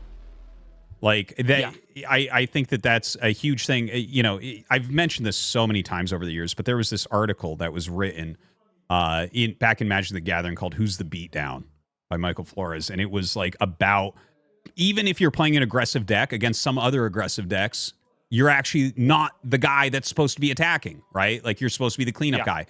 It's one of these games where it's like, no. You're going battle cruiser and your opponent is going like a more mobile composition. Make everything steady. Siege up. Grind through everything. And he just kept on not doing that. And he kept on being wasteful. He still pulls it out, so good for him. But there was some misplays in there. I think if you give like Flash his position, drop him in, like someone that understands that position really well, they'll just turtle everything up. Grind through with Yamato real quick and the game will end. But yeah, Royal was a bit wasteful there. So I'm still really leaning towards Light taking this series home. I like that you brought up that article. I'm not familiar with it specifically, but the concept I definitely am familiar with. Where like, as an example with the beat 'em up thing, like, okay, I do have this rush down aggro deck. Well, sure, but the moment that you're in a situation where the other guy can be a little bit more aggro, now your deck actually changes. Yeah. Now you're trying to board clear, you're trying to defend. And it's interesting to see how the late game of that ended up. We're tied up 1-1 now. Royal and Light only have one more game left. It's going to be the last game here in the round of 16 to decide that final spot for who gets to go into the round of 8. Honestly, these guys are bringing some great TVTs. I'm kind of happy, maybe a little bit sad that one of them's going to be eliminated, but at least happy with the quality of games we've had overall today, but especially with these two duking it out. Yeah.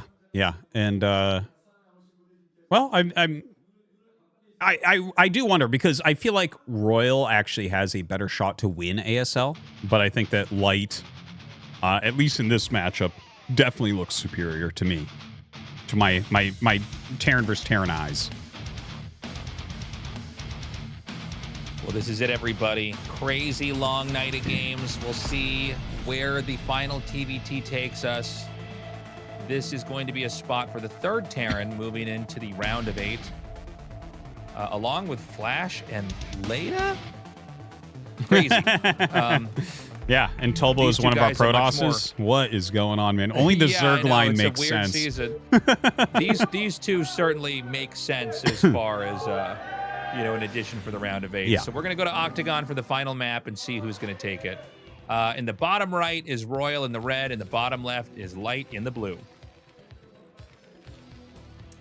It's wild that the round of 8 only has 8 players, man. Because when you think of the players that are missing, where's Minnie? Where's Rush? Where's Sulky? Where's Queen? Where's Best? Where's Bisu? Like, all these players didn't make it that I'm like, oh, this is a round of 8 guy at least. But are they if there's only 8 spots? But I know. Well, it's funny because you did say it's crazy that there's only 8 players in the round of 8. I'm like, it's not crazy at all. It makes perfect sense. But no, I totally get your point. Like, it's wild when you see how many good players there are that don't make it that far. But at the same time, what's even crazier is like Leta and Tulbo are in the round of 8 in the place of all those players you named. And look, it's totally different than like, oh, BarrackS is in like the top 4, or we've got I don't know. You guys know what I'm talking about. There's players that get to the top 8 that you don't expect them to get that far, but here they are. This is exciting. Let's see what they can do. But I mean, this season, we've had some real curveballs. Tulbo and Leta, I think people didn't expect to get out of the round of 24. Yes. And yet here they are in that final 8. And who knows, we could see one of them in the final 4, maybe even in the finals. Yeah, we might be guaranteed that if they get each other, they're the right seeds, that they could draw each other into the next round, which I think would be the most insane thing ever. Like, I think both of them would be overjoyed to have each other as an opponent because, like, I mean, they both have played very well this season, but certainly the weakest 2 players in the round of 8. Unquestionably. Right. You ask them, they're like, yes, I am one of the 2 weakest players in this round, 100%. So in this game, Royal's making his BarrackS over here close to the middle. We have Light moving out in what looks a lot like some games we had earlier, only this time it looks like the SCV is not going to find him. He is doing a cross-spawn scout. There's so much area to check in there. That's why it's relatively safe to make something like that. is because Was he serpentining, or was that literally just a right click and StarCraft 1 pathing just looks like you're kind of zigzagging? I believe that was just the regular pathing. There isn't a reason why Okay. you would turn it slightly right there. And the line, the vision line looks pretty straight. So yeah, I think so. Now, he is going to So see it's gonna be a Royal's factory- SCV coming, so I think he should know that Royal's bottom right now from that SCV. I think so. Well, he'll confirm at least up here, but yeah. I don't know. I always find it misleading when I see them leaving and I'm coming in, and I think it looked like he was going this way. I feel like I always get it wrong to the point where now I'm like just doing the opposite of what I saw. Yeah, I've had like, I've had that happen plenty of times too, where I'm like, well, Yeah, this I'm like- must be coming from this direction. I go there and it's not, and then I go to the replay. I'm like, so you went to the center, didn't touch it, and then sent it in this direction? It's like, what? Like, Yeah. what? Why? Like, that doesn't even, because you're bad? Like, what? Yeah, no, I mean, every once in a while you're like, well, they have to follow these rules, and you're like, not at my rank, they don't. This doesn't make any sense at all.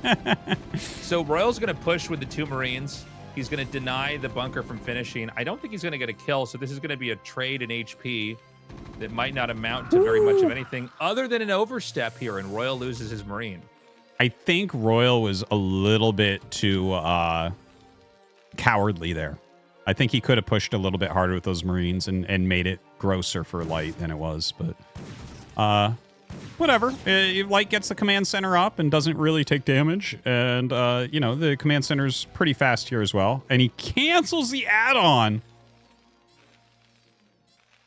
He cancels the add-on, makes the starport, but has enough money for the add-on.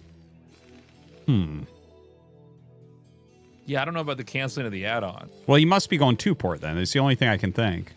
Yeah, I guess that has to be that. Uh-oh. He's like, Leta did this, and he's in the round of 8. Yes. Well, I guess Man. if you Well, the scout in question- and you see the add-on, you think, okay, he's making a siege tank perhaps.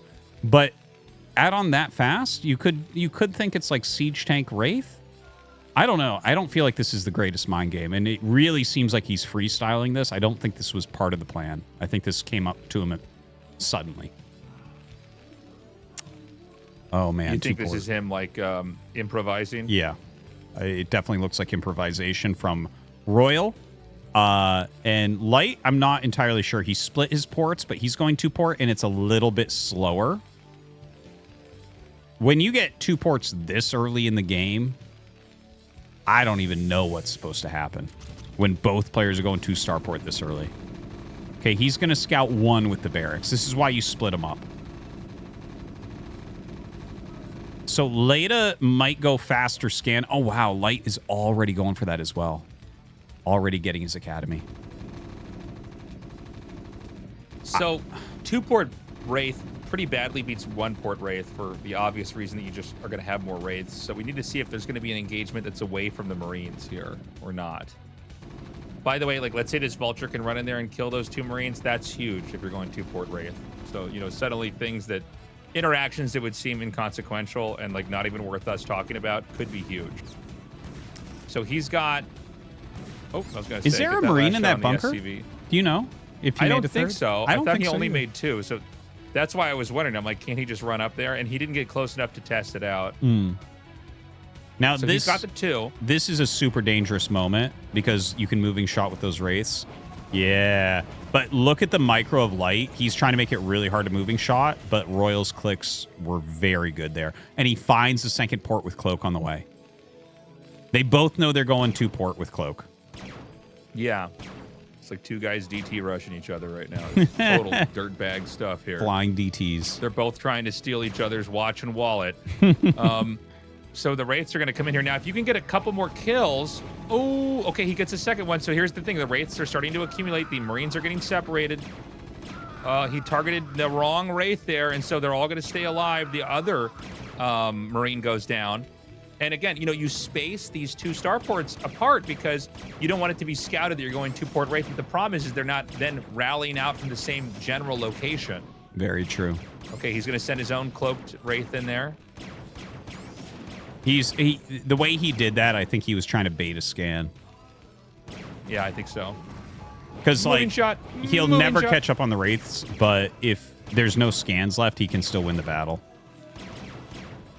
See? Oh, moving shot. Oh, no, it's the other guy scanning. Okay, and he's coming down, and he's counting on scans to be gone. They might be, too. He might be out of scans here. Oh, my God, there's tanks Ooh. counterattacking here. Yeah, not a bad idea. That might get the race to go home.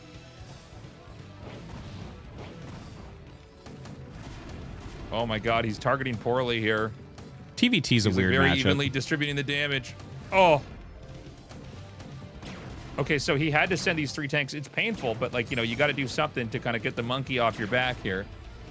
So now the Wraith accumulation continues. Royal with a superior count, by the way. He can he? Oh, I guess these are all full HP. I thought he needed to repair those. Maybe he already repaired them. And Light's going to get 2 more factories. Okay, Armory is on the way here for Royal. There is a Goliath out to help out for Light as well. Clearly he had to do that. Oh, I kind of like this. I kind of like the speed of that third base. The game is in this really strange territory. You definitely don't see many TVTs that look like this game so far. But the fact that Royal has identified that he should be fine and everything is basically anti-air that's coming into the game right now, that could be amazing. But with Light going up to 3 factories, I do wonder, is he going siege mode? Is he... Ooh, yeah, that's kind of big shots by Light there. Oh, my God. In range of the Goliaths, too. Oh, my God. This is total revenge here for Light. And now this game has been flipped upside down. Yeah, if you have that Wraith advantage, you're going to kill off the siege tanks, and then your Goliaths can just walk in. And then you'll never lose that Wraith battle. They're so unforgiving, these Wraith fights. It's like, who gets the first volley? Well, you know, Wraiths do a lot of damage air to air. I mean, they're hilariously weak air to ground. It seemed like when the game was being designed, Blizzard was very concerned that that would be like too powerful, you know, having something that could go invisible and then you maybe couldn't shoot up as well. And then they made the Banshee in StarCraft 2. Kill SCVs, it takes forever. Sorry, what'd you say? I said, and then they made the Banshee in StarCraft 2, which is like... Yeah, they're like... We learned from our mistake. Let's have this thing that can just rain hell down from above while it's invisible. It 2 shots workers. So, you know, it's... Yeah. No, go ahead, Artosis. I was just going to say the third gas is up now for Royal. So, well, it's about to be up. Yeah. And that means that he can, like, really produce the tech units. Light has, I don't know, do we call this a contain what he's doing right now? I guess technically. But it feels like everything is really still hinging on the Wraith battle. It's funny because he's got that third base and it's kind of hiding in plain sight. Like, it's the most likely base you would take, but Light hasn't actually checked it. I think Light's behaving like he's ahead, but actually Royal is technically a little bit ahead as far as his income. He's got this base up here. And if Royal can bust out, I don't think Light's even going to know. He might end up scanning that base and assuming it was taken afterward. Yeah. I actually was wondering if Light might make a group of vultures. Sometimes when you're like really heavy gas spending, like you'll just do a round of vultures and then do something on the map with them. But he hasn't done anything to go scout that other location. And now he's trying to push in. Yeah, this is the move of someone who thinks he's ahead right now.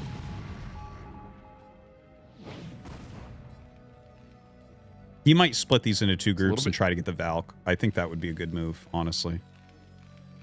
Like, if you let him get multiple Valkyries, you are going to get crushed. Oh, he has a turret there, too. Okay, Light's just going to pull back.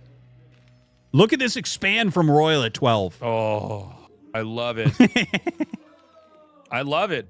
I think, you know, let's not forget, it was Royal when he won an ASL that did this. I remember saying that, like, I learned that he had a hidden base exactly 1 SCV for each mineral patch and no more.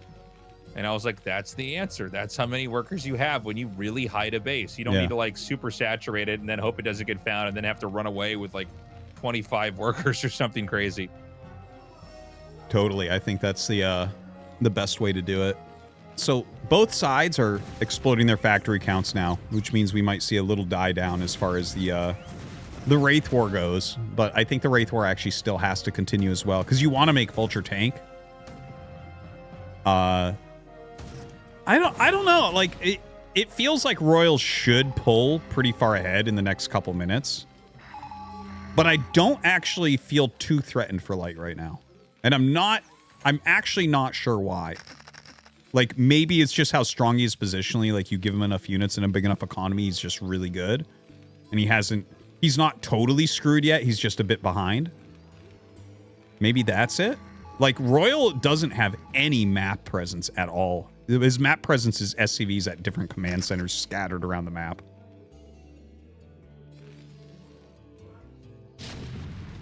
Okay, he's going to be trying to come up here through the bottom. Map control basically going to Light here. You know, you can go down these narrow pathways, but it's pretty painful when you get shut down on the way back out on the other side. You're like, all right, I got to go all the way back around here.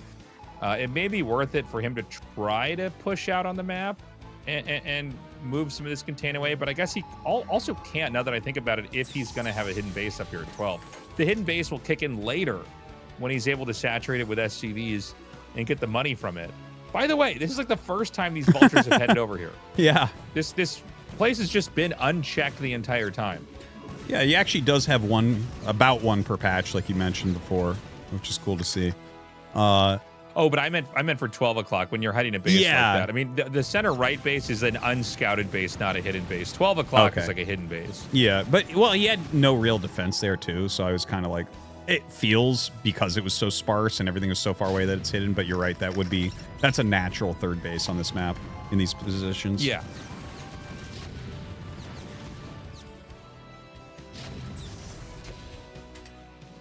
So SCVs are being transferred. And, you know, Royal's playing a pretty good game here, but the center map control still goes to Light. Light also with a +1 attack upgrade lead. I have to assume Royal's not too far behind. You know, we did talk earlier in this cast about the fact that usually you get the +1 attack upgrade at the armory after your third base in TVT. So it's kind of crazy that Royal had his third base up earlier, but has his +1 attack upgrade later. Yeah. Well, I guess that has to do with the craziness of the Wraith War, that he didn't feel like he could afford that at the time. The Wraiths come up here from Light. Royal actually finds Light's base in the top left, which is pretty big. Still nothing up at 12 o'clock to defend. He has laid a few mines, but realistically, it's going to be Vultures or Wraiths that end up finding that base.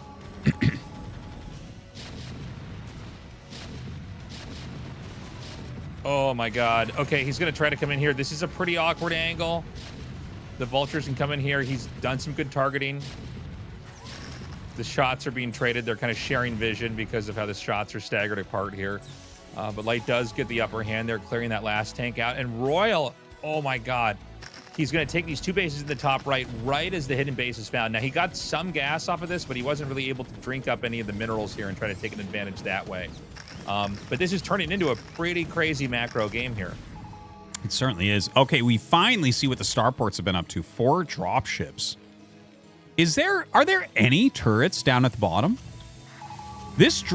Yeah, there are some, but his Wraiths and Valkyries can do the tanking for those. Like, this is a move you can do, but you have to be careful if you're going like Wraith, Valkyrie dropships. So much of your supply is in flying units that are flimsy that the ground army of your opponent is almost certainly stronger, so you have to kind of be wary about that and make sure you're holding really good defendable positions. And I would be a little bit worried about Royal because of that.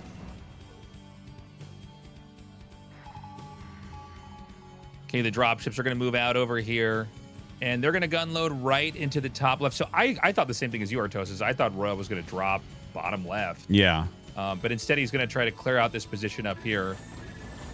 Not even going to unload anything over here. I would have thought he would have like even put a Vulture there to try to take out the SCVs, but he's going to... Oh, I see what he's going to do. He's going to put him right in between this so he can kind of hit both of them from tank distance. Well, but is there too much for Light? I think that he's just going to kill everything by air. He's going to kill all the dropships. He's going to kill all the tanks. It was definitely an overextension there. I think the main would have been a better choice, but even then, I mean, the amount of Wraiths that he has, oh, God. Well, I think Royal's going to try to break out, though. Royal does have more supply, even though he lost all of his army there in the top left. Yeah, he's going to break through the first line of tanks, but Light always has that reserve line that he's going to bring up. You know, I think one of the big problems with where he went with that dropship is how far away it was. Like, even if it does something, you can't reinforce it ever. It's like a one-way trip, and nothing else is going to follow. So Whereas the bottom is like, okay, actually, you might be able to go back and get more units and bring them in depending on how it's going. I don't know. Kind of a weird place to decide to drop there. Definitely got punished for it. Okay, so some mine's going to get sprinkled down over here to take out this position. Nicely done. 2 tanks go down. And then he can try to send them back up here and clear out any SCVs that are up here. So no one's really able to take advantage of this this other main. Actually, I say that, yeah, Royal's got a decent amount up there at the top right. I think Royal's actually, despite some fumbles here, is playing a pretty good game. Yeah. I think Light is too, considering Royal had that third base for a long time before Light was able to even figure it out or get his own third base. But the fact that Royal has the top 2 right bases taken and there's not really been any damage on him yet in any of those areas is really strong. But Light has 6 dropships coming out, so this is going to give him some real potential to strike back somewhere. As those dropships go up, we see an attack here in the bottom as this position's going to be loosened up. But we got to see how the top right starting location is going to be handled.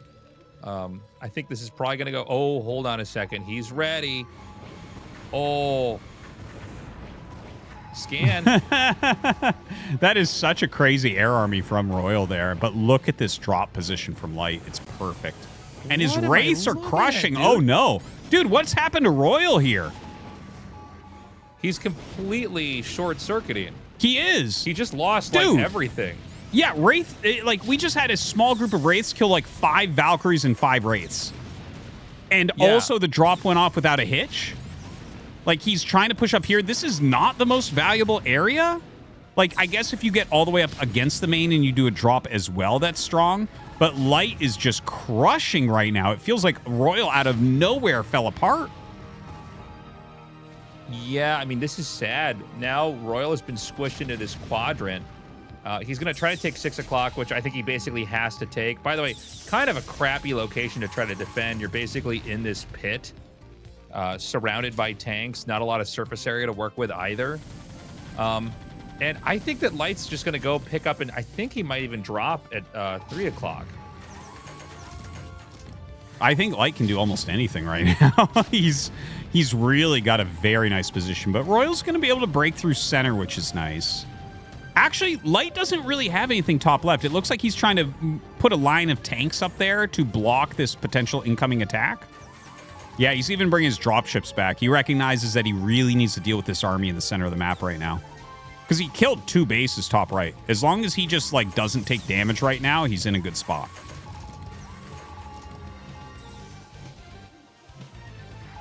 This is so crazy, man.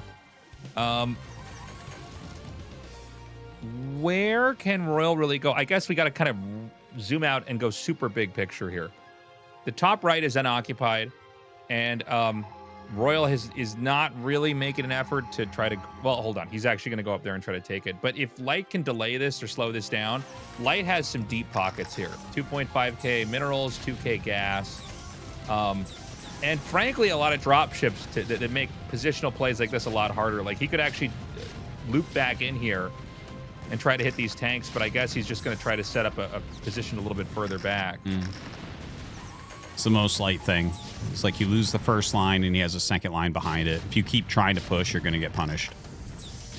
It can be hard to tell how full the dropships are. If you take all your dropships, and this is true for overlords and shuttles too, and you click unload and click on the ground, they bug and like only one of them unloads. So you need to actually manually click unload on every single one. Which makes a kind of cool mechanical skill input in order to actually get drops off. But then occasionally you're watching games like what we had in the fight in the middle up there where you're like, does he only have 4 tanks? No, it's like a clown car unloading. Like over time, more and more stuff comes out. There's a little bit of a magic boxing technique as well, where if you click unload in the right place, they're going to unload better. But that also depends on how spread the dropships are with each other. A lot of times what I see everybody do is they have everything moving kind of spaced apart, and then you click on each thing and click unload on that unit, and it unload on the dropship and unloads. That's the best way to do it. That's the most reliable way. That's how I mostly unload my dropships. I'm glad we do our drops the same way. It's super reliable, but there are ways to do like a one click with it if you're spread correctly and click in the right place. But it's very tricky. I and actually sometimes didn't they know don't that. unload. Yeah, I had no idea. That's interesting. If someone, I guess if you play Protoss, it's mostly shuttle reaver micro, right? You're not unloading a ton of shuttles at once. Okay, so where are we exactly? 6 and 12 are not being mined from. The 3 tanks here in the top right are basically making it impossible to grow anywhere. There's hardly any SCVs at the top left, but he's mining gas in the top left. You know, gas is a much more important resource later in this game. And I'm starting to feel like here for Royal, you know, his money is drying up. He definitely has less supply, which means anytime you see tanks get obliterated, like, he's feeling it. It's going to take longer to get more tanks back in the game. And Light is maxed out with all this money. He can probably just start targeting locations and picking fights. And so he's going to do that right over here. He's going to unload here. Yeah. Wipe this out and then go to the next destination. Beautiful drop, by the way. Like, completely destroyed everything. I think it's probably more important to just keep on the move here, not even worry about killing the command center, and instead being like, where do we go next? He's in real control right now. He's just got more supply, more mining, more bank, more mobility. If he just flies around and kills stuff, Royal's going to leave the game.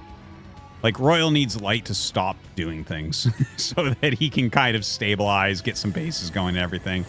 Maybe a big Doom drop in the main. Light's already there. Okay, he'll say GG now. Yeah, this is not going to work. Into the belly of the beast you go, Red Army. GG. Light is moving on to that final spot. He's going to the round of 8 in what has been an insane day of TVT. My God. Yeah, I definitely got my fill of TVT today. A really wide variety of Terran vs. Terrans as well. A lot of fun seeing these games. Very, very well played by everybody. You know, I think Royal needs to refocus on the fundamentals aspects of Terran vs. Terran a little bit, because that's really what won Light this series overall. Like, it was a hard fought one, but he kind of grinded him out over the course of 3 games. Great games today here. You know, Royal, he's got some really good TVT, but I think some of the decision-making is a little bit off. I think you're right, Artosis. I think he's very good at kind of understanding where players want to bring the game. But once you kind of get past openers and past teching, and you're in the muck of TVT battling, which is a lot of dropping, kind of scooting siege tanks up, hitting locations, setting vultures around, ambushing wraiths, it just seems like Light is a more complete player in that regard. Yes, absolutely would agree with that. I find it interesting they chose this part here to look at. I thought we were going to watch Light just kill a bunch of Royal's air stuff when he wasn't looking at all. This is definitely where Light took control of the game, though, for sure. Yeah, I guess that makes sense. Just killing off that group of wraiths was gigantic. You can see they were actually pretty even right here as this drop. This part was crazy. This is where Royal fell apart. We were talking about that. Look at his air army. This. Look, he's just, Dude, 5 wraiths kill like 5 Valkyries and 5 wraiths. That's just not supposed to happen. What was he even doing? They're just sitting there. Everything's like sitting pacifist Terran units. And, you know, eventually they both kind of forget about it. But, you know, that was a huge screw up there by Royal, because that allowed all the drops to run free. Normally, you would be able to at least fight this, maybe stop it, and at best kill the drop ships. But instead, it's like you just lost everything. Again, not trading, just dying. Anyways, interview time. The quarterfinals lineup of ASL Season 21 is complete. Let's meet the last player joining that roster. It's Light. Congratulations on making it through. Thank you. In a 4-Terran group, Light, man, you showed some proper juicy TVT. With a few really drawn-out games in there, you must be exhausted both physically and mentally. But I bet you'll be happy to be here on stage with this good result. How are you feeling? During the interview, Lita said he's ready to keep playing all throughout the night. Was that what he said, or was it? Well, he said he can keep playing macro games until tomorrow dawns. Right. When he said that, I snorted with laughter. I was looking to go home early, but then I lost the first match against Royal. I suddenly snapped back into reality.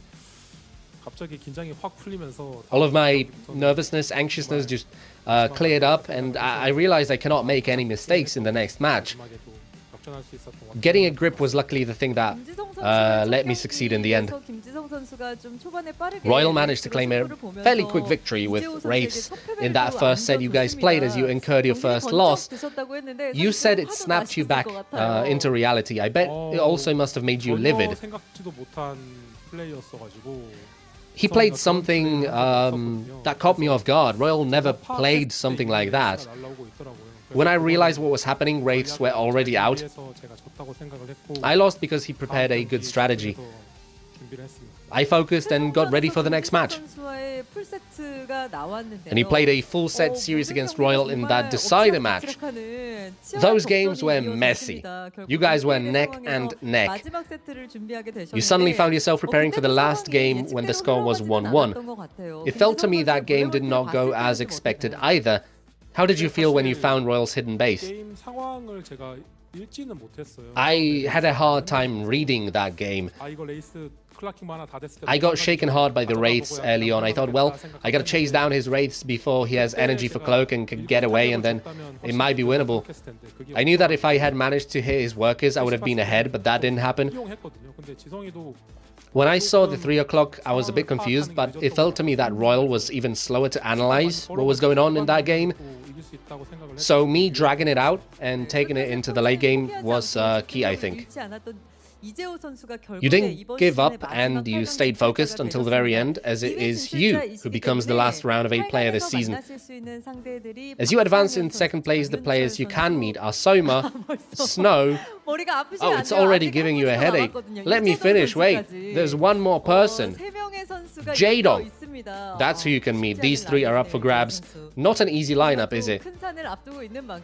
You're about to climb another tall mountain, but if you were to pick, I think there might be a player you would like to play. Oh, this is just the worst. I hate running into any of the 3. In my head, I advanced in first place and drew Tolbo in the bracket. Such a shame I lost the first game. I'm so envious of Lita.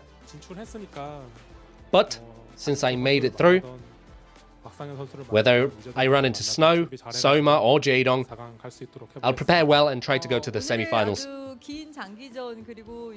Today's fierce, neck-and-neck matches that dragged on forever and went the distance. It'll be interesting to see how they play out in your development as we move on into the quarterfinals. Please address the fans that stayed here despite the late hour, the viewers online and your colleagues. Big thanks to the viewers and the fans at the studio who stayed up late to watch these games. I apologize for not ending the matches earlier. Oh, there's no need for apologies, Light. Please talk to your colleagues too. Thanks to Ample and JYJ for helping me practice. I hope I can count on you going into the round of 8 as well. Thank you. Once more, congratulations on making the round of 8. Thank you. And we've just heard from Light, our second player through to the round of 8 today. Let's throw it back to the commentators for a recap.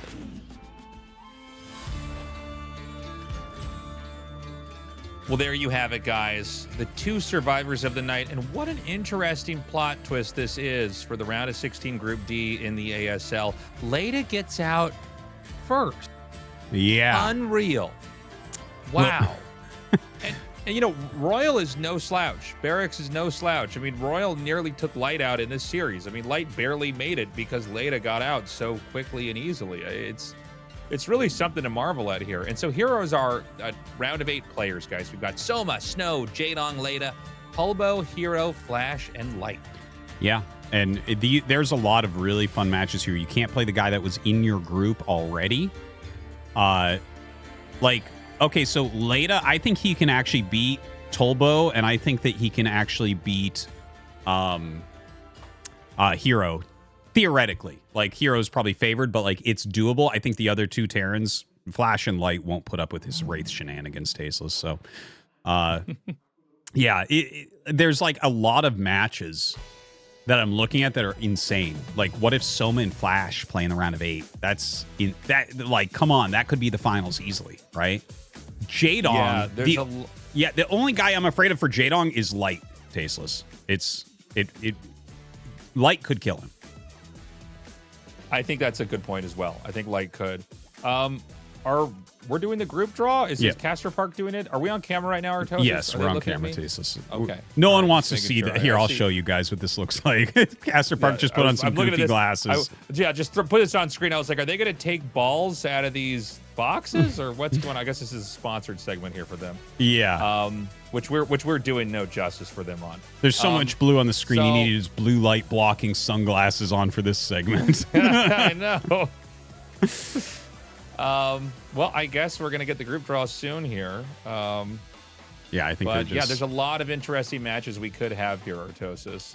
I'm very excited to see what this is going to be. Yeah. And I always get a little bit wiggly when the round of 8 finally gets here because there's so much prep that goes into it. The matches are so long, and frankly, the games are just so good. And again, a very different feeling season. No Sulky, no Best, no Mini. At the same time, we've got Flash back. We've got Jaedong looking like he could actually go to the finals and maybe win the whole thing. Dude. We've got people like Snow, who we've kind of followed through season after season after season, not able to get all the way to where he thinks he should be. But, he's got another opportunity here. We've got Tulbo and Leta, players that I think, frankly, a lot of us never thought would be in the round of 8. And here they are all of a sudden and playing extremely well. It's not a fluke they got this far. Well, a little bit of a fluke, I feel like. But yeah, they played really well also. But I feel like the stars did have to align to get both of them into the round of 8. Like, it's kind of a crazy season, but there's so many good matches that could potentially be left here. And I just keep going through in my mind. I'm like, what if Snow and Flash have to play in the round of 8? Like, what is that? That's crazy. It's like the best TVP against the best PVT ever. It's like, that would be wild. But we're going to start that round of 8 drawing really soon. Again, make it clear, the first round you can't play. He has no idea when it's coming. He believes, okay, it is going to come. It's finally here. You can't play the guy from your group in the first round, but you could play him in the second round. 자, 8강의 모든 선수들의 라인업이 결정됐고요. 선수들의 운명을 결정짓 I can't wait. 대진을 완성시키도록 하겠습니다. I can't wait. 자, 먼저 노란 공은 Stir those up. Let's go. 이름이 들어 있고요. I love when there's 2. We're going to start this any second now. I'm like, just do it. You have control. I'm just really looking forward to when there's 2 balls left and she stirs them still. That's my favorite part.